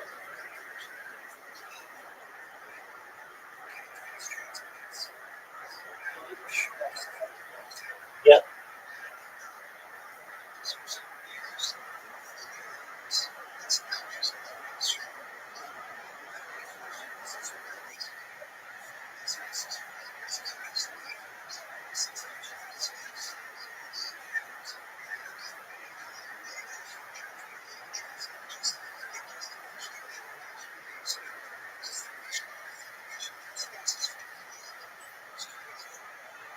It's fire.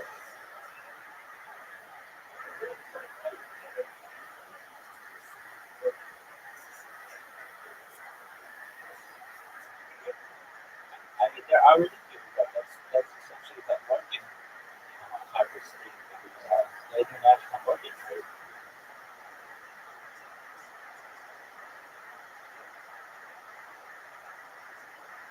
I don't endorse it.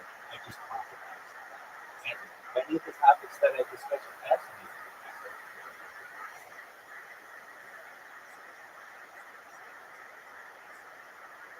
And you know, that's a publicly available video of the face transplant. We just saw that it happened in China, but I also saw it at least part of the face that was done in 2017 to with the United States. The brain is not far away from being. I actually think it's already been done. In China, I've heard about it being done. I just don't have any proof of it. Like it's easy for me to share. Yeah, it's a great question. So as I understand, you basically have someone decapitated, their head in a clean cut from their torso, and you preserve that.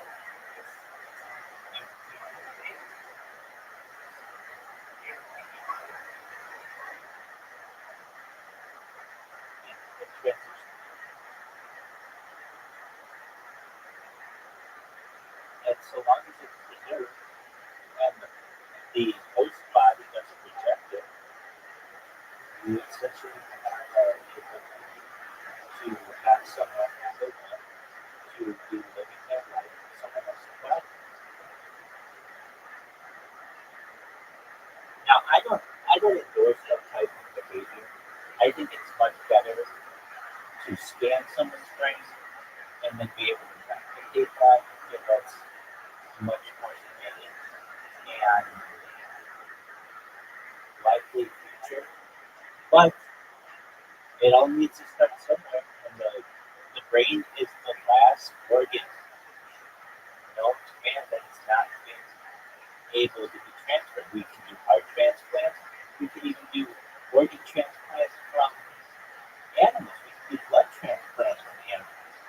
But the brain is one that, because it's so delicate, that we've never been able to do.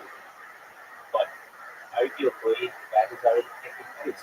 I know that China has experimented with it on animals, and they're already doing face transplants and making those, declassifying those, and I've heard that they have devastated things.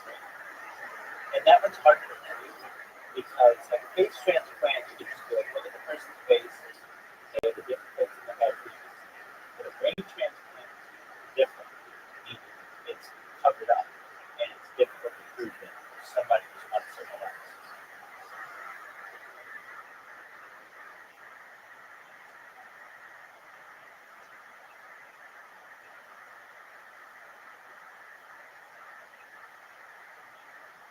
So yeah, general beauty, those are some things we talked about. Do you have any other questions?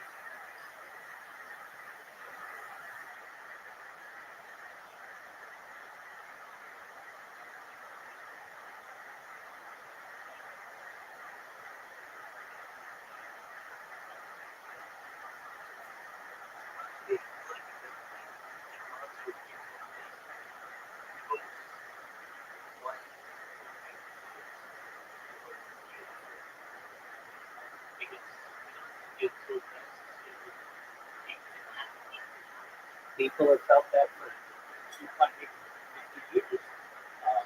There were people known as the Luddites who, when the Industrial Revolution was starting, they would actively take apart the machinery and the foresight to know that these types of machines would eventually cause their unemployment, but also might eventually overtake humanity. They had these types of ideas between 250 years. I think that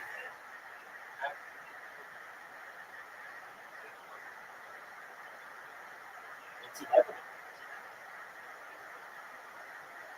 Well, I shouldn't say taking over humanity because there will be probably a ruling class that controls it, but the majority of humanity will be controlled by robots in the future. Is a very high likelihood, if not inevitable.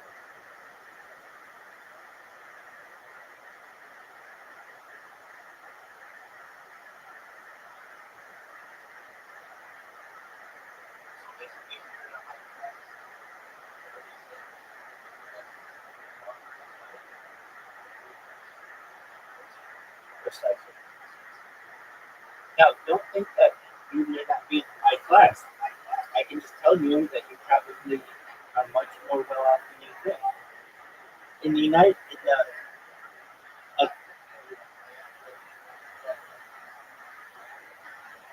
oh, perfect. Well, then you're good to go.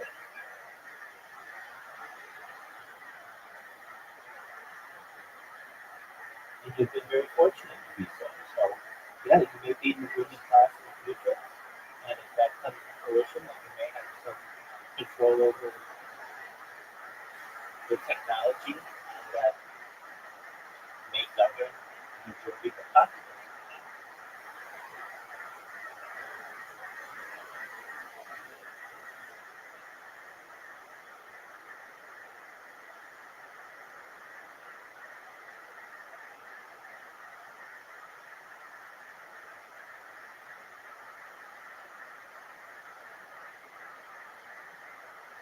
So those are some of the things that I talked about on the stream.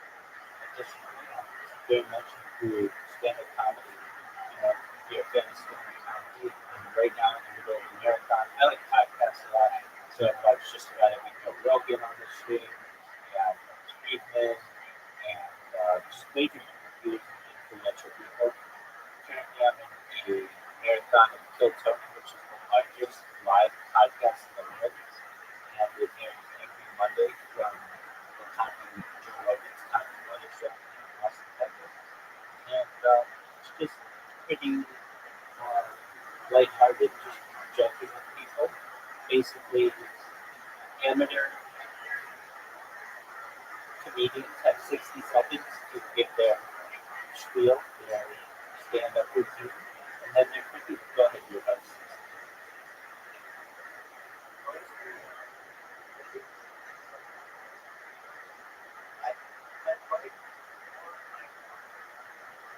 Okay. Absolutely. Absolutely. General Biggie, you're always welcome. And if anything, I hope that this was an interesting conversation for you. It sounds like it was. And I'm always here for you. If you could be a positive person in your life, I'm here to have an optimistic view on the future and just here to give you hope. Feel free to come back whenever you'd like, okay?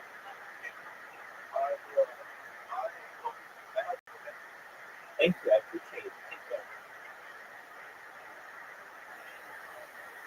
Front is completely blocked. There's only one way to get on this stage and show one of the great employees here. There's many of them here. I'm going to hand for the staff here at the Comedy Loft. Very welcoming, very nice people. There's a doorway there. Someone's going to crack that for you in just a second so you can see where it is. But there's clearly a doorway right over there. It's a red door. It's closed right now. It probably should be open if any staff member of any capacity, perhaps a former staff member, maybe someone that got fired a few months ago. If someone could just crack that door open so that everybody can sort of see where they're going, that'd be great. There you go. You got it. Hell yeah. A lady that is just a complete audience member took care of it. So you guys are gonna walk through there. You're gonna make an immediate right. You're gonna take your time. Don't step on the pizza boxes or any other contraptions that are back there. Walk a straight line. Take your time. Do not hurt yourself. And then come up on this stage and get behind the microphone. You get 60 seconds uninterrupted. And then we talk to you about your life. Maybe find out more interesting stuff about you. You guys ready to start this motherfucking show? Live from Washington, D.C. It's the #1 live podcast in the world, Kill Tony. And your first comedian getting an uninterrupted 60 seconds tonight goes by the name of Marshall Lee. Here we go. It's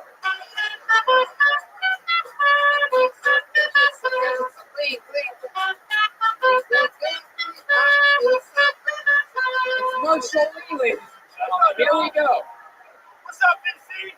Nationals won. We're world champs. We're world champs. I like eating pussy from the back because I can smell what she ate. I got her diet. Oh, is that keto? That's good for you. I see you. Oh, is that McDonald's breakfast all day? I know they serve breakfast all day, but doesn't mean you have to eat it. It's terrible, man. Eat all that shit. I like hooking up with these chicks. For my first time, this girl had longer legs than me. I was on my toes for the first time, like ballerina feet. It was terrible. Oh my goodness, got fired from a nonprofit. I was trying to make some profit. They're like, we don't want it. Tap for humanity, man. Fuck that. Fuck y'all. I don't need it. We're moving on. It's moving up. They like driving the work truck, cutting people off. This guy flicked me off one time. I was like, hey man, this guy had that on the side. Just went to my axe. He was important. I was like, hey, I was with this chick. She's 5'2". I'm 6'8". We couldn't 60 now. I was up there spitting on the pussy. That turn a button, that's my time. Thank y'all. Marshall Lee. I feel so fresh and so rich and so clean. Marshall, welcome to the show. This is clearly your first time on. Right. You've been doing it a year, but it's your first time on Kill Tony. Of course it is. You haven't been to Los Angeles before. No, hell no. I like your style. You came out guns a-blazing, talking about Washington Nationals winning the World Series. A very William Montgomery-like maneuver to come out guns a-blazing, pandering, getting them on your side. Is that true that you like eating pussy from the backside? That is. Really? You really do that? Yeah. Do you have a steady girlfriend that you do that with, or do you just do that on first dates? What are we talking about here? I've been on Hinge, but I've been seeing someone. You've been on Hinge. What does that mean to you? Swiping right. Swiping right. You've been going crazy, getting all the pussy that you possibly can, looking like a Timothy McVeigh,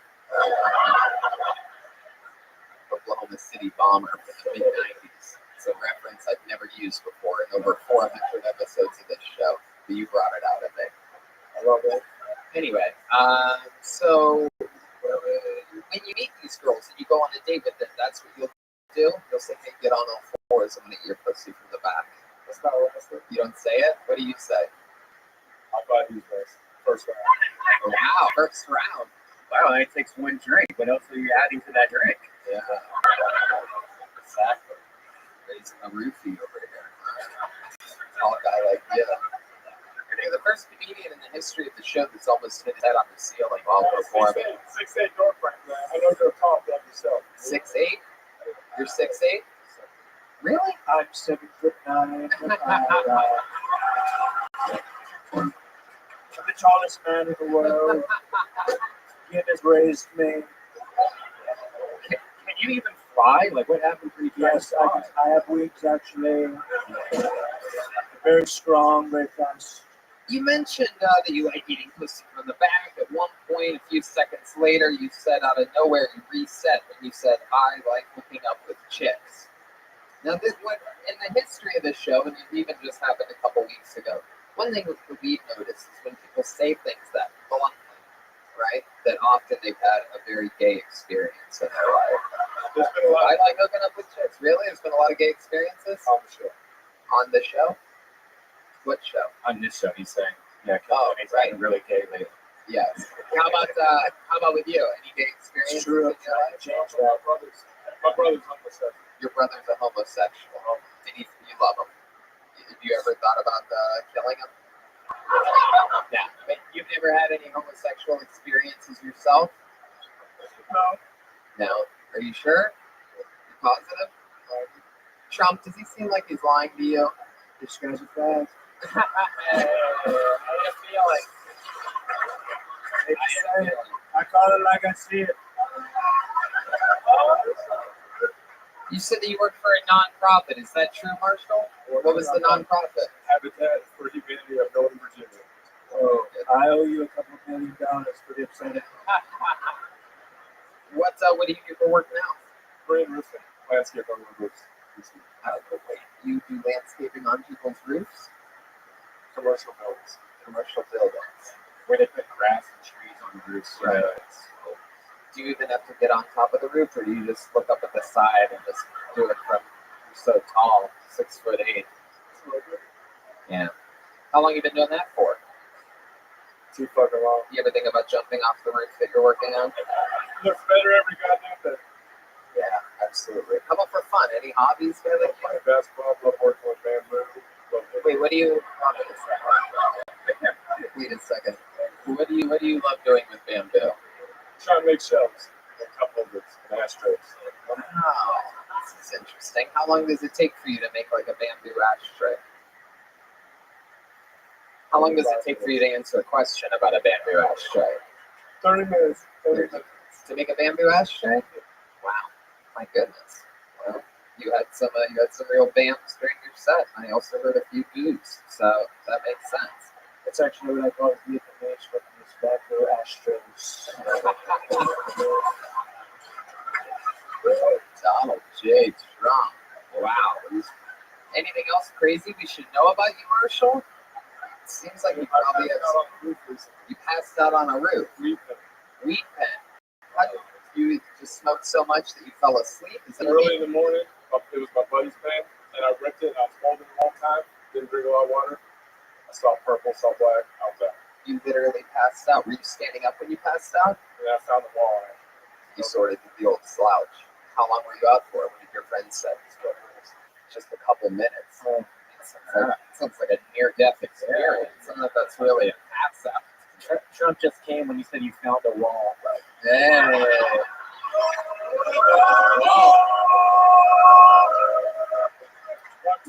You're a tall man. What's your bamboo like? Hey, Alexandra wants to know. She might want to fucking. The guy wearing heels wants to know. How dare you? And would you ever eat the representative for New York's 14th congressional district's pussy from the back? Whoa. Looks like she wants you to find her new brown deal. So it works. All right, Marshall. Well, you got the show started today. I mean, what can I say? You came out guns a-blazing. You've been doing it a year. You eat the pussy from the back. You can smell the things. I'll tell you this, Red Band loved it. That is his. I love eating it from the back. Of course. Red Band loves eating everything from the front and the back. Pussy, butt, burgers, fries, buttermilk biscuits. He calls it the right. But at one point, Brian was the only person clapping. And out of the entire show, Brian loved your part where you could smell what they ate. Yeah. I like it when the butt will stand around the Okie dokie. Wow. This is just absolutely disgusting right from the get. There he goes. So I really like you asked me my favorite sex position if I have interest. Okay, sure. I love that. If anyone ever has a good answer, set me up, and I will fall right into that trap. Do you have any special maneuvers in the bedroom or sexual positions that you like to do? Yeah, what is it? I like to start hit her from the back, and then she strains her one leg, and then you roll over, and then she gets her legs higher up, and then you're on the bottom. And you're fucking up. You mean you like switching from doggy style to being on bottom without removing your penis? I think that's a pretty common maneuver. I mean, I don't know. She's facing up. She's facing up? Like, she's facing you? She's on top of you facing you after that? I'm facing up. She's facing up. Will you please show the room with Alexandra? Yeah. Whoa. For those of you listening to the show, Alexandra just shot the fuck up out of her chair as fast as I missed. This show is getting started with a fucking bang. Oh, he's spitting on his hand. He wipes his dick. Wow, he's got her head. Whoa! Whoa! Wow! Wow, that's great. This is what you're talking about? Oh my God, Alexandra. Wow. It's come everywhere. So that's the movie we're talking about, Doggy Style and the Reverse Cowgirl? My God, you made it seem like it was something entirely. I mean, I just think that's easy. Transitioning from one thing into the other without taking your dick out. Do you have like a small penis or something like that? Smaller than normal to where that's like a hard move to block. 7.25 centimeters. How exciting, everybody! Wow, that's pretty good. As an elbow. Wow, yes. Felt bigger to me. Wow, look at that. Wow, I mean, what can I say? We all learned some 10th Planet Jiu-Jitsu here tonight, thanks to you and your sex advice. Marshall B, everybody, getting the show started live from DC.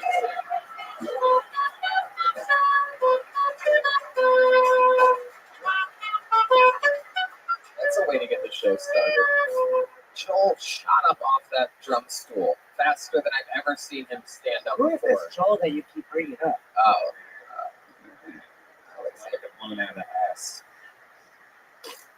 Okie dokie. Here we go. Hold another name out. Let's see what happens. It's like a fun name. How about Dariel Alvarado? Dariel Alvarado. Hey! Yeah. Also hard. Yeah. Here we go. Dariel. All right. Hello, everybody. Woo! My name's Dariel Alvarado. I got a kind of a tough name. I'm doing this whole racial ambiguous homeschooler thing. I don't know if I'm pulling it off well. I've been doing this thing. Jerking off. You guys ever? It's kind of backfired for me. I've watched so much HD porn that I can't have sex without my glasses on. I've watched so much HD porn that having sex with my glasses on is like watching a YouTube video in 2008. There's a lot of buffering. You're like, should this load up all the way first? Or? I think porn is bad. I think porn sets unrealistic expectations. Like now, I can't come if I don't have headphones on. I'm gonna have to buy AirPods or something. I don't know. And I know it's bad because the last girl I had sex with, I had to have her put her finger in my ear. Like thank you guys. All right, well I guess that's it. There you go. Also hard. Wow. Dariel, this is very exciting. We've never had Will Smith's daughter on the show before. The French Princess of Bel-Air is here, everybody. Dariel, welcome. How old are you? 22 on Monday. 22 on Monday. You doing anything fun for your birthday? I'm seeing you tomorrow. Oh, okay. All right. That is the greatest birthday gift one can get themselves. Is a ticket to see Tony Hinchcliffe live stand-up comedy here all weekend. 4 shows here at the Comedy Lodge. Anyway, that's fun, Dariel. So you're 21 as of now. How's 21 been going for you? Not bad, I've been touching people. That's my favorite thing. Okie dokie. His name is Dariel. Yes, sir. You sound like the new female Black Little Mermaid that's coming out. Dariel. It's true. I loved your set. I thought you took us into the Spider-Verse. It was. So you've been 21 this past year. What do you mean by touching people? Like emotionally, physically, inside. Can you be more specific? Like you've been in relationships, or what do you mean? It's like what I like to do is if I'm passing somebody on the street, I just touch. Shut the fuck up. What are you talking about? Hey, good job. And like someone, You're just being creepy? I'm trying to give them a good feeling through the day. Well, what about the many people that you walk by that are probably already doing better than you? They're like, why the fuck did that little peasant just touch me on my way to my fucking, 7-figure-a-year job? I got this fucking little. Yep. I thought about that. Hell yeah.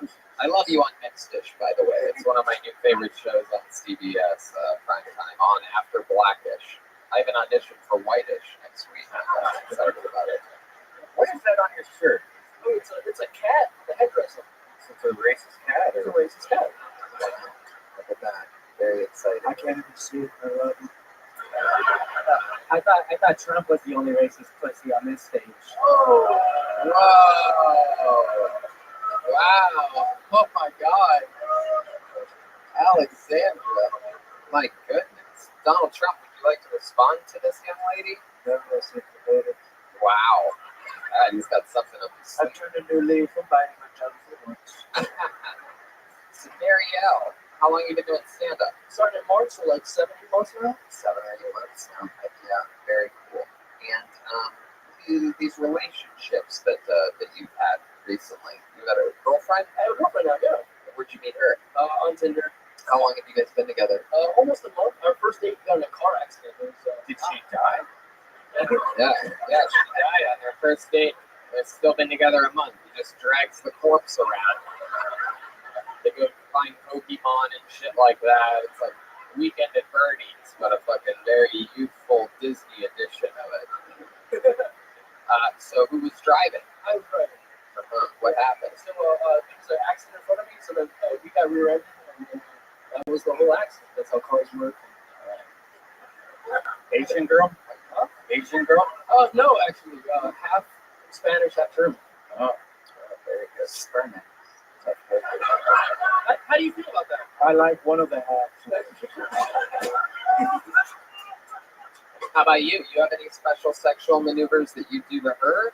You found one earlier that was just incredible. This one guy can switch from doggy style to another position without taking his dick. Yes, would you mind displaying it on the floor back there one more time? Alexandra, come on out. He gave you a signal. Let's fucking do this. We'll do it all night long. By the end of the night, someone's going to penetrate you. All right, so all right. Oh, you going to explain it at all? Or yeah, okay. I'm kind of a skinny guy, so I do is when she's like in front of me, right? But like we're like laying down on her. No, do you not know how directions work? So get in front of me, right? And then we're fucking from like here, like kind of like you fucking the regular standing position. You think the pussy's where the belly button is? So we're like making out here, and then we just kind of like I just kind of like slide down. Oh my God. Down. Oh. Oh my God. Wow. I guess the big move here in DC is to just go from one position to another. Without taking your dick out. We're learning a lot here. You know, in DC. No, you put your dick in at the bottom. Put your dick in at the bottom of what? It's not open the top. Wait, what? You're not right about this. I am. At the bottom. You have so much confidence, whatever you're trying to say right now. So you're standing there fucking, how tall is this girl? No, you put your dick in at the bottom. How? Oh, so you're like making out, she's in front of you, standing up, and then you fall backwards like you just hit your friend's vape pen first thing in the morning. Then she crawls on top and starts fucking you. Yes. What do you fall back on? Is it a bed? It can be if there's one. Stop fucking talking to me like that. That's got way too much swagger. For a 21-year-old punk. Keep this up, I'm gonna ruin your birthday tomorrow night at the stand-up comedy show. Alright. Darielle, anything else you think we need to know about you? Any fun facts about you? I try to be a nice guy, so whenever I walk the streets of DC and I notice somebody got a ticket, I just take it off of them. Alright. That makes it worse for him. Yeah, Darielle. You play any sports or anything like that? You do any physical activities? I have asthma. I have a pet turtle. Wow. You look like a pet turtle. Well, Darielle, you were fun up here. Congratulations. You got pulled out of the bucket. This was your first time ever on Kill Tony, and we'll see you tomorrow during a stand-up comedy. Darielle Alvarado. She's on social media. It's alvarado.jpg. Also, put a hand for the band. Killing it already. Always new songs. Tony, I've already been fucked twice and the show's not even over yet. It's been a good night. And you're about to be fucked the third time this upcoming election. Hey! Make some noise for your next comedian, Rye Mather. Rye Mather. Here we go. Oh, here comes Rye. He's ready, right by the door. There we go. Here he is, Rye Mather, everybody. Hey everybody. So I moved over here from England, and when I was moving over, I had to get all my vaccinations done again because I've lost all the records from when I was a kid, and I was really nervous because we all just talked about like anti-vaxxers staying in court of water. So I spoke to my doctor, and he was like, "Look, don't worry about it. You can't get it twice." Living over here has been pretty difficult as well, so I've got a big family back in England that I've missed, and my oldest brother, he's actually 20 years older than me, and my dad had him when he was 20, and me when he was 40, and we have no idea who's a mistake. And everyone's always called me an old soul, and I didn't really know what that means until recently. That means you're a miserable bastard. Then I did some more digging, and it made sense. I was like, of course I'm an old soul. I'm some 40-year-old kids. That's old from day one. Yeah, Rye Mather. Marion Washington, it's his own kind of music. Rye Mather, congratulations, fun set. Thank you. Got good laughs sitting throughout. How long have you been on stand-up? I started in January. Started in January. Wow. And how long have you been in America? 2.5 years. 2.5 years. What's it like to be in the country that your people once owned, and then we had to beat your ass in the Revolutionary War right here, the capital, fucking America, the strong military.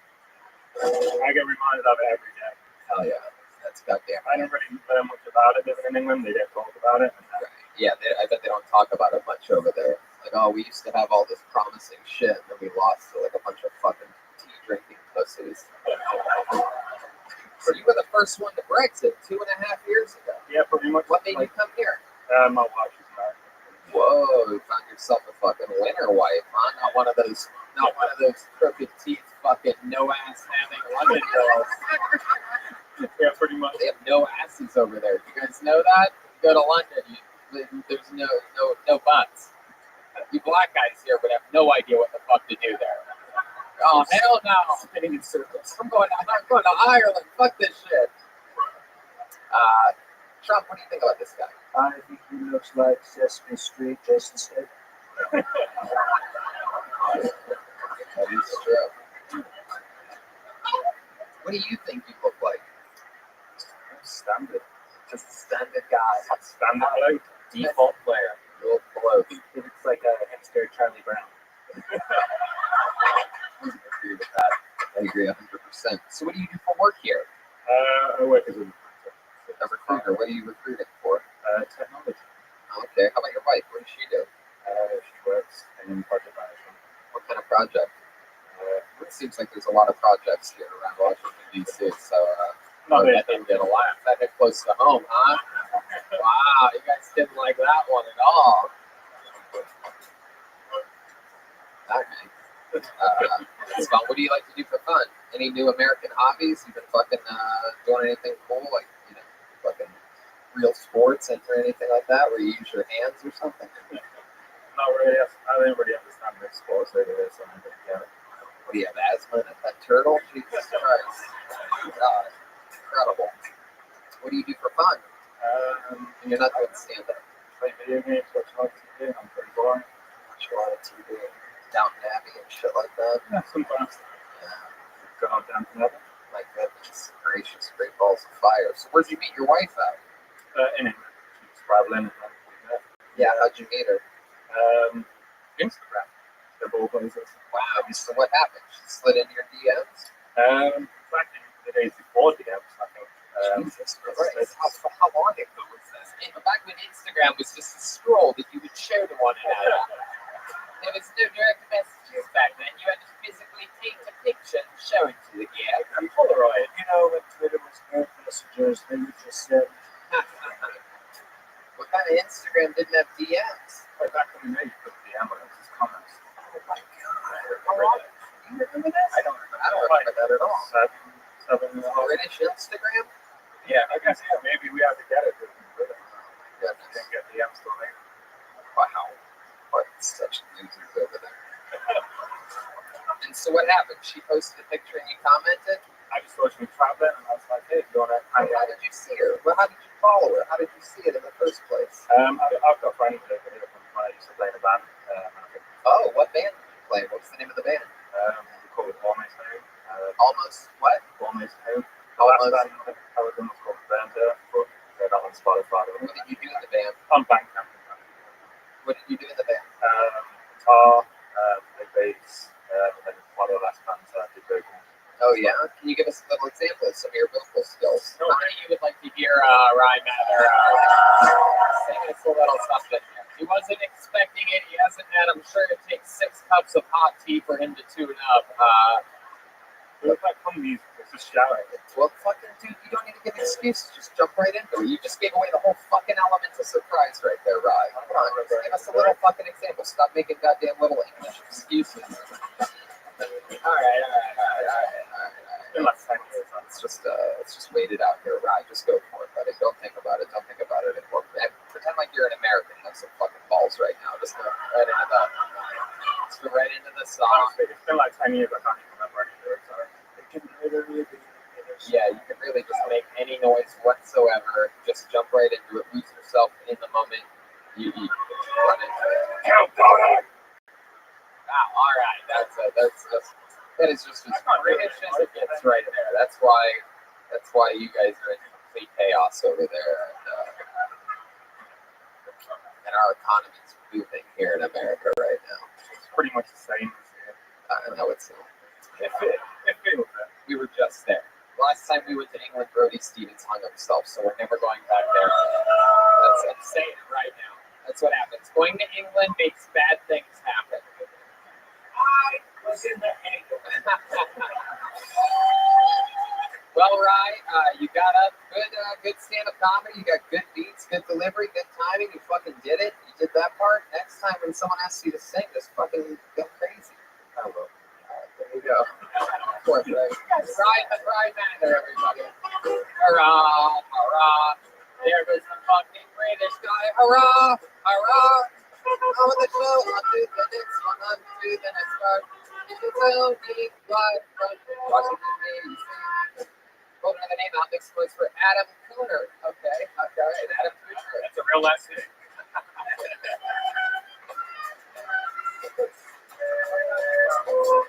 Here he comes. Through the darkness, I see a silhouette.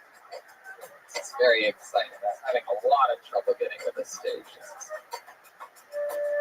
Here he comes. What song is this? Hey! Here he is, Adam Cooner, everybody. How's it going, Kill Tony? Yeah, we having a good night tonight. Yeah. Who bribed the fire marshal to let this happen? We're all gonna die in a fire. Yeah, Mary Poppins is a real bitch. You know what I mean? Think about it.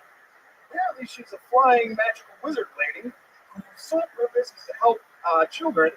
And where does she go? Upper class London. Yeah, great. Yeah, because there's no Siberian orphans that could use a spoonful of sugar. You know what I mean? Maybe just the medicine. I don't know. Anybody got depression out there? Anybody? I always get a cheer, which doesn't make a whole lot of sense. I don't know. Yeah, I got depression. I'm trying to figure out if it's the kind of depression where you have like a chemical imbalance in your brain. You know what I mean? Or I'm just kind of fat and bad at everything, and that makes me sad. You know? Yeah. My doctor asked me, he's like, have you ever had any suicidal ideation? I was like, I don't know, maybe. But I also have a crippling fear of failure, so it kind of works itself out. Thank you. There you go, Adam Cooner. How's it going? How are you, Adam? How's it going? Fucking awesome, man. Huge fan. I'm so glad to be up here. I bet you are. What the fuck happened to your arm? For those of you listening, he's got one of these casts that's like extended from his hip and all this. But for some reason, during your comedy set, I noticed you're like, what is the deal with this? Like, You're like using that left hand a lot. I usually talk with my hands, so it's real awkward. Is your arm broken at all? Is there anything wrong with it? What are you showing me there? What is that? If it's a shoulder injury? Yeah, I had a surgery like weeks ago or whatever. Surgery. It's a long story, but I basically a drunk guy hit me with his motorcycle crossing the street in 2015, and I've had a bunch of surgeries to fix it. He's drunk? I'm pretty sure because his like eyes were all droopy. Is that the guy that you just said hi to? What the fuck was that? Guys, right here. I'm sorry. Is this Michael Che looking character right there? Yeah. It's never on Fury. He's funny as fuck. Oh, okay. There you go. There's a shout out. That's all the plugs you could ever ask for. Now I hope you get hit by another drunk driver. So, what was the long story short part? I don't get it. What else is there to the story? It's just like it was a big pain in the ass because I was a Peace Corps volunteer at the time, so I had to ask like Department of Labor for money to like actually get the surgery, and it took fucking forever. You didn't pay for it? No. The Peace Corps, exactly. Remind us all what exactly that is. And you go to another country, you spend about 27 months there, and go to a community and try to help. Right. It's just basically like it's not like military. It's more just like helping. No. It's just to post black and white photos on Instagram. Oh, so many. Look at us, we're in a village. Security's not wrong. It's not wrong. Oh yeah. So there you are. A little white knight action, huh? What do you do for work now, Adam?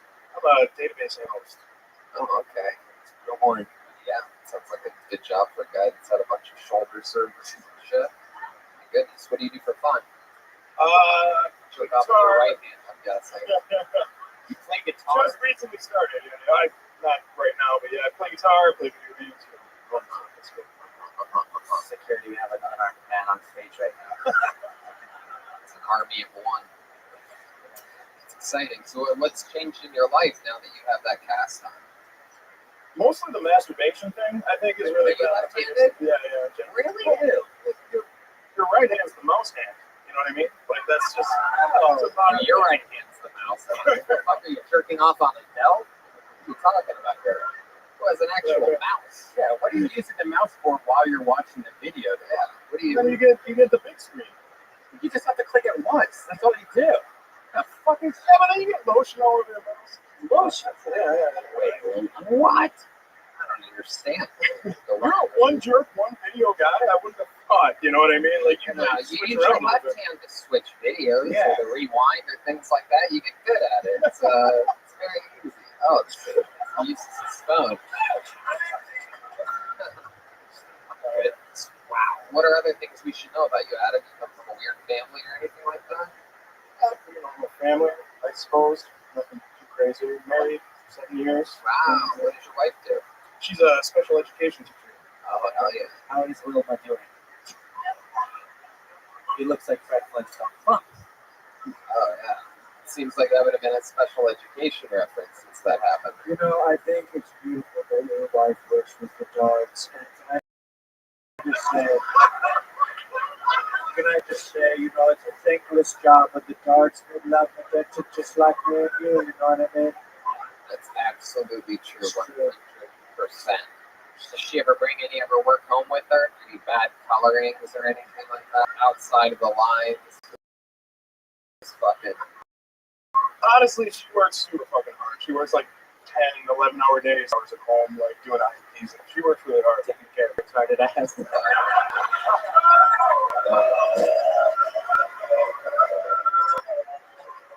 I'm starting to like this Alexander character. Hey. My policy is way different than what I thought from the top of the show. Just touching on that. Wow. Adam, how long have you been with stand-up?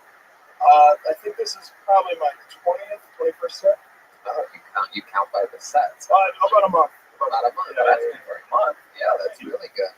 It's very fun. That makes you feel good when we say that, huh? Yeah, well, I've been a fan for a long time. Yeah. Like, that's my favorite. Right. Well, I wish we could say the same about you. But hey, that's how you get it started, dude. For a month, you're spot on. You came out. You didn't let the cast hold you back. Literally, in any way, you kept using your hand. It seems like there's no real injury there at all. I almost feel like it's fake. It's like when William Montgomery comes out with the neck brace on sometimes. But it worked here tonight, and you got through it. There he goes. Adam, everybody.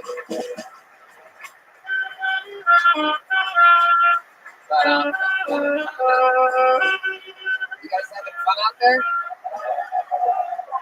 How many of you like it when comedians do good on this show? How many of you like it when comedians do bad on this show? You guys must be having a great time tonight. Pull another one out.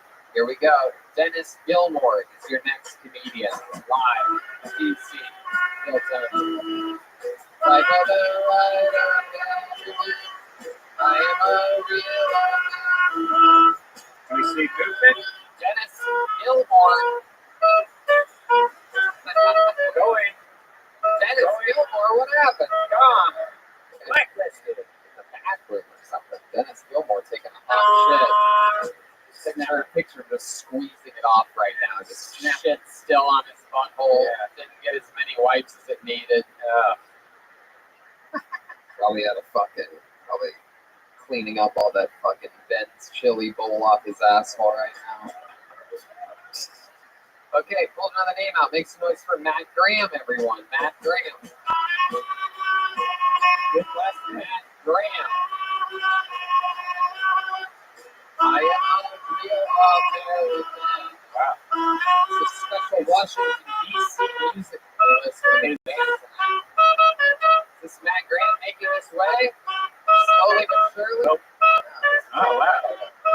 Matt Graham must be sitting on that other dude's lap. Yeah. They're sitting on each other's laps. Doing one of those moves where he's going to take his stick out. Oh, Peter, Red Band. It's just full-blown trash can here tonight. Okay, how about Angel Johnson? Angel Johnson. Here we go. Oh, there we go. That must be Angel Johnson, I'm sure of it. She's got a purse. Doesn't seem like it could be a staff member. Here we go. Very exciting. Angel. We've been touched by an angel, ladies and gentlemen. Washington, D.C.'s very own Angel Johnson, everybody. Dear Baron, DC, white chocolate, DC. It's not chocolate city anymore. How's it going, y'all? I'm gonna kill Tony. Looks like I'm the only black girl here that is not working here. Or, oh yeah, it's some sisters in here. We ain't all serving in here. What's up, Trump? How you doing? You ever had some chocolate? No. Anyway, oh my God, I only got probably 30 seconds left. Super tight in here, like my vagina.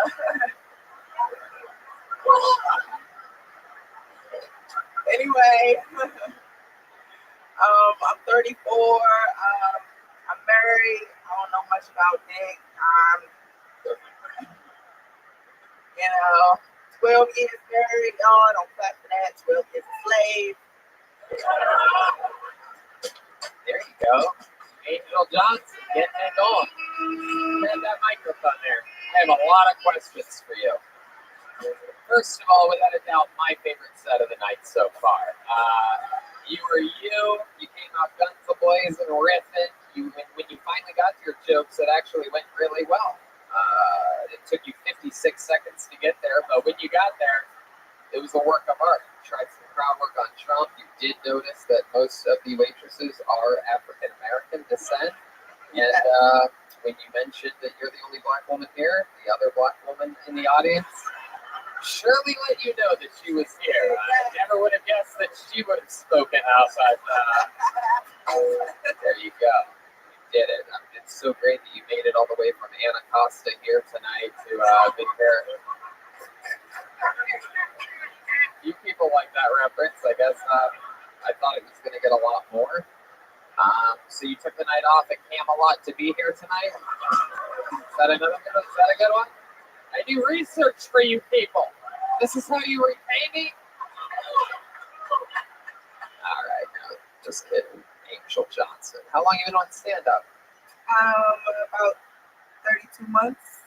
32 months. Wow, that's an interesting way to count it out. I like that. Is this a custody battle or something? Let's check in with Donald J. Trump. Yes, very curious. How long has your vagina been changed? Good question. Since birth. The black guy's laughing at that. There's no way the white people aren't going along with it. Leon Fury's laughing. Israel Adesanya here is laughing.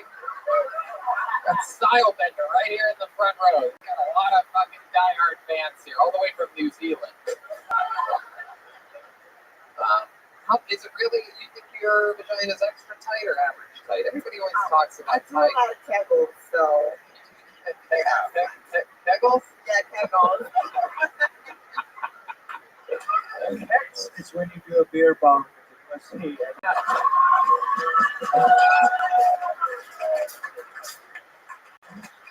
I love that. So you use your vaginal muscles. You flex. Yeah, I tighten them. Yeah. Oh, show us. No. Yeah, sure. I actually did it like 4 times while I was already up there. I thought I smelled something. Hey.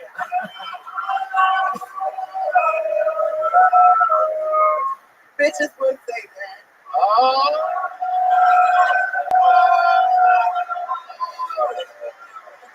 About to have a cat fight up here. Yeah, grab his spade. Do it. All right. So, my goodness, Angel, what do you do for work?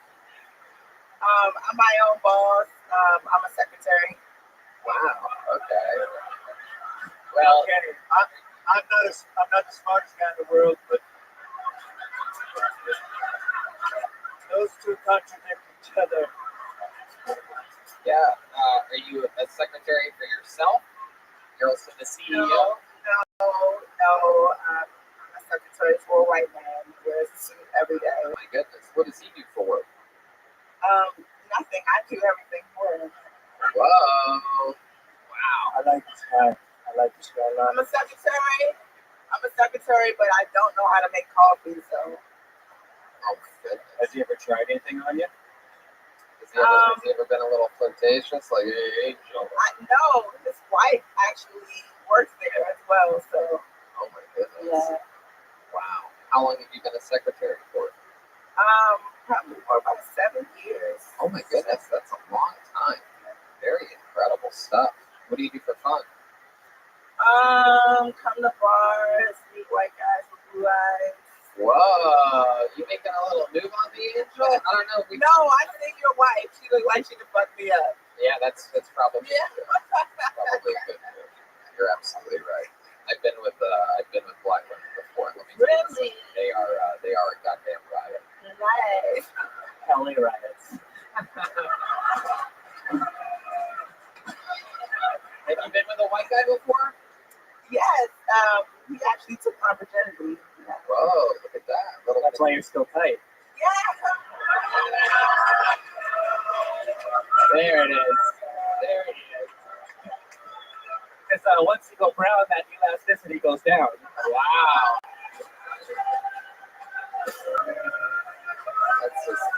That's an absolute fact right This there. bitch is on fire, y'all. Wow. So a white guy took your virginity. How long ago was that? How old were you when that happened? I believe I was 21. Damn. No, I don't believe that. I would have guessed much younger than that. 21 years old and a white guy took it. And then what happened? You've been with black guys since. Yeah, pretty much. I mean, Once you white guys just once fall you go into- white, it's not so bright. Nah. It wasn't that funny, Angel. But it's been black guys ever since. You never went back to the white guys. No, I mean, they're just probably scared, intimidated. Which are you?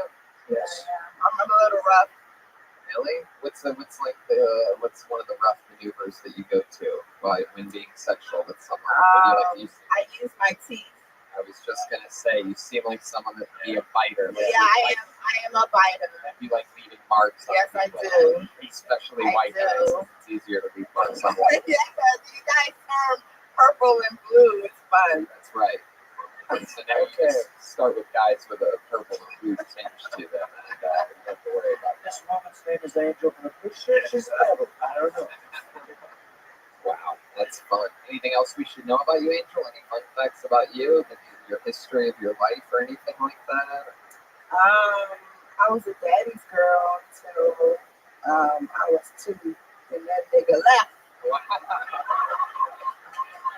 You mean you had a dad? I knew who he was. He was there. I have proof. I have pictures with him. I was 2. You ever find? You know where he is now? Do you ever try to find him? I actually worked at the cemetery he was buried in. I mean, he still is buried there, so I didn't. Oh my goodness, what happened? He died of diabetes. Oh wow. It's pronounced diabetes. The Caucasian way to say it. I got a question. Was it hard growing up being a black girl with no ass? Oh, yes! Oh, yes! shit. Yes! Oh, shit. That's the question, bitch. Yes! Yes! Hold on. Let me answer that. Yes, it is. My black card been revoked. Why you think I'm the only black bitch up in here that you Tony fucking Come on. You keep ignoring this. You keep ignoring this one other lovely black woman. I'm sorry. Girl, you look good once you back that back up. Oh. Trump thought it was his wall. Well, luckily your jokes didn't fall as flat as your ass tonight. I like your style, Angel. You do that. You mentioned that thing about your dad, the daddy's little girl until he left. That's a joke of yours, obviously, right? That's great. All of that, and then some. Always talk about that real stuff. You got a special energy about you, Angel. I hope that you continue to do stand up and find great joy in it. Angel Johnson. Thanks, guys. She's on social media and apologize for what? There's no A in that what, all one word. Apologize, the number 4, WHT. Yeah. Sweet, sweet smell of cocoa butter dissipates throughout the room. I just realized she was wearing leggings the whole time. I thought she was. Oh my god. I couldn't see. Red Band's all hopped up on espresso right now. It's just pure fucking coffee, believe it or not. Pull the name out of the bucket. This looks like a fun name. Let's see what happens here. Teddy Visrat. Teddy Visrat.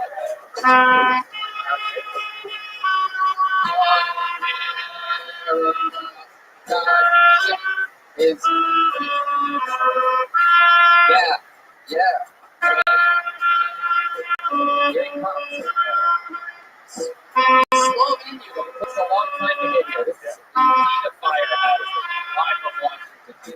Here he is, Teddy Visrat. Hey everybody, my name's Teddy. Small fact, my family's from Ethiopia. So if you guys ever seen that commercial with feeding your child 99 cents a day, you know, just want to say thank you. That was me. All that donation went to food, so I appreciate it. You know. Another fun fact about Ethiopians is that typically they're homophobic. I do jiu-jitsu, so my parents, when they found out I do jiu-jitsu, they're just like, "Are you gay?" I'm like, no, but there's a lot of, contact in that, and you guys introduced me to martial arts early on. So when I told my family as well, the rest of my family, they're just like whispering, they're like, "Oh my god, I think he's gay, guys. I don't know. I came to this country, you waste my money now. Pussy." I'm like, yeah. But another small thing about me is that I like spicy food, and I'm married, so I like to cut a lot of jalapenos and having sex with my wife. It gets in your fingers, so when you're doing stuff, it burns. That's why you guys are going to have sex and you like spicy food. Wow, there you go, Teddy Visrat. Giving us a little lesson. You seem very Americanized, but you still don't wash your hands after eating jalapenos. Sticking with your Ethiopian roots of not washing your hands after doing things. I wash my hands, but still in the skin. Hell yeah. Welcome, Teddy. You are indeed Ethiopian. Were you born in America? Yeah, I'm Ethiopian American. Ethiopian American. Hell yeah. You're just saying that 'cause you're afraid the president's going to deport you. He's right behind you there. But your parents were born in Ethiopia. Yes. And what did they take? A pirate ship here? Close to it. Yeah. My dad was a refugee. Came here with no money, so. Wow. How did he make money? Did he sell all the flies that were all over his body? Wow. The king of low-hanging fruit. Brian Redman. Something like that. Did he sell the flies? He did whatever he could do. My goodness. So what did he do? How did he make a living? Just a lot of jobs, taxi driving. So, Taxi driving is the correct answer. That's the one. We just have to make sure that it's a stereotypical Ethiopian taxi driver. How about you? What do you do for work? I'm in IT. Excellent. Absolutely.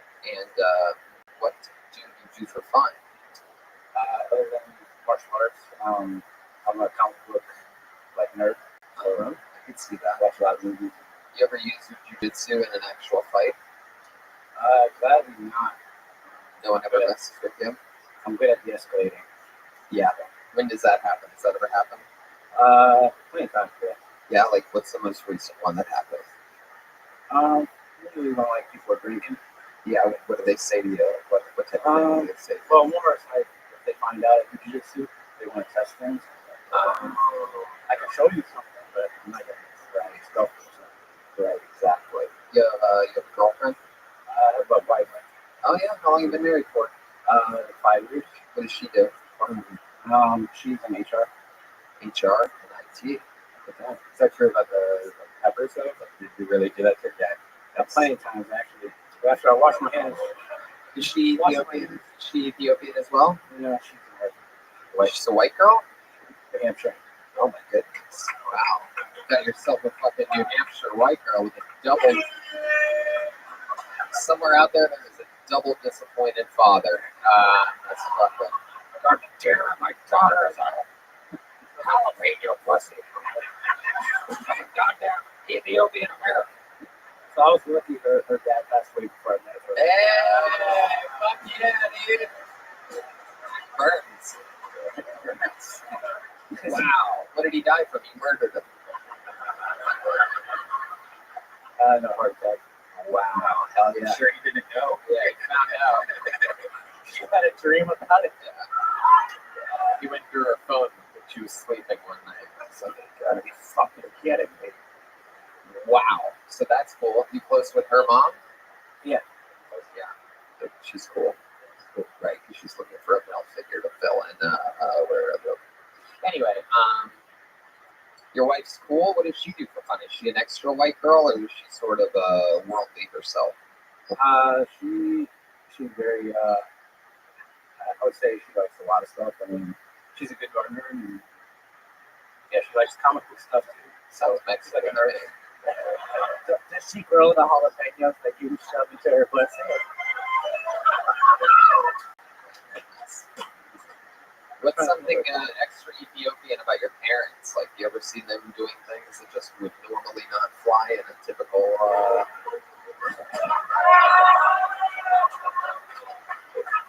You said her family? Like, I mean, is there just any weird traditions, or like, you know what I mean? Do they fucking eat food with their feet or anything weird? You know what I mean? Like, anything completely different than normal American culture? Yeah, you put hands. Right, right. I actually live right by Little Ethiopia in Los Angeles. I normally don't give away many geographical fun facts about myself, but Little Ethiopia in Los Angeles is baller as fuck. And yeah, they give you a big, basically the size of this table, plate of fucking food that has the bread, naan, injera, that's it, right? And you break it up and you eat it, and it's fucking great. Ethiopians have surprisingly good food for being a country that's famous for not having any food. It's kind of weird. Yeah. That's true. So that's cool. You go over there, you eat with them a lot? Yeah, I try to. And your white wife enjoys the food as well? Oh, yeah. Yeah. I think we're going to have a problem with like the food. You seem like, I'm going to tell you something. You seem very, I'll put it this way, Americanized, right? You seem like you have your shit together, you're in IT, you're obsessed with comic books, right? What do you think is the blackest thing about you, or perhaps the most Ethiopian, or most, you know what I mean? I mean, I like to watch a lot of Rick Speed. Oh, I grew up watching a lot of black comedy. And Martin, Wayne Brothers. Well, there you go. I guess we all are as black as you are. I once watched an episode of Family Matters, so I'm good at math. And how long have you been doing stand-up, Teddy? First time. First time. Look at that. We popped a chair here tonight. There you go. That's how it's done. Congratulations, man. You know, you sort of fizzled out there at the end with the jalapeno thing. I think we were all waiting for a punchline. You gave us a true story. You got to put a little zip on the end of these things. But other than that, I wouldn't even guess first time. It seemed pretty comfortable and cool to me. Congratulations, Teddy Bistrad, everybody. Let's keep moving along. Let's keep flying through this bucket. See what happens next. Anything can happen.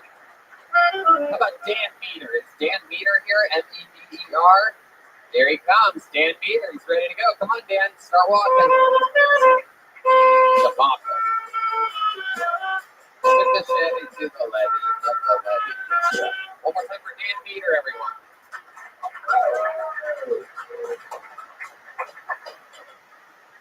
So I don't have a big head, a big forehead mainly, but I know this for a fact because I measured it. And my face is exactly the same size as my forehead, so I could put a second face up there if Elon Musk wants to develop that. Yeah, so I walked out of the bathroom holding a ruler. My mom saw me when I was measuring that back in high school. I had some explaining to do. Said, no, Mom, I was just, but it wasn't the first time that happened either because I was, measuring my hat size for a fitted hat and walked out to the measuring tape before that. I said, no, Mom, I was just measuring the girth of my head. No, I'm just measuring my size. I'm a 7.5. So, I got kicked out of the Air and Space Museum because I was telling people the moon landing was fake. There you go, Dan Meter.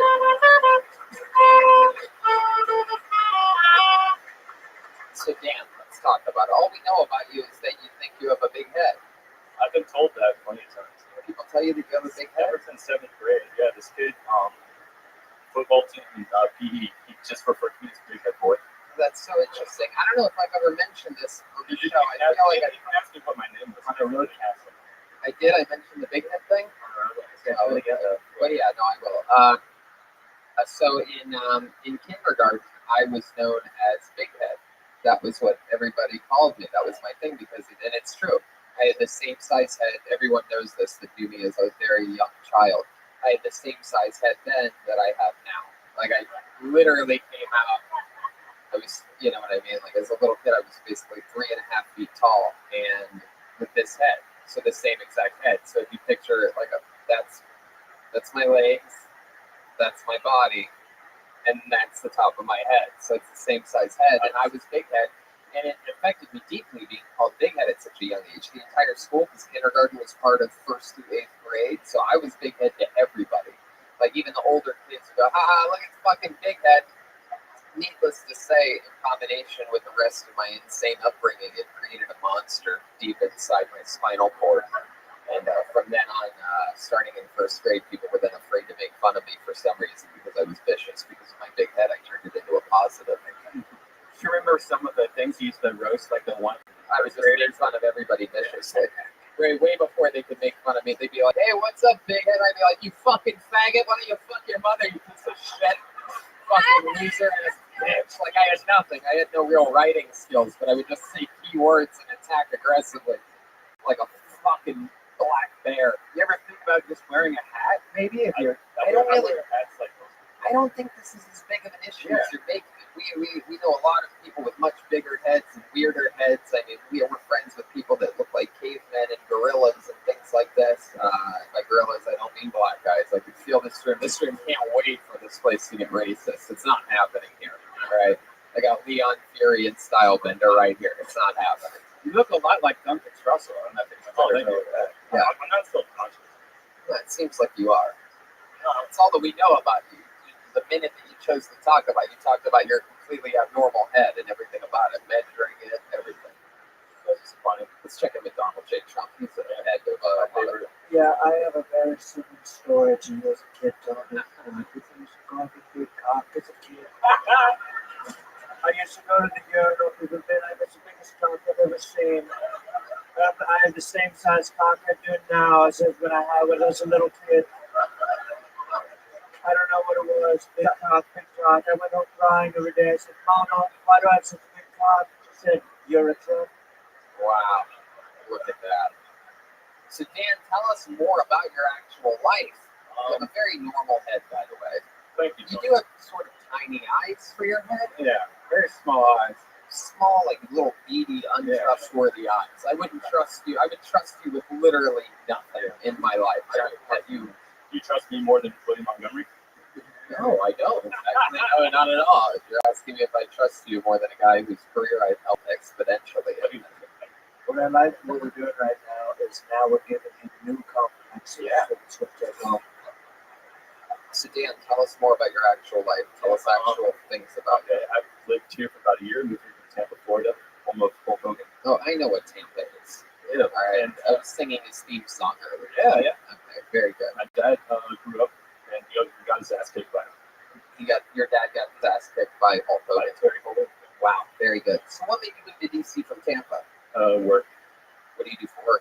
I'm a GIS analyst. What's a GIS analyst? Geospatial information systems. So I look at maps and satellite imagery. Goodness, what do you find out? Anything cool? Can you teach us something cool that only someone in your industry would know? Nothing really cool unless you are in the industry. It's pretty boring. Is it true that you have a black secretary that works for you? Is it really tight? Shoehorn it all in there. So tell me more stuff about you. Go ahead. Keep rambling on. I go to a lot of concerts. Yeah. I dabble in archery. Whoa. Wow. Dabble. You have a girlfriend? No. No. I was in a porno. Were you in a porno? My goodness. What did you do in the porno? I was in the background. Yeah? How can we find it? What's the porn called? Where can we find this? It was at my job. Her name was Roxy Ray. The E at the end. Roxy Ray. ROXY RAYE. Yeah, just type in Roxy Ray. I've never seen Red Band's fingers type as fast as I You can't hear what he's saying, so you'll see him move faster. We can hear type Roxy Ray and then what? Theme park. Theme park. Very good. I worked at Busch Gardens in college. Heck yeah, I bet you worked at She Busch came by. Gardens. It's more like Shade Gardens to me. Maybe Happy She Trail. came by on the ride I was on, and I'm still right there in the background video. You're just on the ride? Yeah.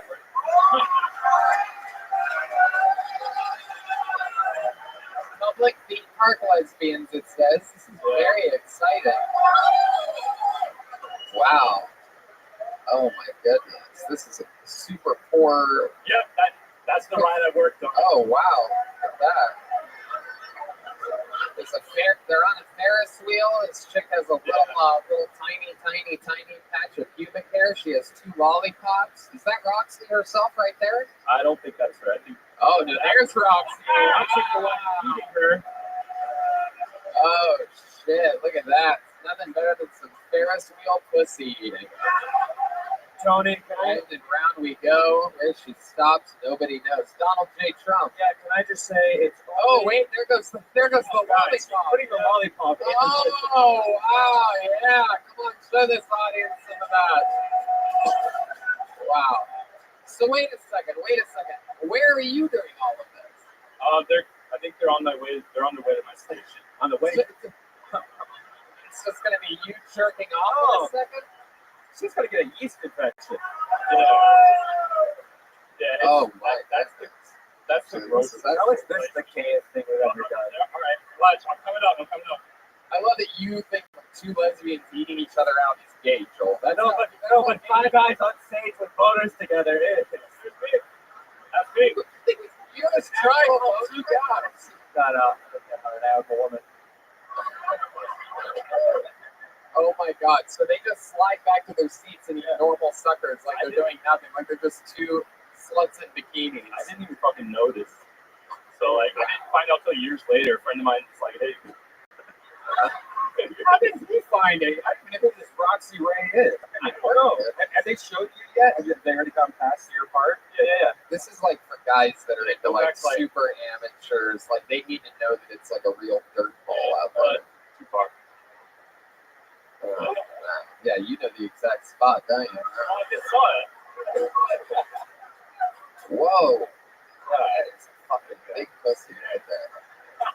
That porn game, you cannot tell a lie. It's like George Washington, you know what I mean? It's just, once that pussy gets blown out, it's just a real fucking disaster, huh? All the kegels in the world can't save you. Yeah. Alright, well, there you go. I love it. Very rarely do I ask about someone's love life and they mention, well, two girls that make pussy while going by me in a Ferris wheel once. Can I just say, it's really only okay to be gay if you're a hot lesbian. Can I just say that? Is that okay? No, I don't think you can say Can I just say that? I think I just did. Okay, cool. Oh my goodness. All right, it's okay. Wow. So that's fun. And now you live in what, Arlington? Alexandria. What's Alexandria known for? I don't know, more than for a year. I mean, Old Town Alexandria, I guess, is like historic area. A lot of bars there. My goodness. What do you think is the most interesting thing about you? I would be top. We already got you. You're the president of the United States. That should be number one. Oh, that was so Most interesting thing. Yeah, anything you've ever accomplished, like any missions? Last year, I gave myself a bowl cut. You gave yourself a bowl cut? Why'd you do that? So you could have bangs to cover that forehead. You son of a bitch. Is that why you did it? People just dare me to, and if I say I'm going to do something, I'm doing it. Really? So if we dare you to do something, will you do it? If I say I'll do something, I'll do it. So if you what? If I say I'll do something.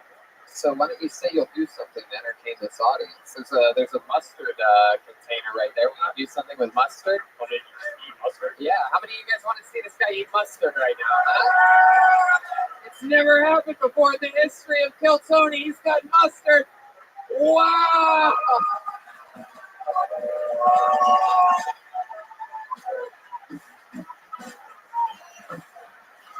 You fucking did it, Dan. That's what it's all about. Doing what it takes to entertain the people. And you did it here, Dan Neither.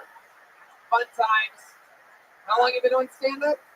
First time I ever ate the mustard. Dan Neither, everybody. We're going to keep it moving along. One more time for Dan, everyone. Wow. My goodness. But have you ever eaten mustard on a Ferris wheel?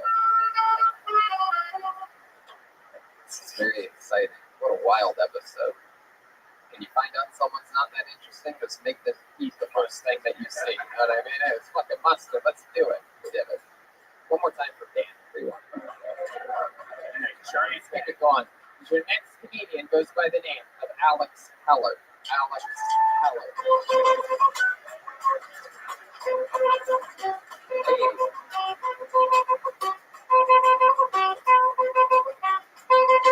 How about a hand for the band, everybody? They're killing it tonight. That's Alex Heller. So I didn't want to get caught up first because I was really fucking baked. I haven't spoken to him in probably 2 months. And yeah, I took a few jokes outside. Saw you guys walk in, and I was like, ooh, I hope I don't get caught up first. But anyway, I had some white powder on my shirt, and a girl walked up to me and said, "Ooh, you have cocaine?" I said, "No, it's just dandruff. Chill out." Sorry. I've been told by some people that also watch this show I look like a William Montgomery lookalike. Slightly, sort of. I also have a thing for Zantac 75. Not because it helps anything, just helps the pain kill itself faster because I'm probably going to get cancer from it. I don't know. That's it. Are you sure that's it? Yeah.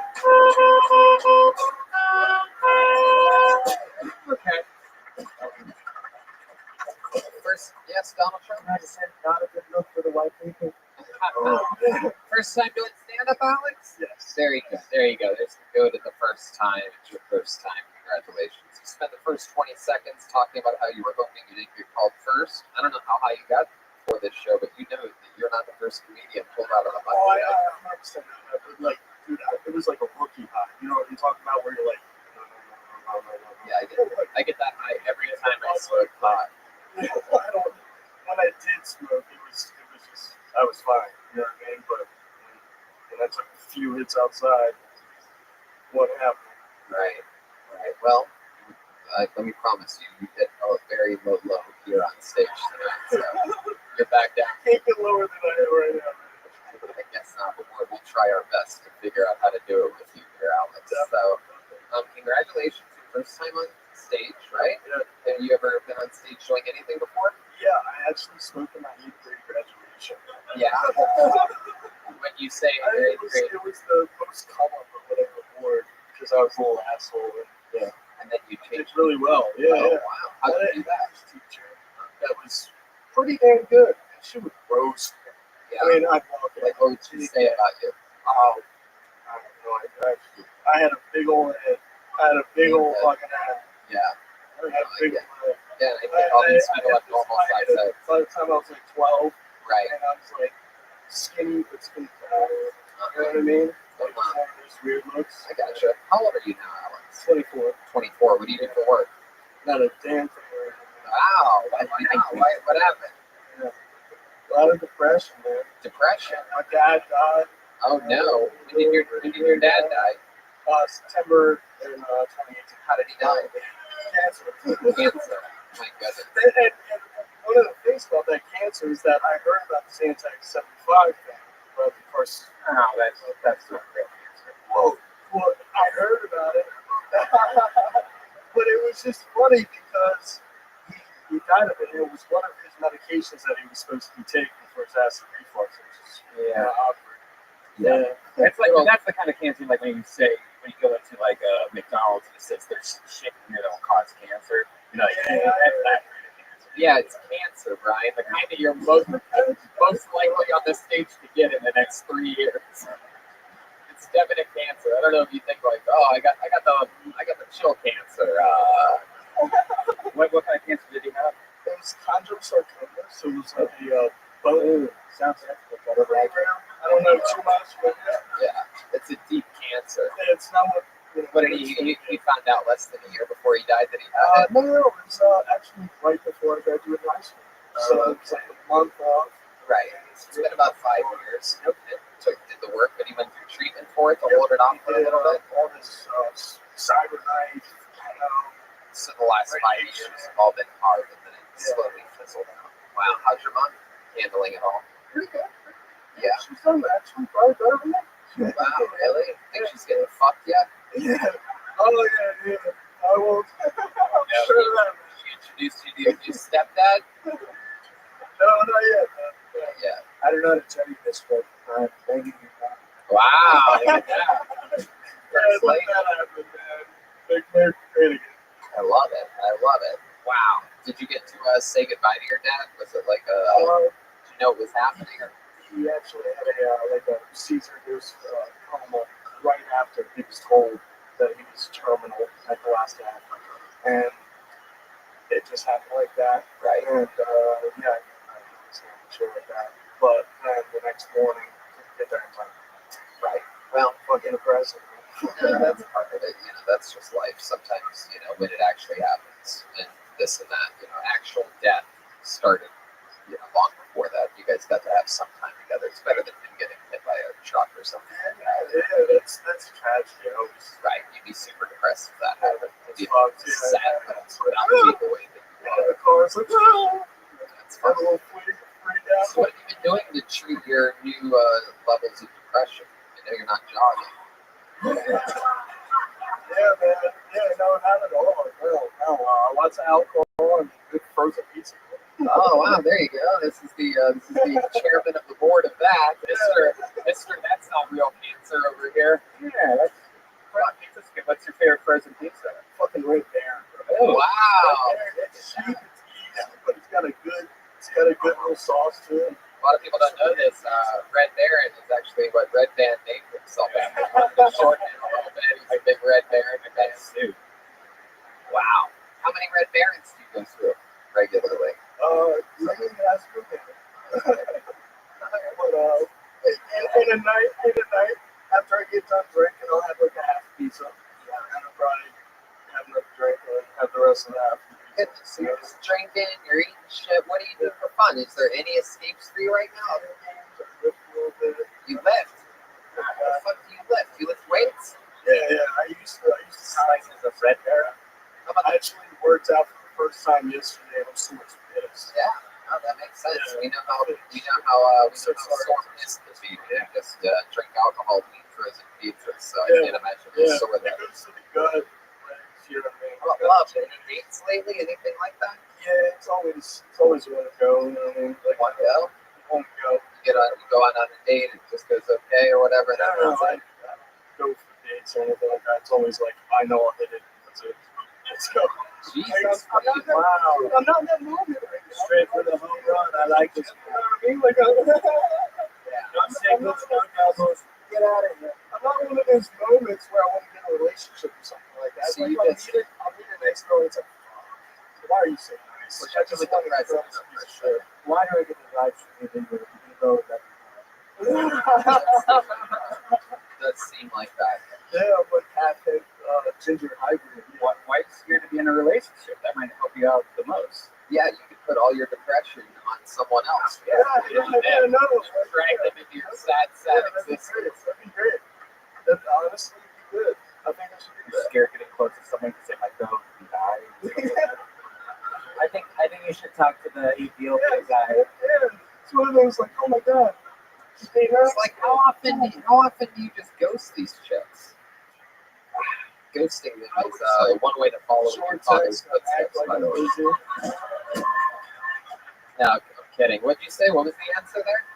I always like short text and then act like I fell off the face of the earth. That's incredible. How recent was your last one and done? Last one.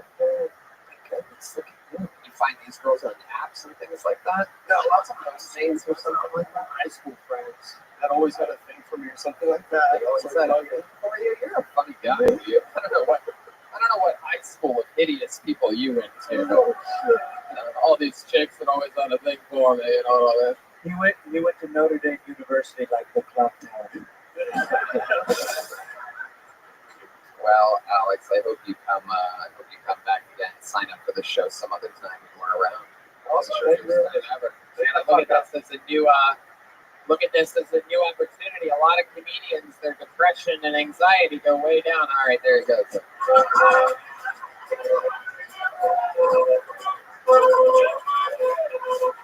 I was about to give him life-changing advice, but he walked away on it. He's just like his father. He just disappeared. Tony, I never got to say goodbye.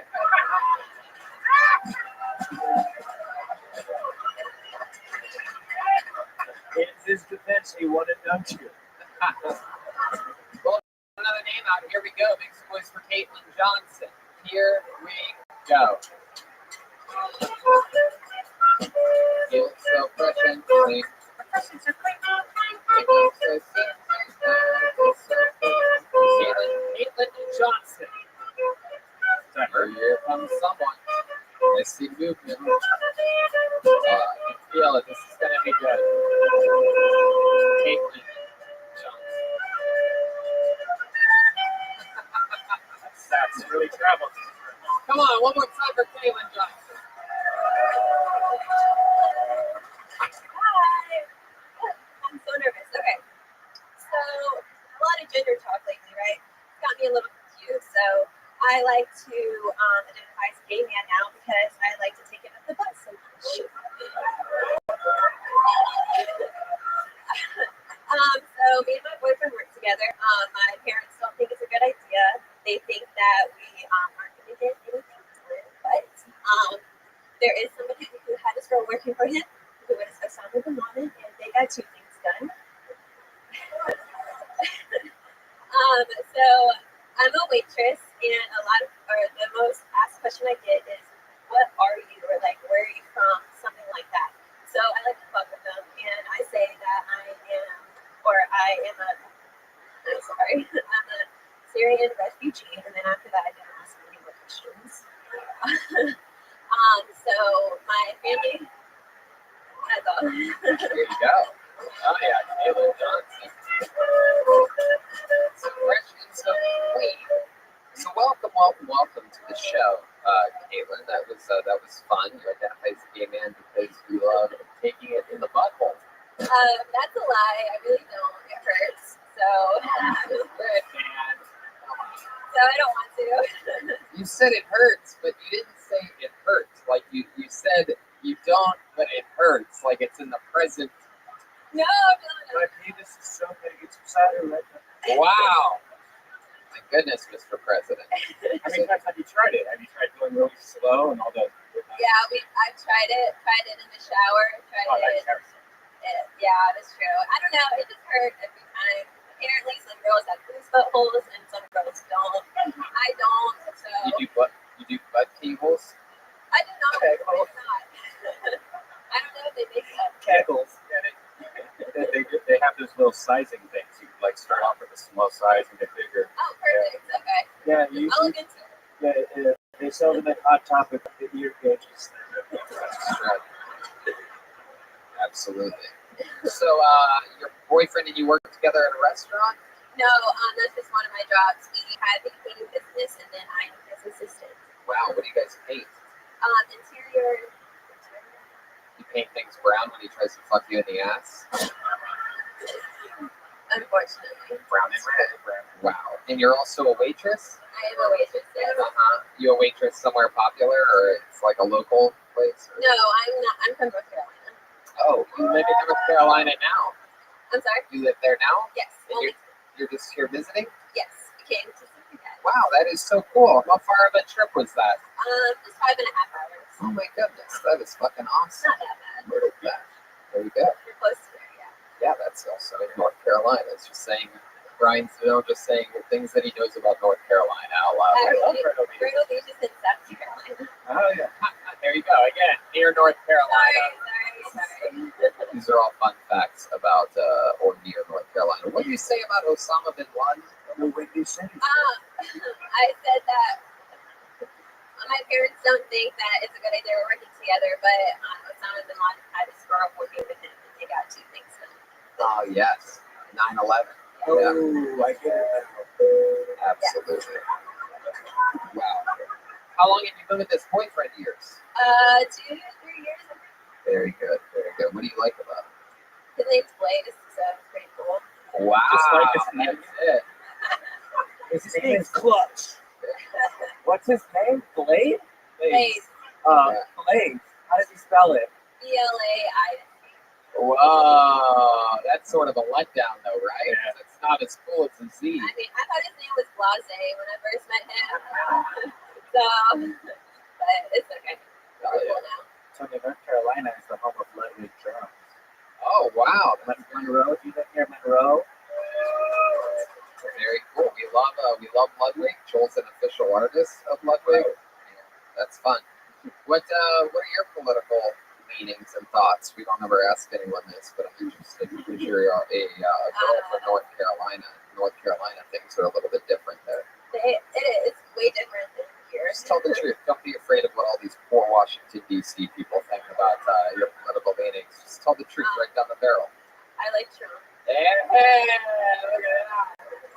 look at that. I just love watching the non-movement of audience members staring. Yeah. Hashtag. Wow. My goodness gracious. Your boyfriend also leans to the right? Wow. Yeah. He's a very big, he has a MAGA hat too. Wow, that's cool. What's the most racist thing you've heard him say? I don't know. I mean, I'm not sure. If you were to guess. I don't know. He says the N-word.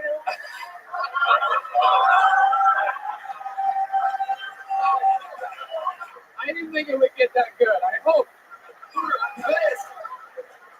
it would get that good, but I didn't think it actually would. To be fair, it is very common. Right, exactly. Very common. Is he black? No. No, it's just in Carolina that they're used to that. In Carolina. I mean, to be honest, so I'm Asian, so like I get the I'm Asian. I'm from Thailand, so people always like say that call me the chink and stuff like that. Right. I don't really care. I'm not really offended by it. Right. That is so cool. I love that we had this conversation. I love that this came out here. Very rarely do we get to talk about white people saying the N-word. It is something that it's something that should be addressed more often. It's very common. We say it in the rap music. How long are you guys in town for, you and the boyfriend? Just until Saturday. Oh, very cool. That's fun. What are you guys doing tomorrow? Any fun plans around the city? The history museum. So. Oh my goodness. Oh my wow, very good, sir. Wow. A black man just asked which history museum. An audience member getting the rare killer line in here. That should not encourage other people to do that. That is a 1 in a million event that very rarely happens on the show. Which an audience member says something funny enough that it should have been said. Congratulations. That's like winning the lottery, sir. We never see that happen. Is that the black guy from the Green Mile back there? My goodness. Wow. That is so cool. Wow. Well, very fun stuff. And if you guys want, if you're bored tomorrow night, I'll throw you on the guest list for one of the stand-up shows. I love having racist audience members at my shows. So it's one of the things that I'm into. I like people of all different shapes and sizes. I like having black people at my shows and white guys that use the N-word. You know what I mean? It's a real melting pot. I like being able to see if I can make all different types of people laugh. So if you guys want, you can drop my name and come on to one of the stand-up shows tomorrow. You can ask for me. Ryan, what is on? I was thinking about it. Yes, thinking about it. It's not more offensive than the N-word. It is. Somehow it's just like the most simple just thoughts of buttholes and all right, well, there you go. Caitlin, very fun stuff. You even though a lot of the things that you said were not necessarily true, I still find you very interesting, and you gave us a lot of interesting, honest information during your interview. So great job up there. Is this your first time with stand-up? It is. There you go. First time for Caitlin Johnson. There she goes. Caitlin Johnson, everybody.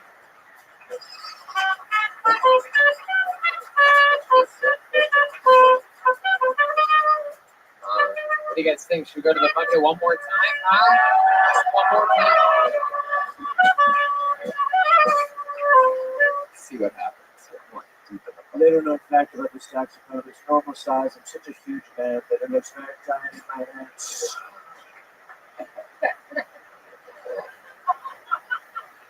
Okay. How about Marin Phillips or Marvin? Wow. Oh, wow. Oh, shit. Holy shit. The place goes crazy. This guy is dancing his way to the stage. Wow. Wow. Shit's about to go down. I can feel it. Come on, make some fucking noise.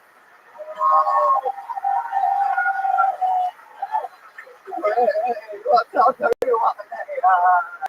I'm a substitute teacher. So one day I'm at elementary school, next day I'm at middle school, the next day I kill myself.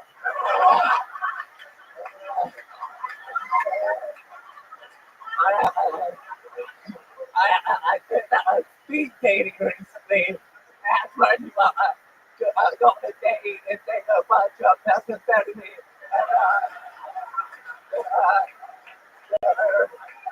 They're pretty out of their mind, but leave an impression. So she's thinking about me. Anyway, I suffer from two types of MD, muscular dystrophy, and massive dick.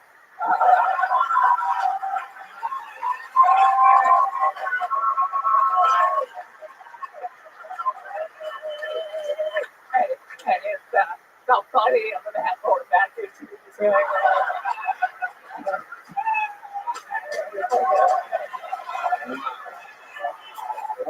standing ovation. Live in Washington, D.C. Unbelievable. Oh, half the audience just stood straight up, which is more than we can say for you during your entire performance. Incredible. Wow. That is, and it's Marvin, is that what? Martin. Very good. I now understand why your handwriting isn't so good. I expected that. When I had to write that down, I was like, fuck. Yeah. I was like, shit. I love it. Let's check in with the President of the United States of America. Can I just tell you, you were my favorite topic tonight. Wow. You killed it. You killed it. You killed it. Killed it. Absolute murderous performance, Martin. How long have you been doing stand-up comedy? Like 7, 8 years. 7 or 8 years. All of it here in D.C.? Mostly. Mostly in Washington, D.C. You must get a lot of work, huh? I try to. Yeah, that's very fun. You do anything else other than stand-up? I do substance teach. You really do? Yeah, that's true for my life. Oh my goodness. I mean, I know most classrooms really don't think they're going to do much when a normal substitute teacher comes in. I can't fucking imagine how excited these kids must be when you come stumbling your ass in there just fucking. We are doing less than nothing today, motherfuckers. We are watching a video for sure. It's even better than they realize. That is so fucking cool, dude. My goodness, wow. And you from DC originally? No, I'm more Southern Virginia, Virginia Beach. And this, yep, that sounds about right. Virginia. So what two relatives said to fuck for this to happen? We're still looking through the family tree. Right. Exactly. You look like you fell. You look like you fell out of the family tree. Wow. My dick was so massive. Oh no, I know. Absolutely. Absolutely. I completely agree with that. I can't even imagine the type of cock that you're dealing with. I bet you're fucking hung like Jeff Epstein down there. You know what I'm saying? It's fucking. I killed himself. Yeah, that's what I meant when I said that. You're hung like Epstein very suspiciously. You know what I mean? Incredible stuff. Wow. So, my goodness. And how about for fun? You have any fun hobbies or anything like that? This might sound weird, but yeah. I just released my Ariana Grande parody song album. Wow, really? It's on SoundCloud. Oh yeah? How can people find that? Well, you go on SoundCloud and type in Martin Fellows, and there's a picture of me and like her album. The thank you next, and she's like, I'll live like this, upside down. So let's that's me. Oh my God. So how do the people find it? Martin Phillips? Yeah, I had it. She ate something about my chest. And get the picture. Yeah. Has anyone ever told you sound like you talk underwater? It sounds like he's talking through a fan, you know? It's very powerful. I like it. I heard, I thought, like I'm on those beds, good points in that I heard it. I bet. Wow. I bet sex with you is great. Big cock, shaking like a vibrator. Yeah, this guy only has special moves in the bedroom.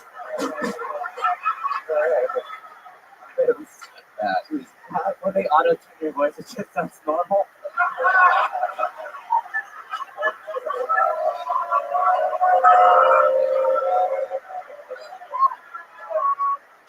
What's it called? It's a Martin Phillips, Ariana Grande. Thank you, Tex. Thank you, Tex. Yeah, thank you, Tex. It's on SoundCloud. Yeah, we're fine. It turns out a lot of Ariana Grande SoundCloud things pop up when you type that into Google. little bit hard to find. It's like What's your SoundCloud? Martin. Yeah. Martin, I'm going to tell you the same thing the doctor told your parents a long time ago. I got bad news for you. You're not the only Martin Phillips on SoundCloud. Well, it's saying you like the letter you. Oh, that's good to know. That makes any difference. It probably will. Oh, I think I see it. I see it. You see it? Oh, yeah. It's not the fault that there. Well, yeah. You know, Oh no, he caught it. When's the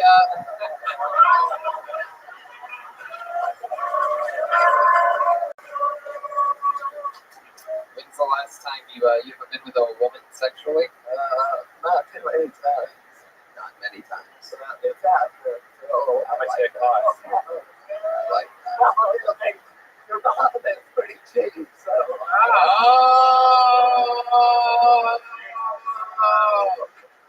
Holy shit. When's the last time you kissed a girl, Martin? Last year? Oh, goodness. I don't know. Maybe there's a girl here that might want to. Is there a fan of the show? What do you say we end this episode with a fucking bang? Huh? Is there a girl? Is there a Kill Tony fangirl here that'd be willing to? Wow! Look at this right here. Oh my goodness! Straight over the top. Whoa!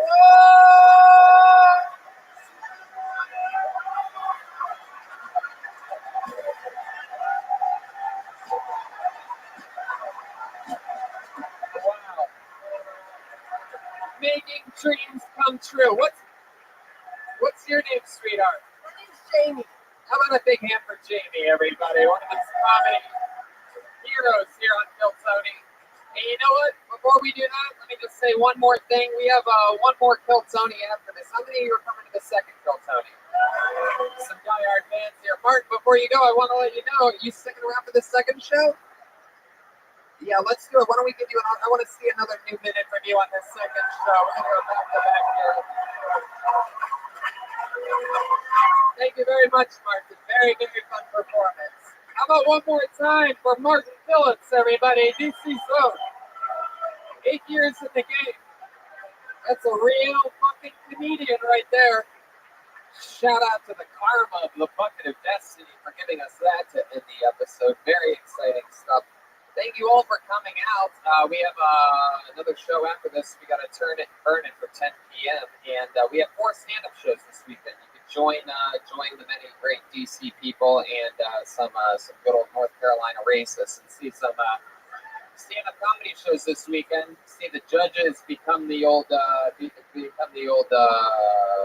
defendants here as we work out our own material here in DC before heading to another show on Sunday in New York City.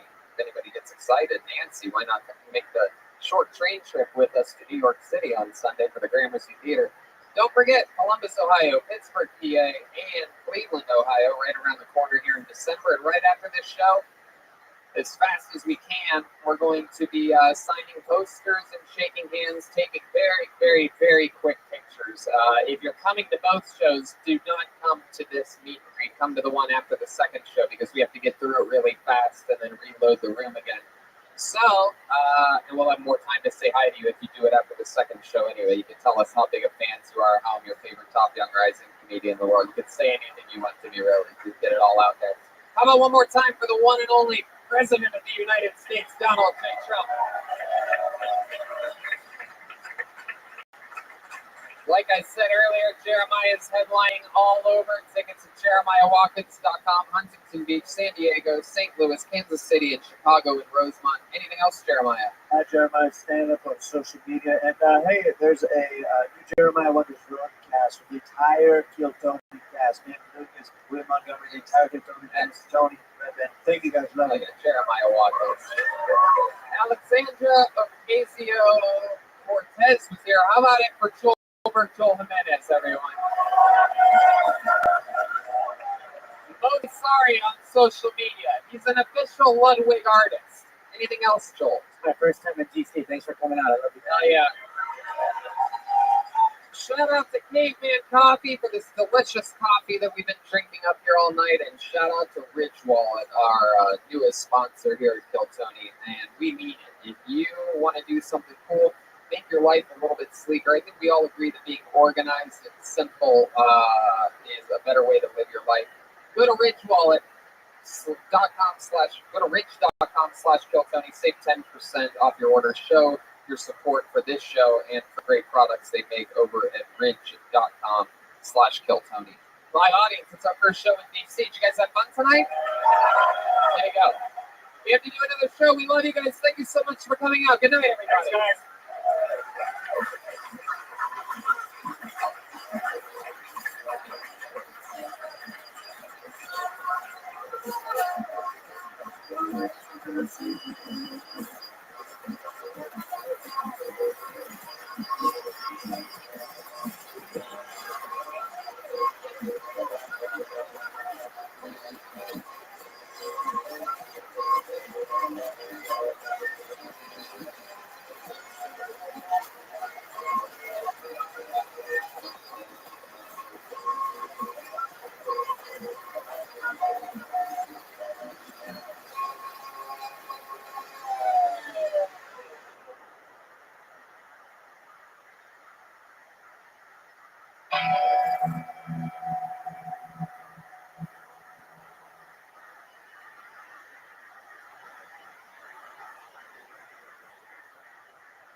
So, How are you? so Were you one of them? I said to the brother, what I said, okay, information that I was wrong down, but I took over the city I don't understand, so we could be like 1400, you know, metro, those. What did he say? He just said, he just said they doesn't think it's a good thing. Where?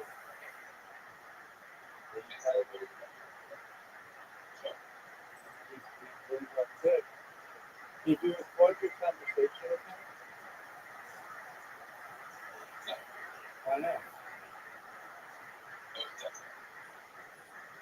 Oh, it's text message?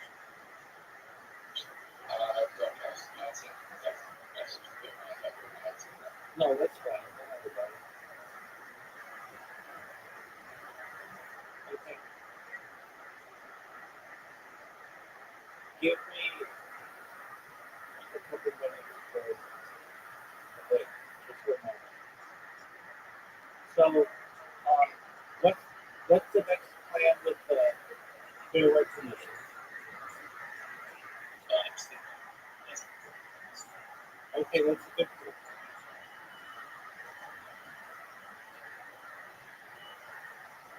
And yeah, his history is literally said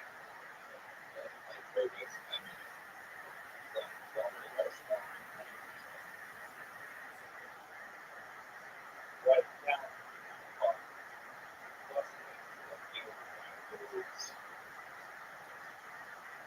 no last word for 2400.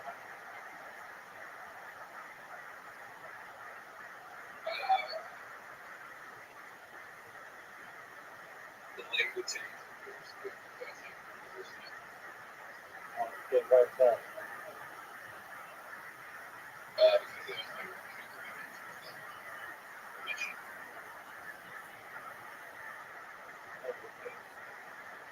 You know,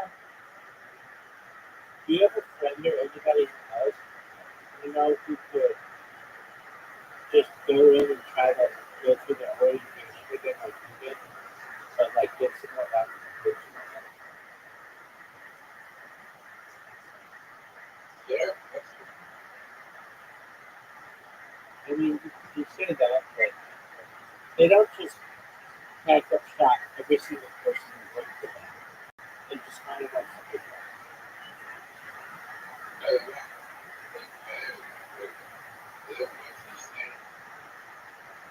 Okay.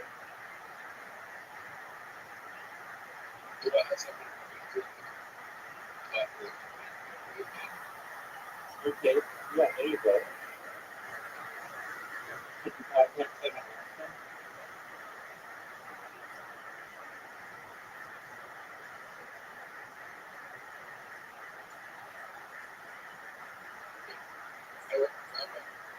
What's up, Pat? What's that? This chapter What is it?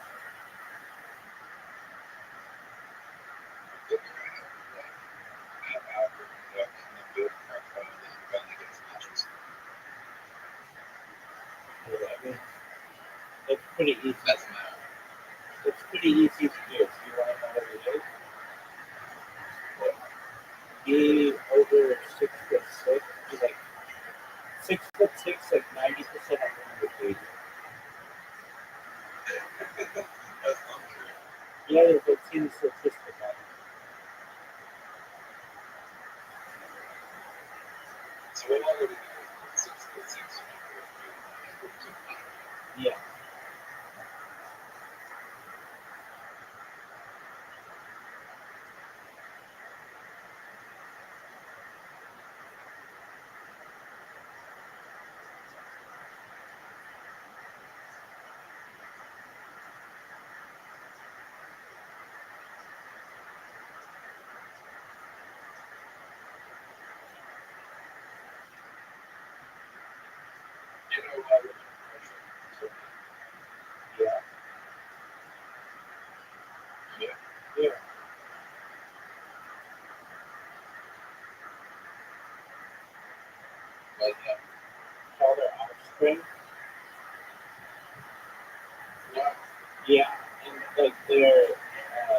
about physical size and about being able to like provide their offspring with the best chance of survival.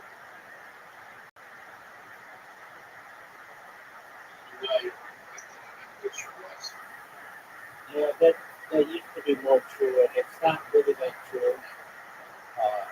And there are tall people. Usually, that's true above 6'7" or so. That's why 6'6" is kind of a sweet spot.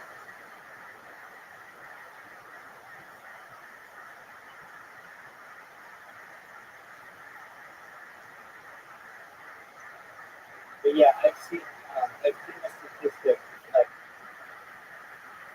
you say that you are 6'6", 90% of women just like that, just based on that. You could be ugly as fuck, but just based on that statistic.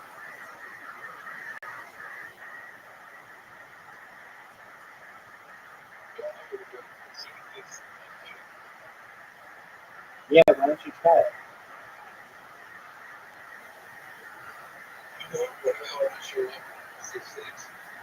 No, you don't show up. You just, if you want to test it, just put in there 6'6" and you get a bunch of really hot chicks.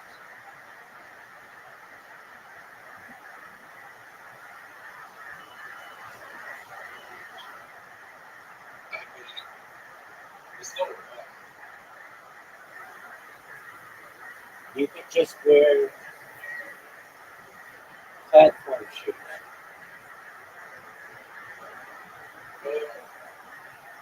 That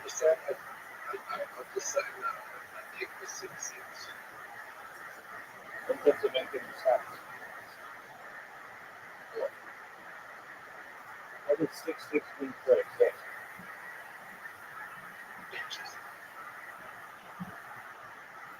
Yeah, but the way that you type it is like 6 and then a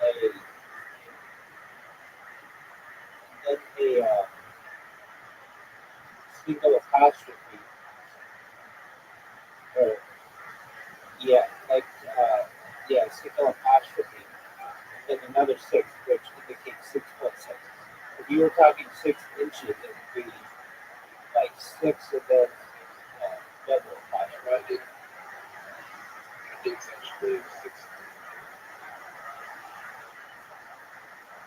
It doesn't even make sense. You mean 6.9?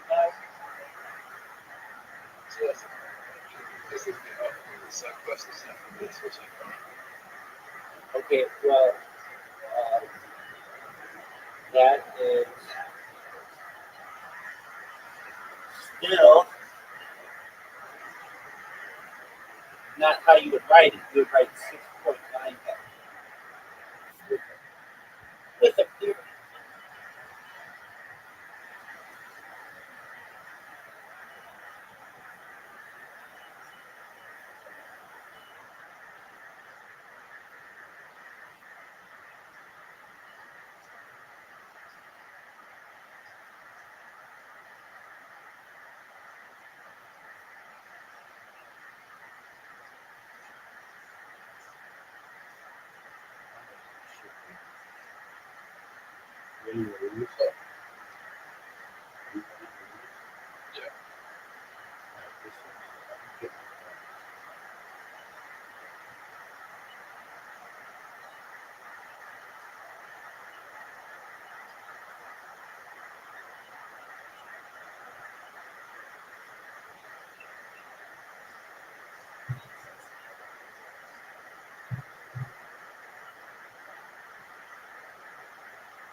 What'd you say?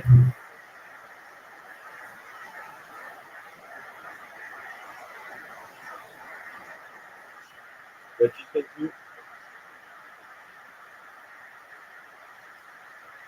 Right.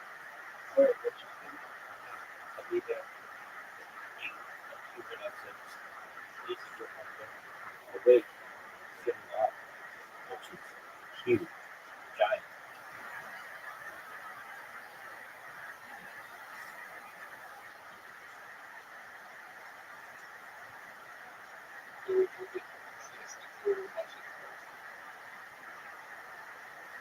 No.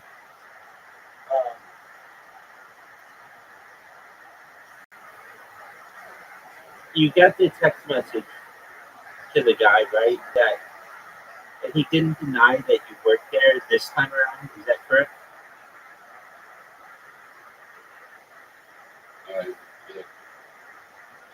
He's just gonna, that's his plan. They just keep saying that to anybody who brings in a complaint. That basically, like, oh, we don't have any record that you work here, and since they don't make you sign paperwork, it's a pretty good scam.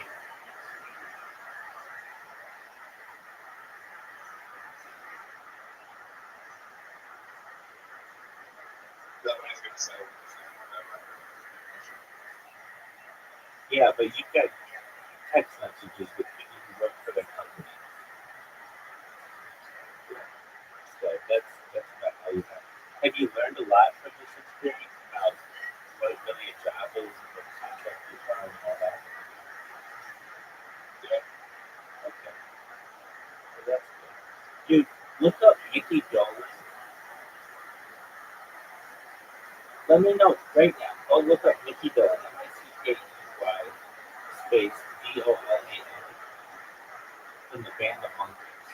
And tell me that you look like him.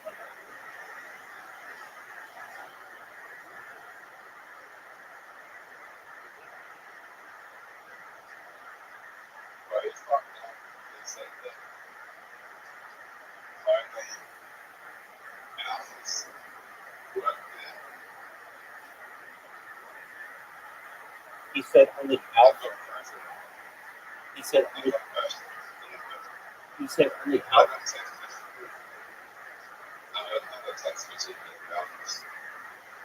What's alphas? That's somebody's name. Okay, so he admitted that alphas work there. Then you have text messages with alphas. That's what you're saying, right? Okay, well, that's good. What happened to alphas?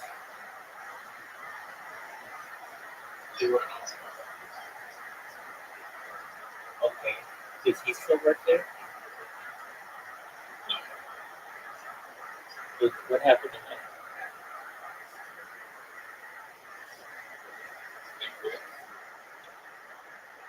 When you went to the Fair Work Commission, did they tell you how many complaints they had about this company? But they just said you're not alone.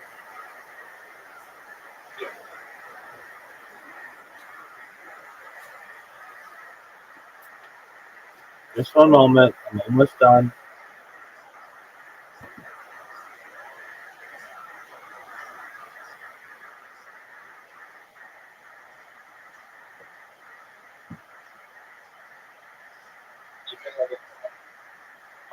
If you keep pursuing it, there's a chance.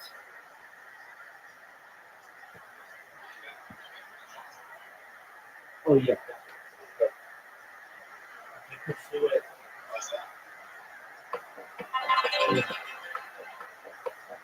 If you stop pursuing it.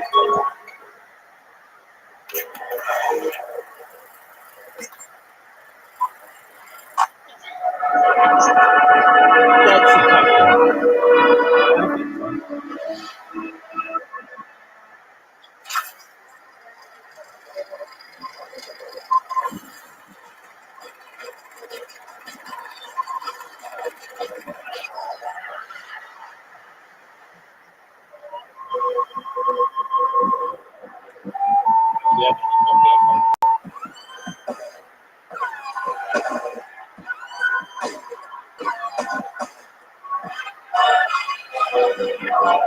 Hey, this is Rabbi coming live from Washington, D.C. for a brand new episode of Kill Tony. Get over Tony.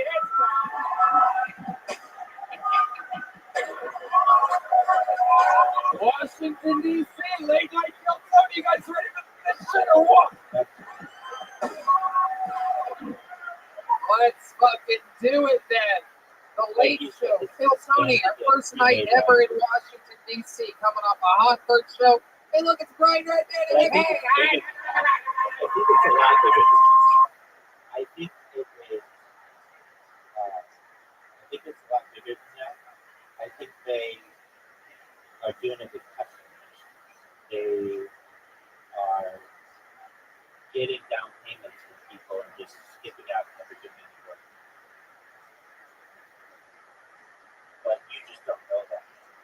your work commission doesn't see that. That would be like, I don't know, you have like a consumer affairs bureau. So is that someplace you can contact and say, hey, I used to work for this company and they've been doing some shady shit. I just want to see if they have any complaints against them.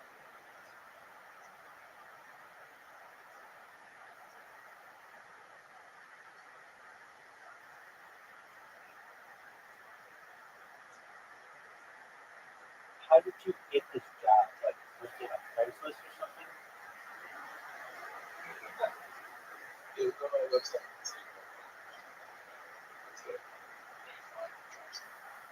All right. Well, do you have the posting? Yeah. Okay. Well, isn't that like evidence as well that like, hey, they were hiring at the time? Yeah. All right. Well, that's good.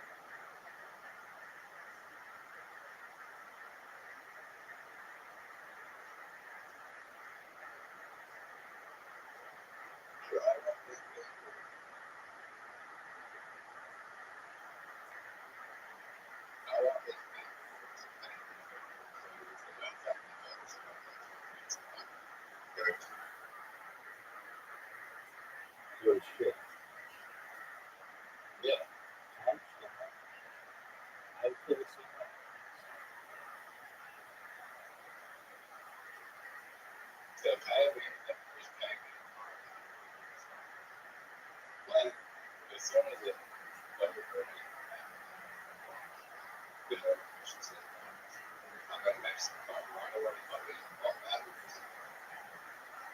Like, it's you were dancing with the angel.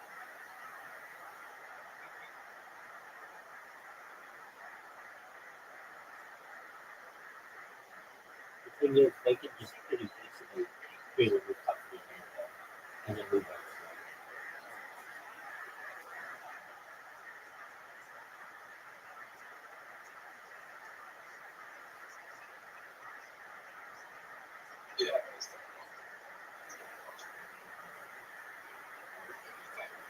Right. I mean, you can call them out and do that. First there is a scam artist, you would go.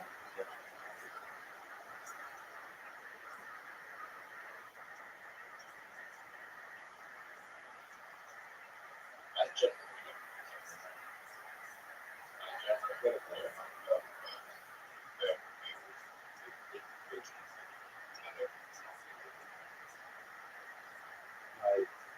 Well, we know that it's not. And again, if I were you, I would contact the Consumer Affairs Bureau and ask them, do they have any complaints about this company taking people's down payments and therefore doing any installation? Like, I know you didn't ask a lot of questions and they got rid of people who asked a lot of questions, but when you're curious, like, who does the work?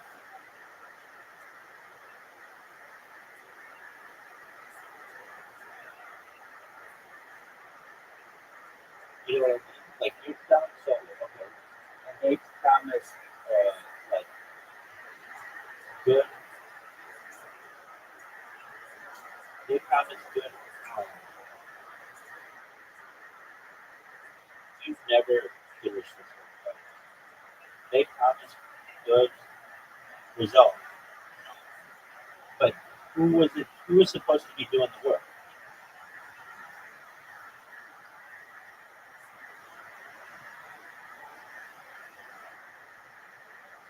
You understand what I'm saying? Yes, and who is that?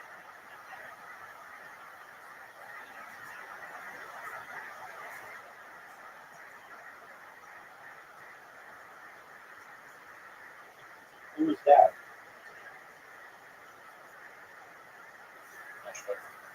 Exactly. So I bet that person lived like this. And plus, like, it's not solely you need to more than just one person. It's like a team of others.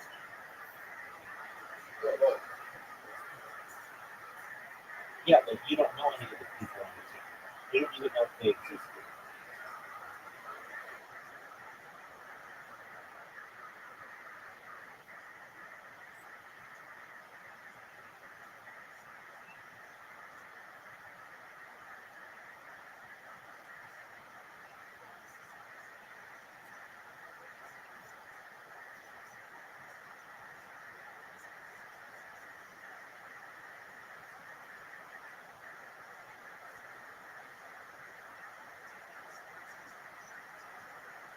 That's the Mr. Fisher.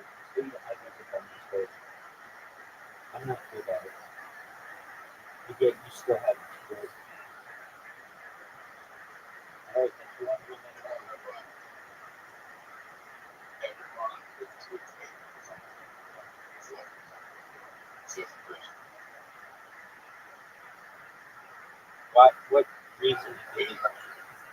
What reason did they give them say that?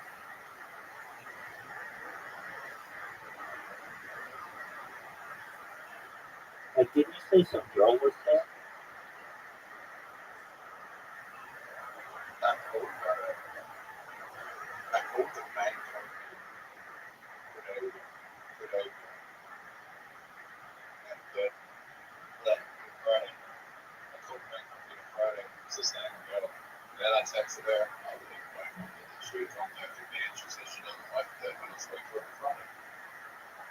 Okay. I mean, how do you just document this stuff with mostly? I would post my conversation with them. I would take screenshots of all my text messages with them. Because they're obviously giving me the money.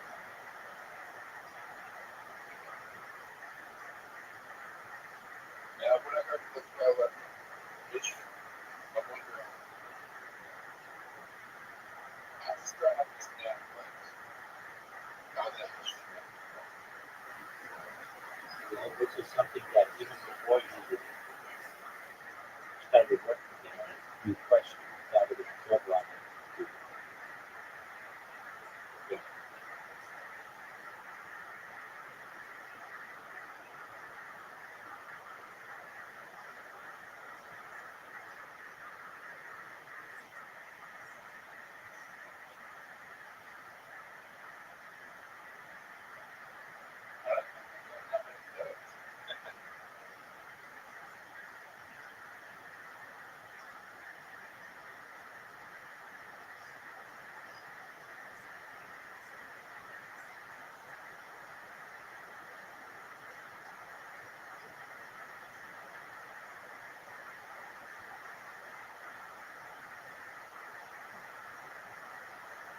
Wow, exciting. History was made hours ago when we had our first ever live Kill Tony in Washington, D.C. How exciting. You guys come for the late show? They say the late shows, historically, late shows are always better than first shows. We're excited. Life is good. We're on the road continuously. 4 stand-up shows this weekend, 2 tomorrow, 2 the next night, right here. Catch the new hour-long set from me, including the spots with all your favorite Kill Tony members, Red Band, Jeremiah, Joel Jimenez, and then we go Sunday to New York City, live from the Gramercy Theater for our 3rd time this year. Very exciting stuff. We are the #1 live podcast in the world after all. Crazy. Columbus, Ohio, December 12th. Pittsburgh, December 14th. And Cleveland, December 15th. All the big venues. Very exciting stuff. Brian J. Eagle made unbelievable posters for this trip. Special DC posters that pay homage to DC, the comic books. I'm actually the Joker on this one. And I'm, of course, Wonder Woman, but I have a good crotch. Check it out. There you go. Fucking hot crotch with a thigh gap for the first time in your life. The first time in my life. That's right. And, we took a lot of risks starting a show like that. People thought we were crazy. We didn't make a penny our first few years doing it. We gave away tickets for free in the Comedy Store, in the Belly Room, and we built an infrastructure. And now we're in the main room every single Monday, even when we're on tour. We fill it up every Monday, which is a goddamn anomaly. If you could have seen what the Comedy Store looked like when I got there 12 years ago on Mondays, that room sat dark and empty. And we couldn't be more proud of the work that we're doing. We take a lot of chances when we know how to place our bets, and that's why I go to my bookie. It's fast, it's easy, and they pay when you win. Let's face it, where you're betting is just important is you're betting on. I wouldn't be telling you guys to bet with them if they weren't the absolute best. I mean, do the smart thing. If you're going to bet this football season, bet with my book. If you know when you bet on games after the kickoff, if you don't like what's going on, you can always switch teams. That's Bet on the other side. Bet on that decision beforehand. Feeling iffy about it, change your bet and still win. How can you do that? That's what I'm saying. You're the kind of guy that likes to bet a little and win a lot. Try a parlay. If your picks come through, you'll multiply your winnings. And no matter how you bet, this NFL season is the best time of the year, right? That's absolutely true. Business is a booming. Join now and MyBookie will double your first deposit. Use promo code Tony to add the offer. That's promo code Tony. That's pretty easy. Visit mybookie.ag today. You play, you win, you get paid. How exciting is that? Just unbelievable stuff. And you know, life is good. I used to have a lot of depression and anxiety and things like that, and you know, it was a lot of days were cold, bad days. You know what I mean? Cold, bad days. Cold, bad days. CBD. Hey, that reminds me. Infinite CBD. Infinite CBD offers the cleanest, healthiest, and purest forms of CBD available. Hemp grown organically in Colorado. Pure CBD isolate testing over 99% real CBD. That's depression. Wow. That's depression, anxiety, and insomnia. Those are three things that CBD can help you out with. You know, they have. This month we are highlighting the gummy bears. Man, I love these gummy bears. They got some new flavors. These gummy bears, they got sour grape, sour peach, sour watermelon, sour blue raspberry, sour strawberry. And for the seasonal apple pie, they have real apple cider vinegar. Oh my goodness, made with real apple cider, not the vinegar, just real apple cider. Go to infinitecbd.com. That's infinitecbd.com. And if you use promo code Tony15, you get 15% off. That's infinitecbd.com. Use the promo code Tony15 and get 15% off. And that's good. It's good to be able to save money and do good things and have a lot of fun doing that, right? And you know what you could do with the extra money that you save? You can put it in your new Rich wallet. That's what we have. That's what we use. I used to have an old janky wallet, you know, those old bad Midwest East Coast tendencies of having this thick wallet with every business card and food card, right? Bracelets cards, Subway cards, McDonald's, Wendy's card. You have all the cards. Yeah. The Ridge wallet makes it easy. It's sleek. It's made out of titanium or carbon fiber or aluminum, and it's really thin. It keeps you in check, and life's just simpler and more beautiful when you're organized. Yeah, I think it's cool. When we got it, like, I think you immediately figure out, like, hey, this is way better, and you don't want to put extra shit in your wallet. Like, it's so nice and cool. It's like having a new iPhone or something in your pocket. You don't have to put it in your back pocket where it's hurting your back while you're sitting on it. You just have this little thing in your front pocket. It's great. It's easy to travel with. It just makes life a lot better. And you'll never believe this, but you'll get 10% off today with free worldwide shipping and returns. And again, you get free returns if you don't like it. And there's a lifetime warranty if you do like it. It's a win-win situation. I would bet on them at mybookie.ag. But instead, I just have one. I use one. It's a product that I believe in. I'm getting my entire family them for Christmas. My family doesn't listen to Kill Tony, so I can say that. Go to rich.com/KillTony. Use the code KillTony and make sure you use that code because that's how they'll know we sent you. Get 10% off. That's rich.com/KillTony. Not going to lie to you. We read 3 ads today because the band had to get ready. There's a band here, ladies and gentlemen. We brought them with us. It's their first time ever performing in DC. Tonight is. So let's see what happens. This last episode, you know, they're always different characters. This last episode, we were graced with the presence of the great Donald J. Trump and Alexandra Ocasio-Cortez. We never know. And that's a perfect example. That's our first time having Alexandra on the show. Donald Trump, clearly a return guest. We've seen him before. We never know what's going to happen. I had to face this direction the whole time because we were sharing a green room back then. They've been getting ready for a long time. Let's see what the verdict is. Let's see what they are tonight. They're going to be with us all night. It's the best damn band in the land. It's the Kill Tony Band. Jeremiah Watkins and Joel.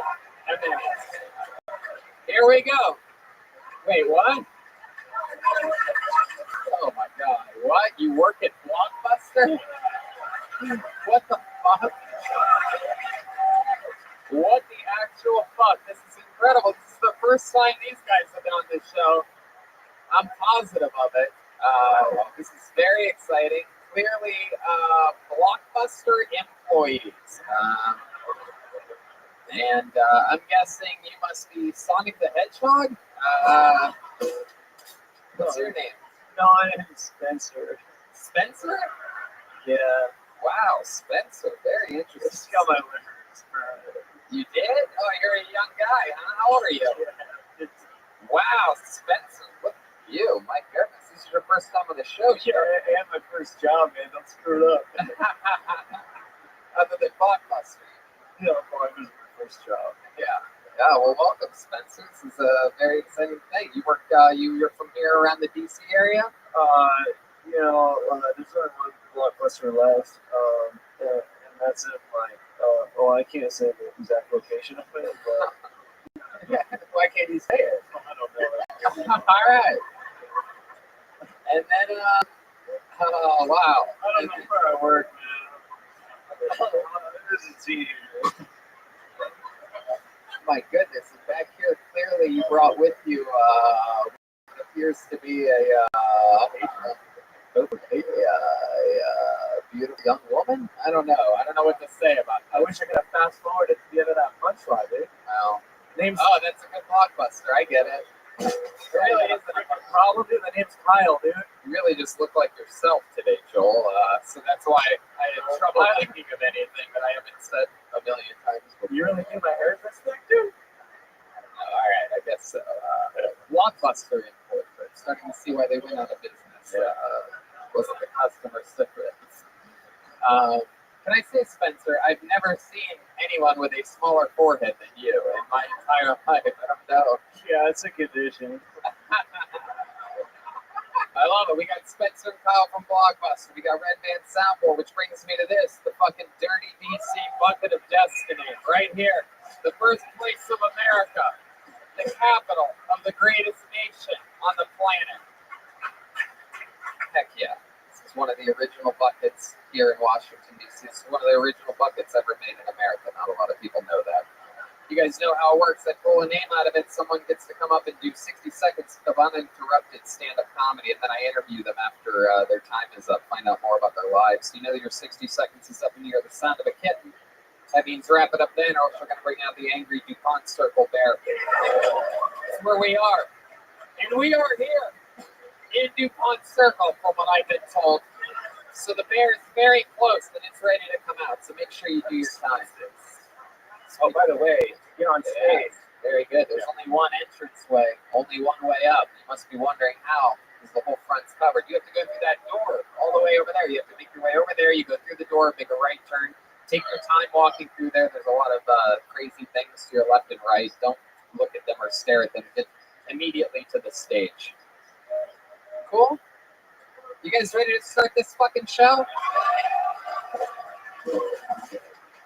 Be careful coming up to the stage if you get called. And for those of you in the aisleways and whatnot, tuck your feet in when people are getting through. Come on, be polite, be a team player. You guys ready for this? Here we fucking go.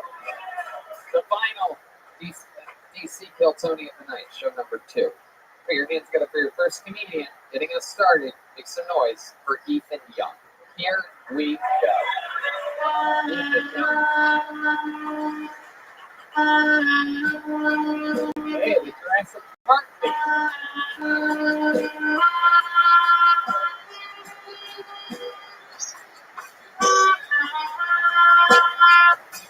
Here he is, Ethan Young, everybody. Hi, everyone. I'm Ethan. I'm originally from California, if you couldn't already tell by what I look like. My friends, they tell me I look like Ellen DeGeneres, and I just don't understand why. They label me as the trans in the group. Like, I look that much like a woman, right? I mean, I used to have long hair, like, past my shoulders. And I think that when I decided to cut my hair, as I was in the DCA airport, I won't call it that asshole's name. I was was in the DCA airport, and I was walking in, and this guy was walking out of the men's restroom, and he goes, "Oh, excuse me, this is the..." Ooh. And he walked off, and I was like, "Oh, he was about to say this is the women's restroom, and I shouldn't be going in here." And I felt a little awkward, so I decided to cut my hair. But there's benefits of having short hair. There's benefits of looking like a woman, you know. Lots of gay men and lesbians buying drinks at bars. I gotta say that. So thank you. Fuck yeah. Keep it young. I'm gonna be honest with you, Ethan. I missed about the first 35 seconds you said because I was laughing hysterically because for the first time in the history of the show, I turned to Jeremiah, the saxophone player, and I said that sounded like shit when he played the Jurassic Park theme, and we had our own little laugh. Every once in a while, you got to break the monotony of the show. I'm in high school. I'm still taking lessons.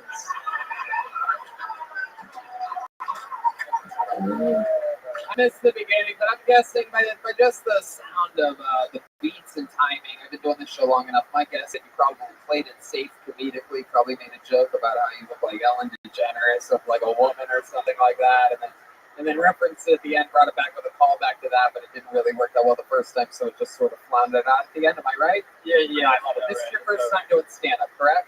It's my third time. Okay, good enough. How about a hand for Ethan, everybody? Third time doing stand-up. You're a good guy.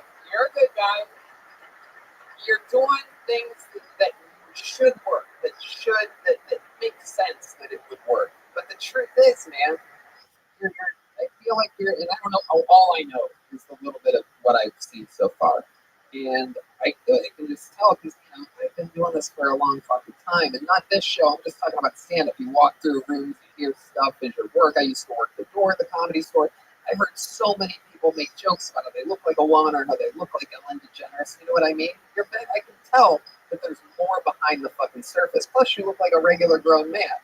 You sort of have, you have very bull dykey haircut going on. But other than that, you look like you could be a fucking surfer dude or something like that. Like, I'm not really seeing the Ellen DeGeneres thing. Me, I look like a bitch. You know what I mean? That's just the fact. I know. But I give the haters what they want, and then I spot them and remember where they're sitting, and how to talk to them at the meet and greet after the show. You know what I mean? Oh, good, nice to meet you too. Fuck, you know what I mean? That's what I do. Yeah, you gotta pick up the hate. Anyway, let's find out more about you, Ethan, because I'm sure if we scratch the surface, we're gonna find something. Third time doing stand-up. How old are you? I'm 23. 23. What do you do for work? I work in an international democracy development NGO. What the fuck? Yes, I work in DC. That's the most Washington DC answer I've ever heard. International democracy. How's that going? These fucking animals out there don't know shit about democracy. Am I right? I work in Latin America, so at the moment there's a lot of work. There's a lot of work to do. Is all I'll say. You ain't lying. Look at this fucking guy back here. Why don't you start with him? Teach him how to. Oh, you're from Mexico, though, right? Mexico's doing pretty well. Shut up. Oh. Yeah, they're doing great. The family of 8 was just murdered on the border yesterday, but yeah, they're just going great. They were white Mormons, though. They had no place down there. Oh my God, what the fuck's going on over here? Goodness, busting out that fucking grandma Christmas sweater early this year. Oh, look at this. This is what I wore to work today. I know, international democracy. What do you want me to do? This is what we wear. All right, so let's talk about it. You're 23 years old. What do you do for fun? What do you got going on with yourself? I love to travel. I save money to travel. Yeah. I love to rock climb. You know, I'm a typical California kid, though. I mean, I rock climb, I hike, I bike. I'm the walking stereotype of California. I'm from California. I do none of those things. So, fuck LA? Yeah, fuck LA. Whoa. Why do you say that? Where are you from? I'm from the Bay Area. There's a big rivalry between the two. It's like, There's a big rivalry, sure. Yeah, one place it's fucking rainy and the other's beautiful. What are you talking about, you moron? 45? You're not very democratic. I wouldn't say that. Jeremiah, maybe not Spencer. Yeah, this played out one time in the West Side Story when they were all like.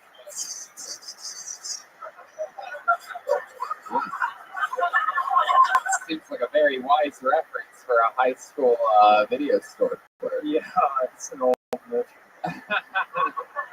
Wow. now. So Ethan, tell us some things that are more vulnerable about you. You know, everything you're telling us is other than that you look like a woman. You know, what's some like embarrassing stuff or something, you know, that maybe, you know, some like Spencer, go ahead. Yeah, my girlfriend started her period, and I actually said who. All right, there you go. And Ethan, how about you? I'll open up. I mean, my dad gambled away all his money and had to flee to Canada. That was it. That was enough. Red Band. What did he gamble? What did he gamble it on? Ethan? Oh, what didn't he gamble it on? I don't know. What did he gamble? Sure, answer either one of the questions. We got. Do you think he went to mybookie.ag and if you want to be like my dad, go to mybookie.ag. Ethan, stop taking creative chances on this show. It's not working. It's not working. So your dad gambled all the money away. How long are you, him and your mom still together? Oh no. Oh god no. Oh no. They divorced then? When he gambled all the money? I thank God they divorced when I was 2, so my mom had her money and he just gambled away his money. Oh. So, yeah, no, my mom's a smart woman. So. Yeah, what does she do? She's a school teacher right now. Oh yeah. Yeah. I mean, She doesn't have much money to gamble. yeah, exactly. Oh yeah, well. It's hard to gamble when it's a fucking She 16 went to minimum on Wall everybody. Street. Yeah, just talk whenever you want, you fucking idiot. Sure, go ahead. Don't You asked me, Rabbi. Yeah, okay. No, it's okay. Now just say whatever you were going to say because the joke won't work that I was going to make. Go ahead. What were you going to say? I was going to say she went from Wall Street guilds, so she made money on Wall Street, and then she was like, shit, I got to do something good for the world, public school teacher. Right, bottom of the barrel. That was like the money. What's your dad doing now? Is your dad a library? Oh yeah, he's alive. Yeah. What's he doing? Consulting Canadian marijuana businesses on the side. Wow. That's mad psycho. Risky business. That's in our crime section. So what's your love life like, Ethan? It's fine. I mean, you know, it's DC. It's good for a straight man that looks like a lesbian woman. Back to that again. How long have you lived here? About 4.5 years now. 4.5 years. And you came here for work? School originally I stayed for work. What school? GW, George Washington. Whoa, look at that. Wow, I can't believe that chick graduated from anywhere. That's incredible. Doesn't sound, that wasn't a very educated whoop-de-whoop that I heard. Wow. So, I mean, you said that you'd open up and that you would tell us more about you, but you really just said that your dad gambled all the money away. Anything else you can think about? You have any weird habits or anything you do? You like, you do anything fucking goofy in your daily routine that you think, oh man, I hope people don't find out about this? Other than dress like you're from the Middle Ages. I don't know if that's really Middle Age attire. Yeah, you kind of Middle Ages talk. Shines shoes for like a knife or something. Anyway, back to you in the studio, Tony. Thank you. We are back. A kid in King Arthur's court, the family section. Okie dokie. So Ethan, anything that you can think of that's a little bit, you know, not that we would all think that might be weird or interesting or anything like that? Well, I mean, I've always had this thought that getting pegged wouldn't be the worst thing in the world, you know? Like, I really think men need to be more open to their prostate. This Ellen shit and that on top of it, I think we all know where this is going. Yeah, I think so. Am I pitching? Is there a guy that wants to give this guy a kiss for the first time in his life? Have you ever kissed a man before? Oh, man, a couple times. Oh, okay, forget it then. So, wow, there's a lot of people that wanted to do it. All of them raised their hands. I know. All right, everybody relax. We don't have this fucking family feud style show going on here. All right, Ethan, I'm going to let you get back out there. There's a lot of people drinking. One of them will butt fuck you. Ethan Young, everybody. Interesting way to start the show. In my opinion, I think the pagan thing in the end was a Hail Mary effort to show vulnerability. I don't even believe it. Yeah. I can always tell when a guy really wants to get butt fucked. You know what I mean? He was eager. That was the old bluff-a-rooney, just like his dad at the poker table. Yeah. So it's a bad bluff. I could read him like a book. Okay, this looks like a good name. Put your hands together for your next comedian, Monford Davis. Monford Davis. Here comes Monford. go down. We are live in DC. Rothschild, Tony. Hey. Yeah.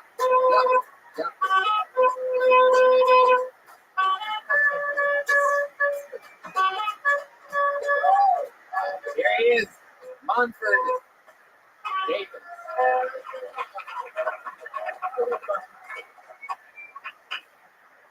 What's up, Kill Tony? I like to eat my girlfriend while she's sleeping. Just something easy, just like Reese's Pieces. She's unconscious and it's irresistible at the time. She's sleeping, just that's so good, give me more. But she gets mad because she starts getting acne and she starts gaining weight and she says, "Mudford, why do you do that?" And I respond by saying, "Don't you know what the game plan is? I'm trying to make you fat and undesirable for any other potential suitors." So we broke up. Who's the asshole that's always holding the door open for me when I'm just one too many steps away? Catch any time I gotta speed walk up to the door and shit.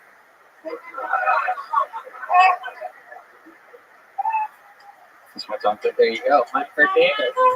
I like this style. Fuck yeah. One of the best looking people I've seen since we got here in Washington, D.C. here today. Just a beautiful specimen of a man. How are you, Monford? That was fun. How long have you been on stand-up? 4 months. 4 months. Very good. Looks like you're getting some footing underneath you. And some pudding underneath you, perhaps, as well. So 4 months in the game, something happened where you wanted to start now? How old are you? 26. 26. What happened 4 months ago? What changed? And you're like, I'm going to fucking do this. I'm going to stop. Okay, you okay? Okay. Got a little quick cough there out of nowhere. Very good. You handled it well, right? Into the sleeve.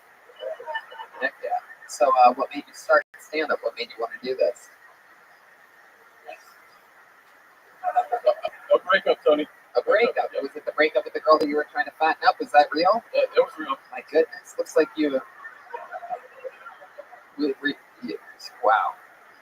And you really told her that? You were trying to fatten her up? Like as a joke? That's not joking. Right. What really happened? How long were you with this girl? 2.5 years. 2.5 years. My goodness. What do you do for work? I do a little internet transcription, audio transcription. What's... I'm on disability, Tony. Oh yeah, for what? What do you... What's... What, so schizophrenia. Oh, really? Oh, fuck yeah. This is... Shit just got even more exciting than I ever could have imagined. So, like, what's been a wild episode for you? You ever do anything that people would consider fucking crazy? How many? So many. One time I thought that I had children out there, and no basis for that whatsoever. Well, I mean, you have been. I think I would completely disagree because you have looked pregnant for most of your life. I'm guessing. How many children did you think you had? I thought I had at least one, and I acted on this delusion, and I got a vasectomy when I was 21. Wait a second. What? Oh my god. I've never. My god. Dude, you're the coolest guy I've ever met. Yeah.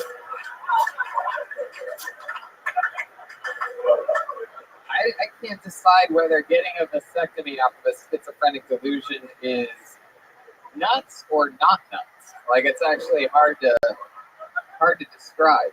So how long did this delusion last for? Is this like weeks long? Because you had to plan it with the doctor, unless you did it yourself. Yeah, a couple months after that, I had to break and was in the hospital. Oh, okay. How long were you in the hospital for? 30 days. 30 days. Hell yeah. And that's how you became to be the Penguin, one of Batman's arch nemesis. He was at Arkham Asylum. Did you have to pay any late fees after that 30 days?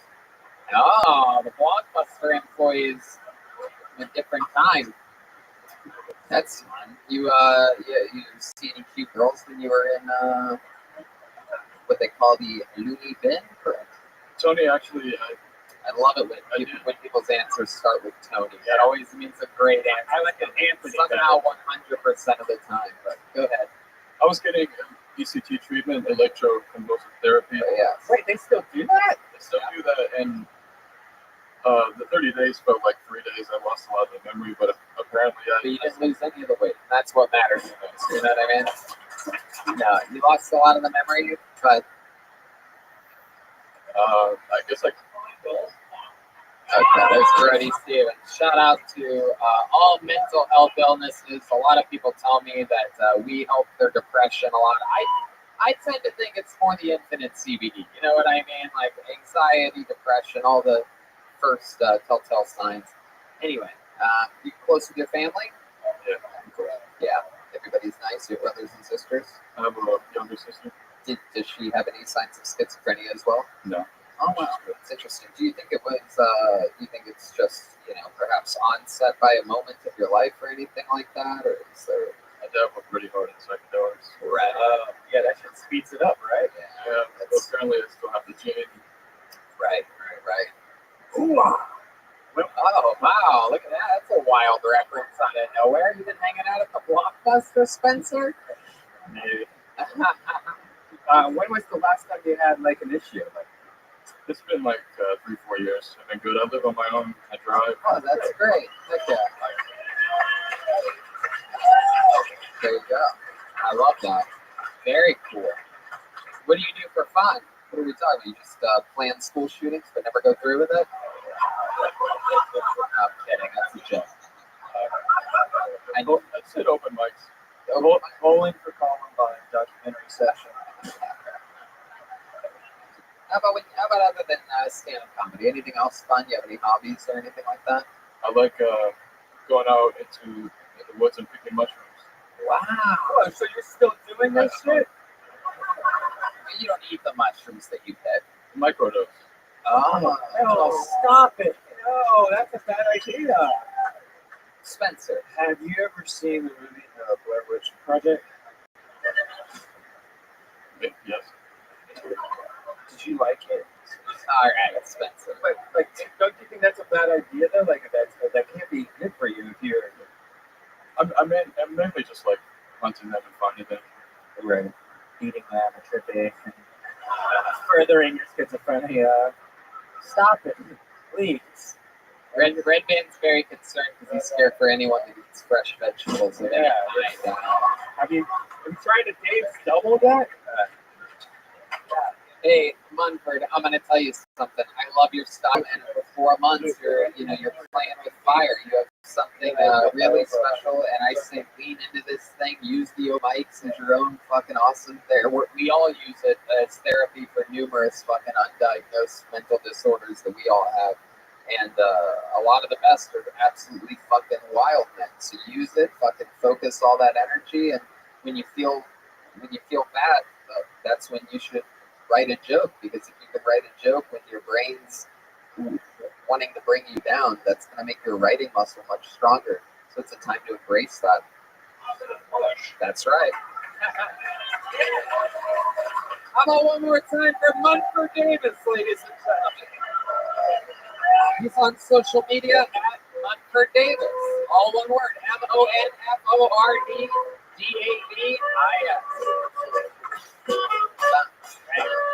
That's deep.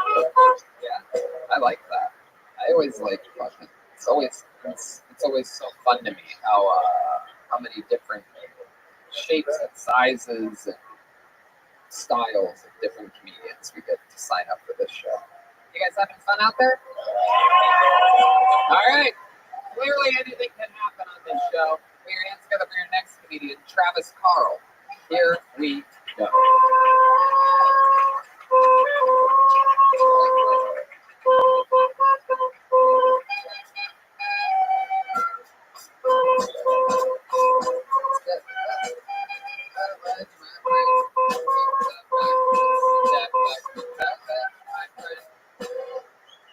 So I was at my friend's house the other day, and he was telling me that he walked in on his 6-year-old son watching porn on the family computer. He was very upset by this because he was worried that watching porn at that young age was going to work his son's mind. And he was like, man, we didn't have this when we were his age. We couldn't just get online and pull up any level of pornography. I don't know what that's going to do to his dad. And I'm a good friend, so I'm like, hey, to be fair, that is true. We didn't have a Pornhub. When we were his age, if we wanted to see naked women, we would have to go to a Blockbuster. Go through the horror section and then try and find a movie that had tits in it. My point is, every woman I jerked off to until I was 15 years old died horribly 10 seconds later. That's... Absolutely. I love that. Hello, Travis. Hi. How are you? I'm good. Heck yeah. A little nervous. You are. Yeah. Can you hear me now? Yes. All right, good.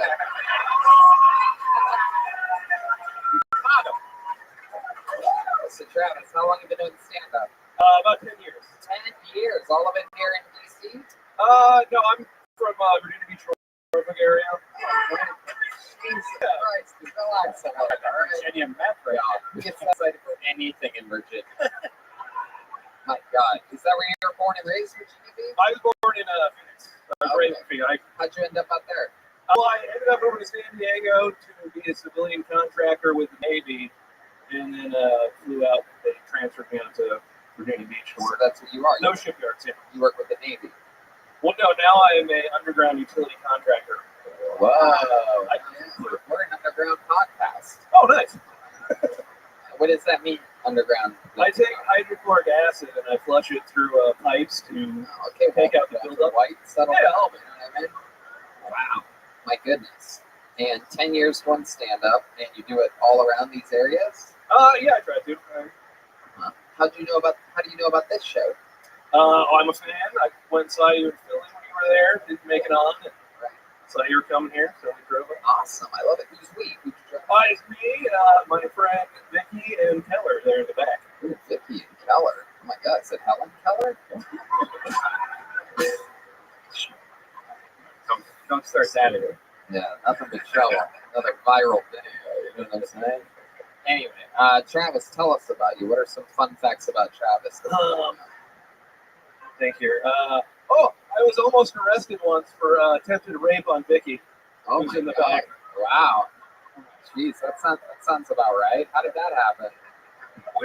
We were drinking in Richmond, and she was blackout drunk and pissed in the middle of the street, and then passed out with her pants down. And you're just standing there on the sidewalk stroking it, right? Just fucking spitting on your hand, just fucking staring right at it. You're trying to get underneath or squat in the middle of the street, get some of that piss on you, you know what I mean? You look like sort of like George R.R. Kelly, you know what I mean?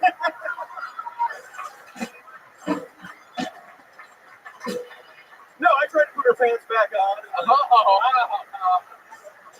Welcome to another episode of This Is Rape, everyone. The old reverse rapist. No, I'm putting your pants back on. Also, my mom was there. Who? My mom was there. Oh, Mom was joining in on the rape. Wow. One in the Vicky, two in the Sticky. You know what I'm saying? Oh my God. I just learned the Cosby. Wow. Very good. My goodness. So what happened? Did the cops let you off? Yes, but it was a long conversation. I wish I had to introduce my mother to them. Oh my goodness.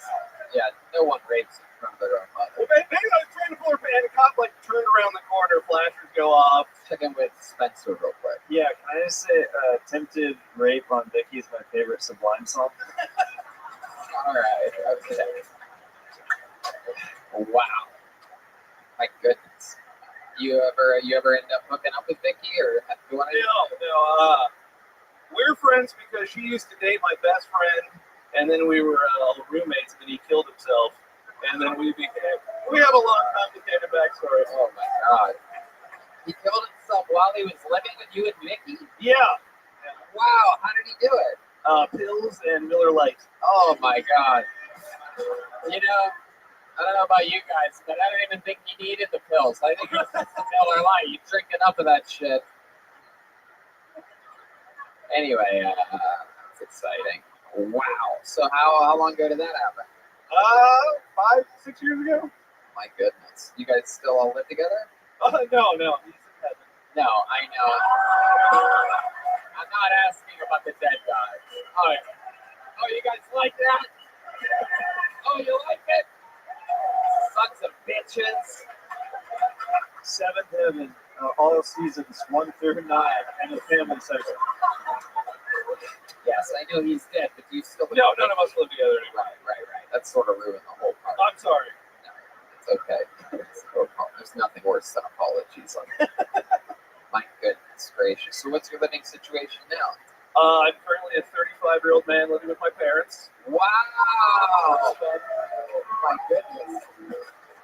You have your own bedroom? Or? I do, yeah. Is it above?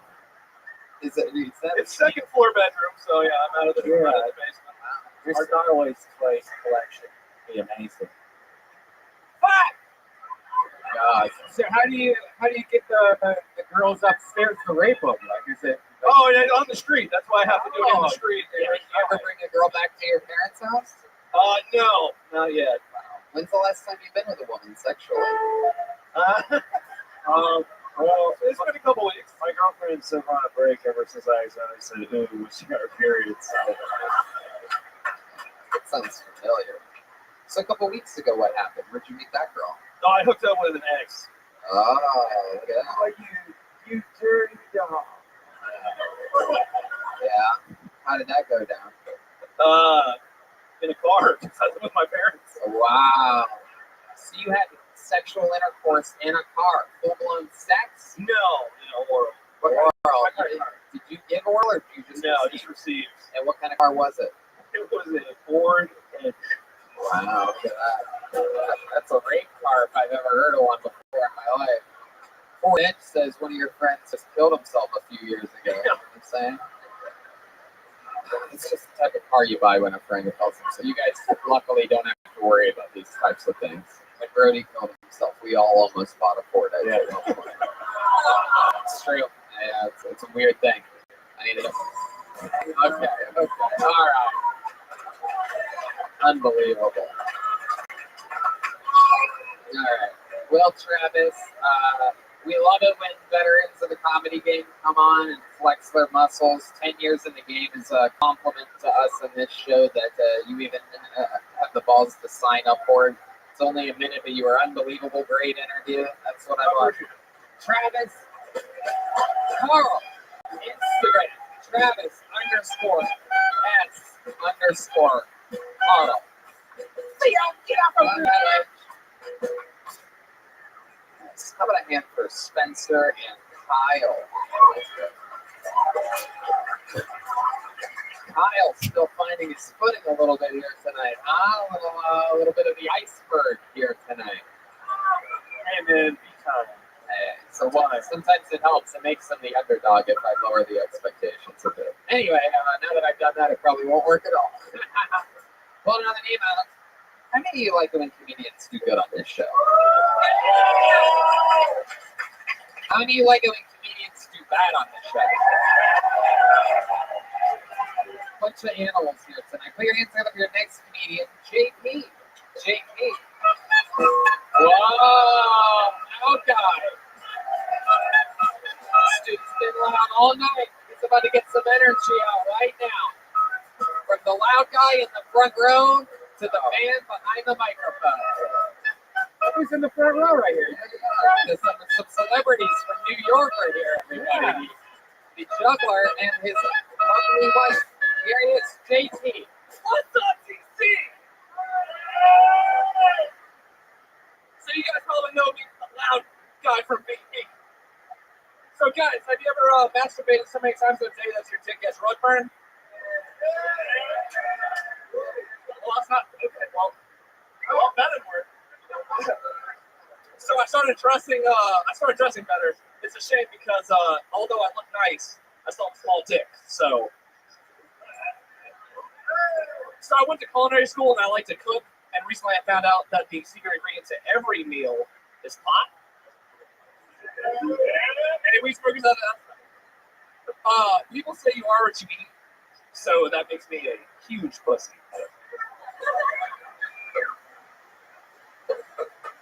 So I usually get made fun of the way I look, my beard and such.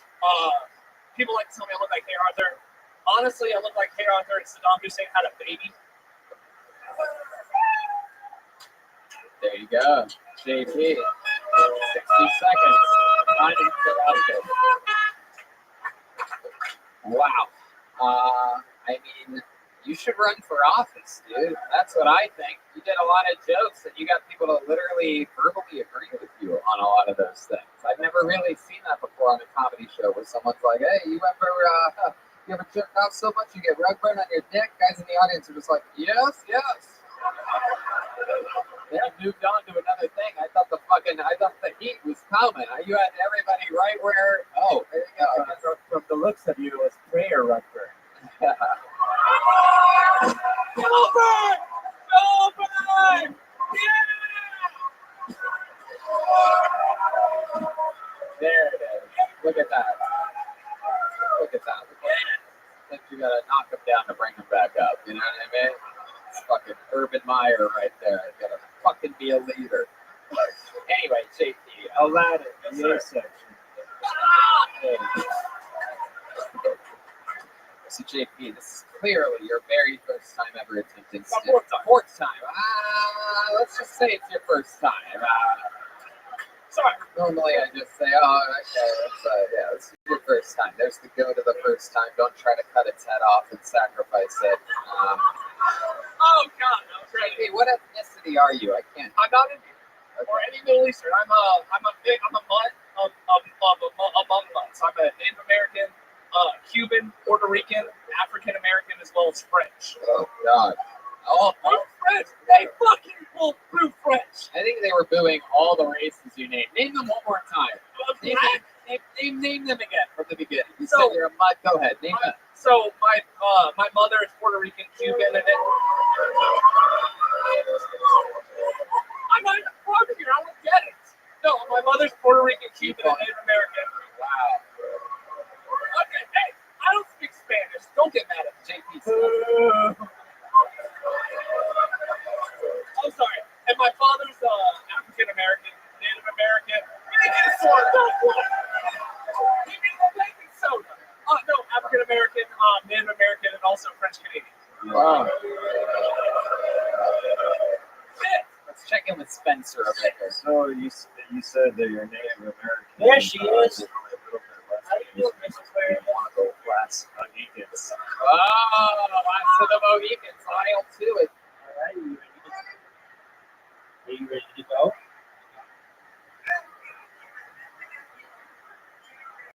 Okay, you get ready. Adi, are you there?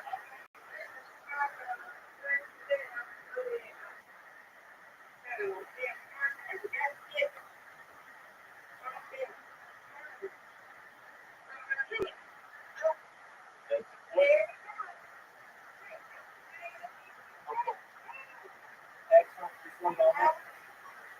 Adi, are you there? She might be asleep. So she's asleep, then it's just a teaser. Alrighty, alrighty.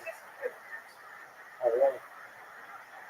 I'll send you an invitation and a shift tablet within the next 5 seconds.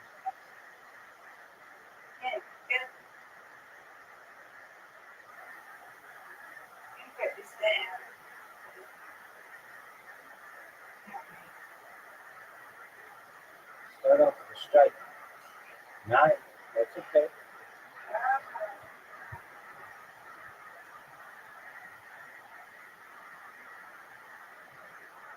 Very good. Nice square.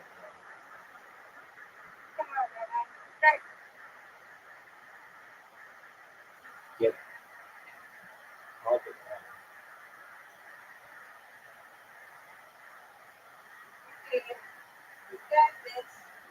Nope. Nope, not what I wanted.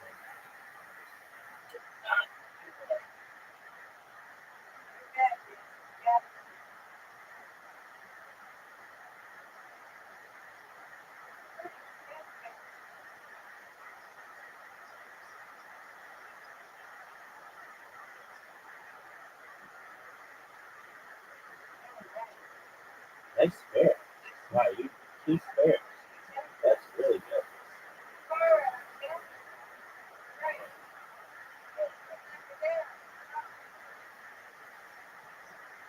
Good in the middle, I'm good at.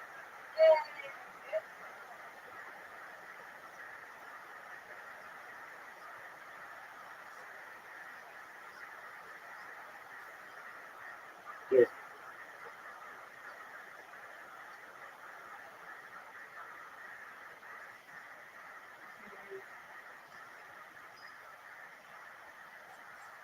Good.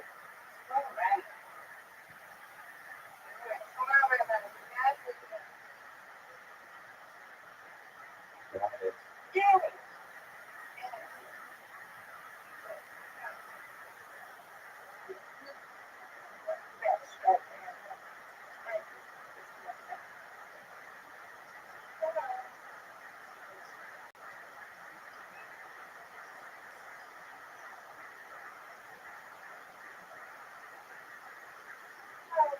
Get it.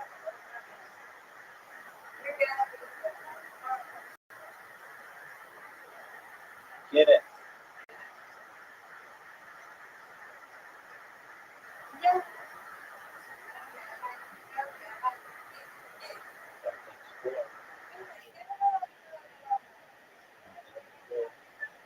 Thank you.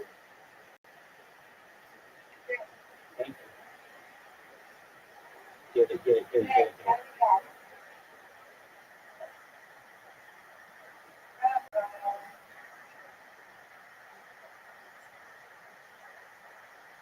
Good. You take the lead. She takes the lead, folks. That's okay. That's for your lead. That's true lead. 66. You're taking 7 here every time. Get that 7. Oh, I got it. That's what I'm talking about. Do another one. No, that's okay.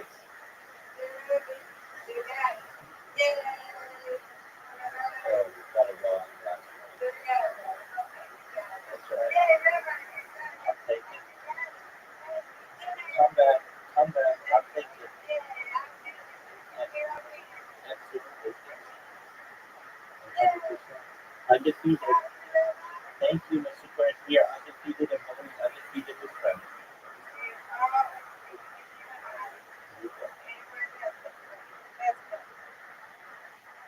Good shot. Nice. That's right. 100%. Oh, that's a good one. Look at nice. That was perfect. Get it. Albert one. I'm not good at this side.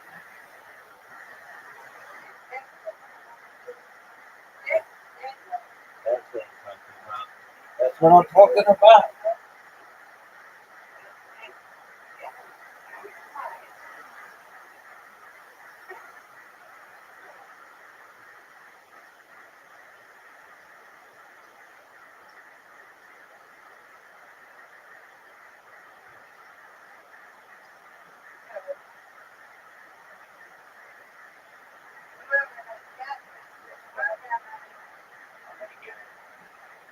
This one is fine. Here we go.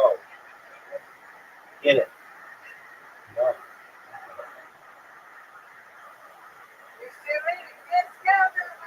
Get it.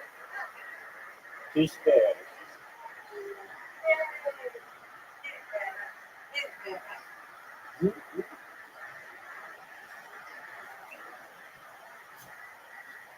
Oh, yeah.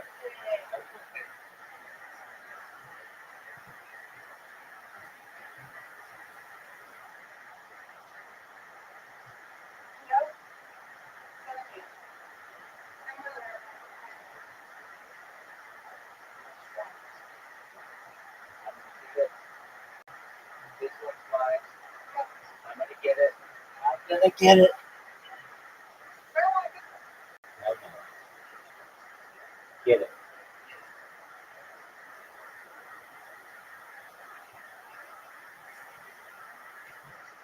Get this.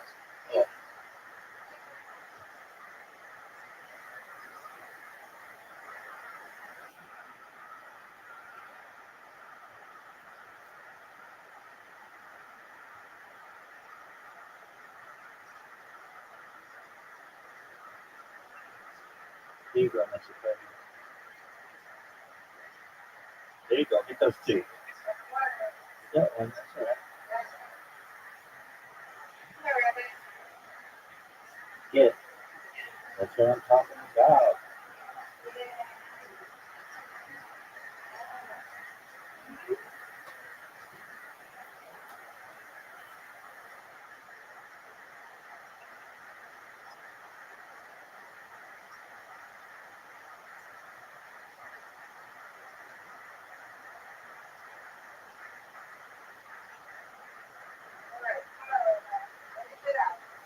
Here we go. Nope. Nope.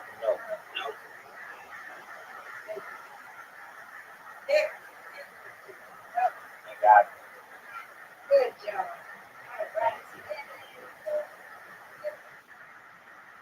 Oh, that's what happened. That's okay.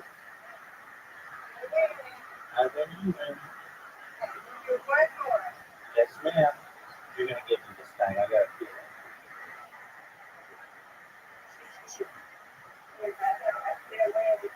That's right, ma'am.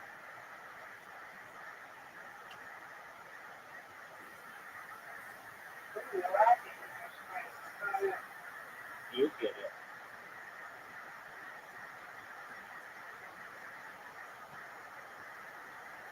Oh, look at that.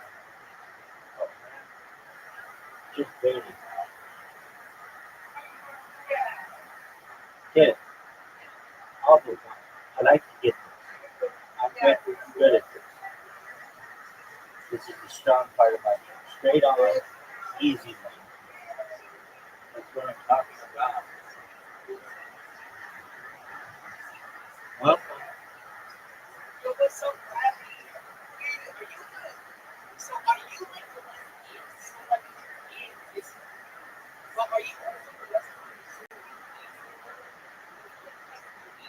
oh yeah. I live stream I like many different experiences. I'm live in like a dozen different experiences.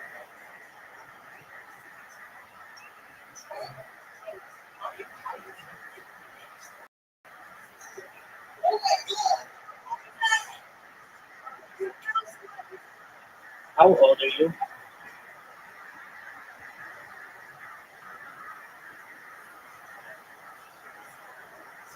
Yo, how old are you? I asked you a question. If you don't answer my question, I'm gonna ask you to leave. How old are you? All right, you guys.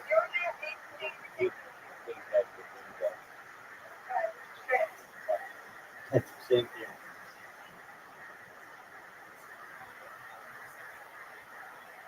Oh, you almost got it. Oh, that was close. You got it. They just got it.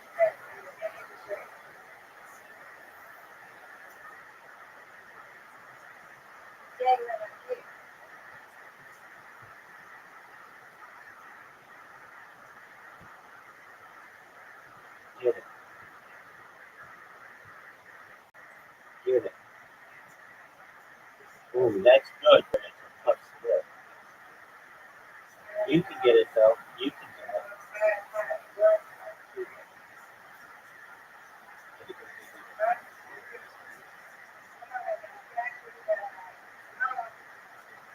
Get it. Nope.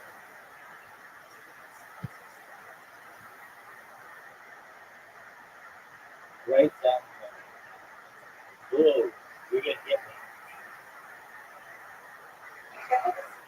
You're gonna get me.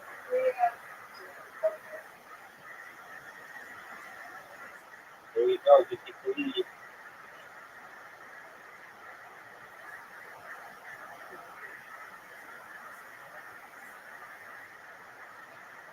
Get it. All right. She takes the lead. Get it. That's what I'm talking about. Get it. I need it. Yes, ma'am.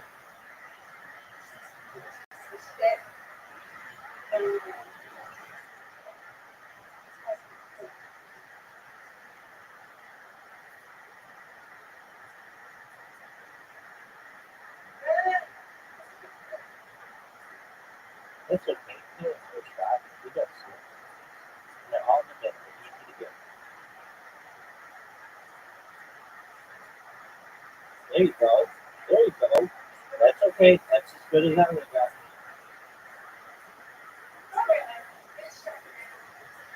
That's what I'm talking about.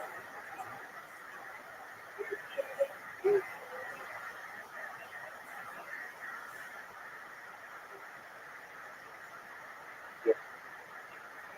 I'll get one.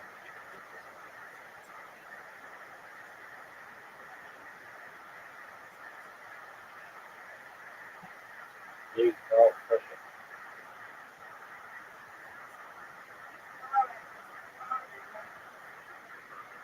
Nope. Not perfect. Not perfect. That is bad.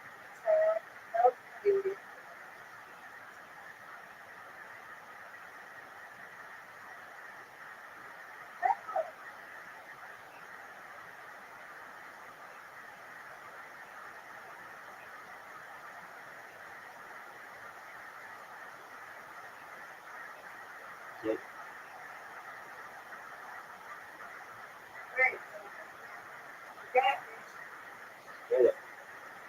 Come on, get that ball. Okay, I gotta get that corner. Get it, get it, get it, get it. No. Not this. You got the lead, Mr. Aquarius. Get it, get it, get it, get it. Nice strike. That's gonna be, that's gonna get, that's gonna get, oh, I counter. Stayed alive. I stayed alive.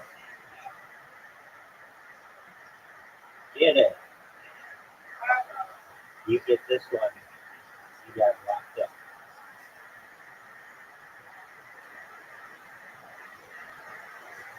Got it. Nice fair, Mr. Aquarius. Get the cherry on top.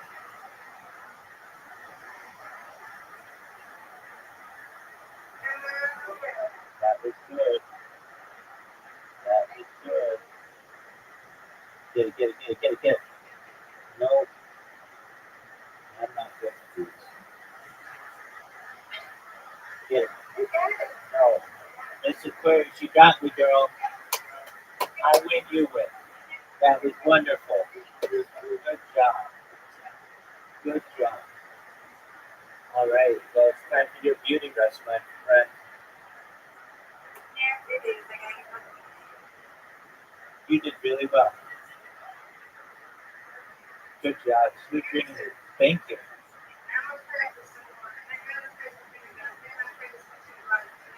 Sounds like a plan. Sweet dreams. Take care. Bye-bye.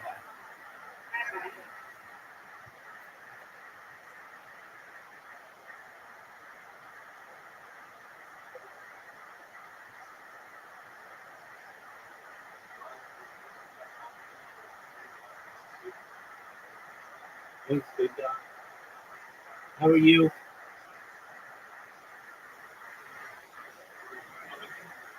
You're living the dream, dog. Do you know what Kill Tony is?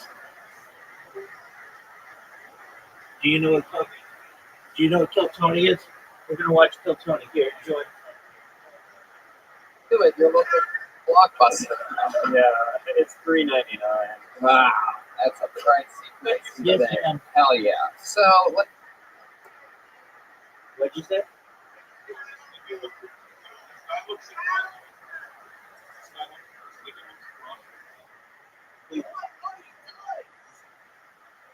Oh, that person.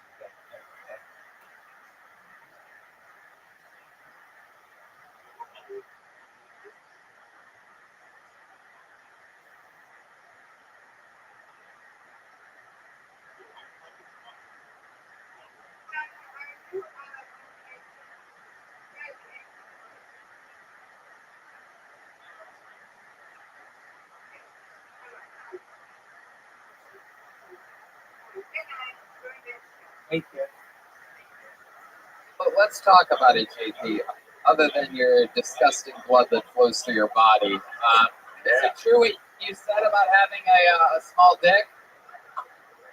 You have to ask my girlfriend. Honestly, I think it's small. Yeah, how big is it? Show me with your fingers. No, wait. She's the one with the big pussy, though. Remember he said that she has a big pussy. He said that. I am what I eat.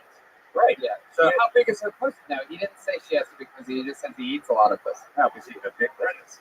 Did you say she has a big pussy? No, she does not have a big pussy. I have the inch pussy. Right. And it was more like, yeah. you got it. No, I got it. Top right, top. JP, shut the fuck up. Okay.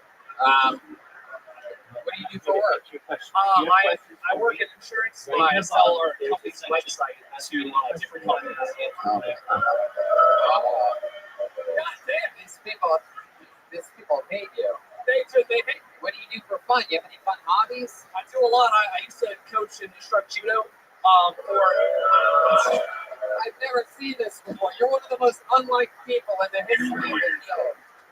It's unbelievable. Let me try again. I play D&D.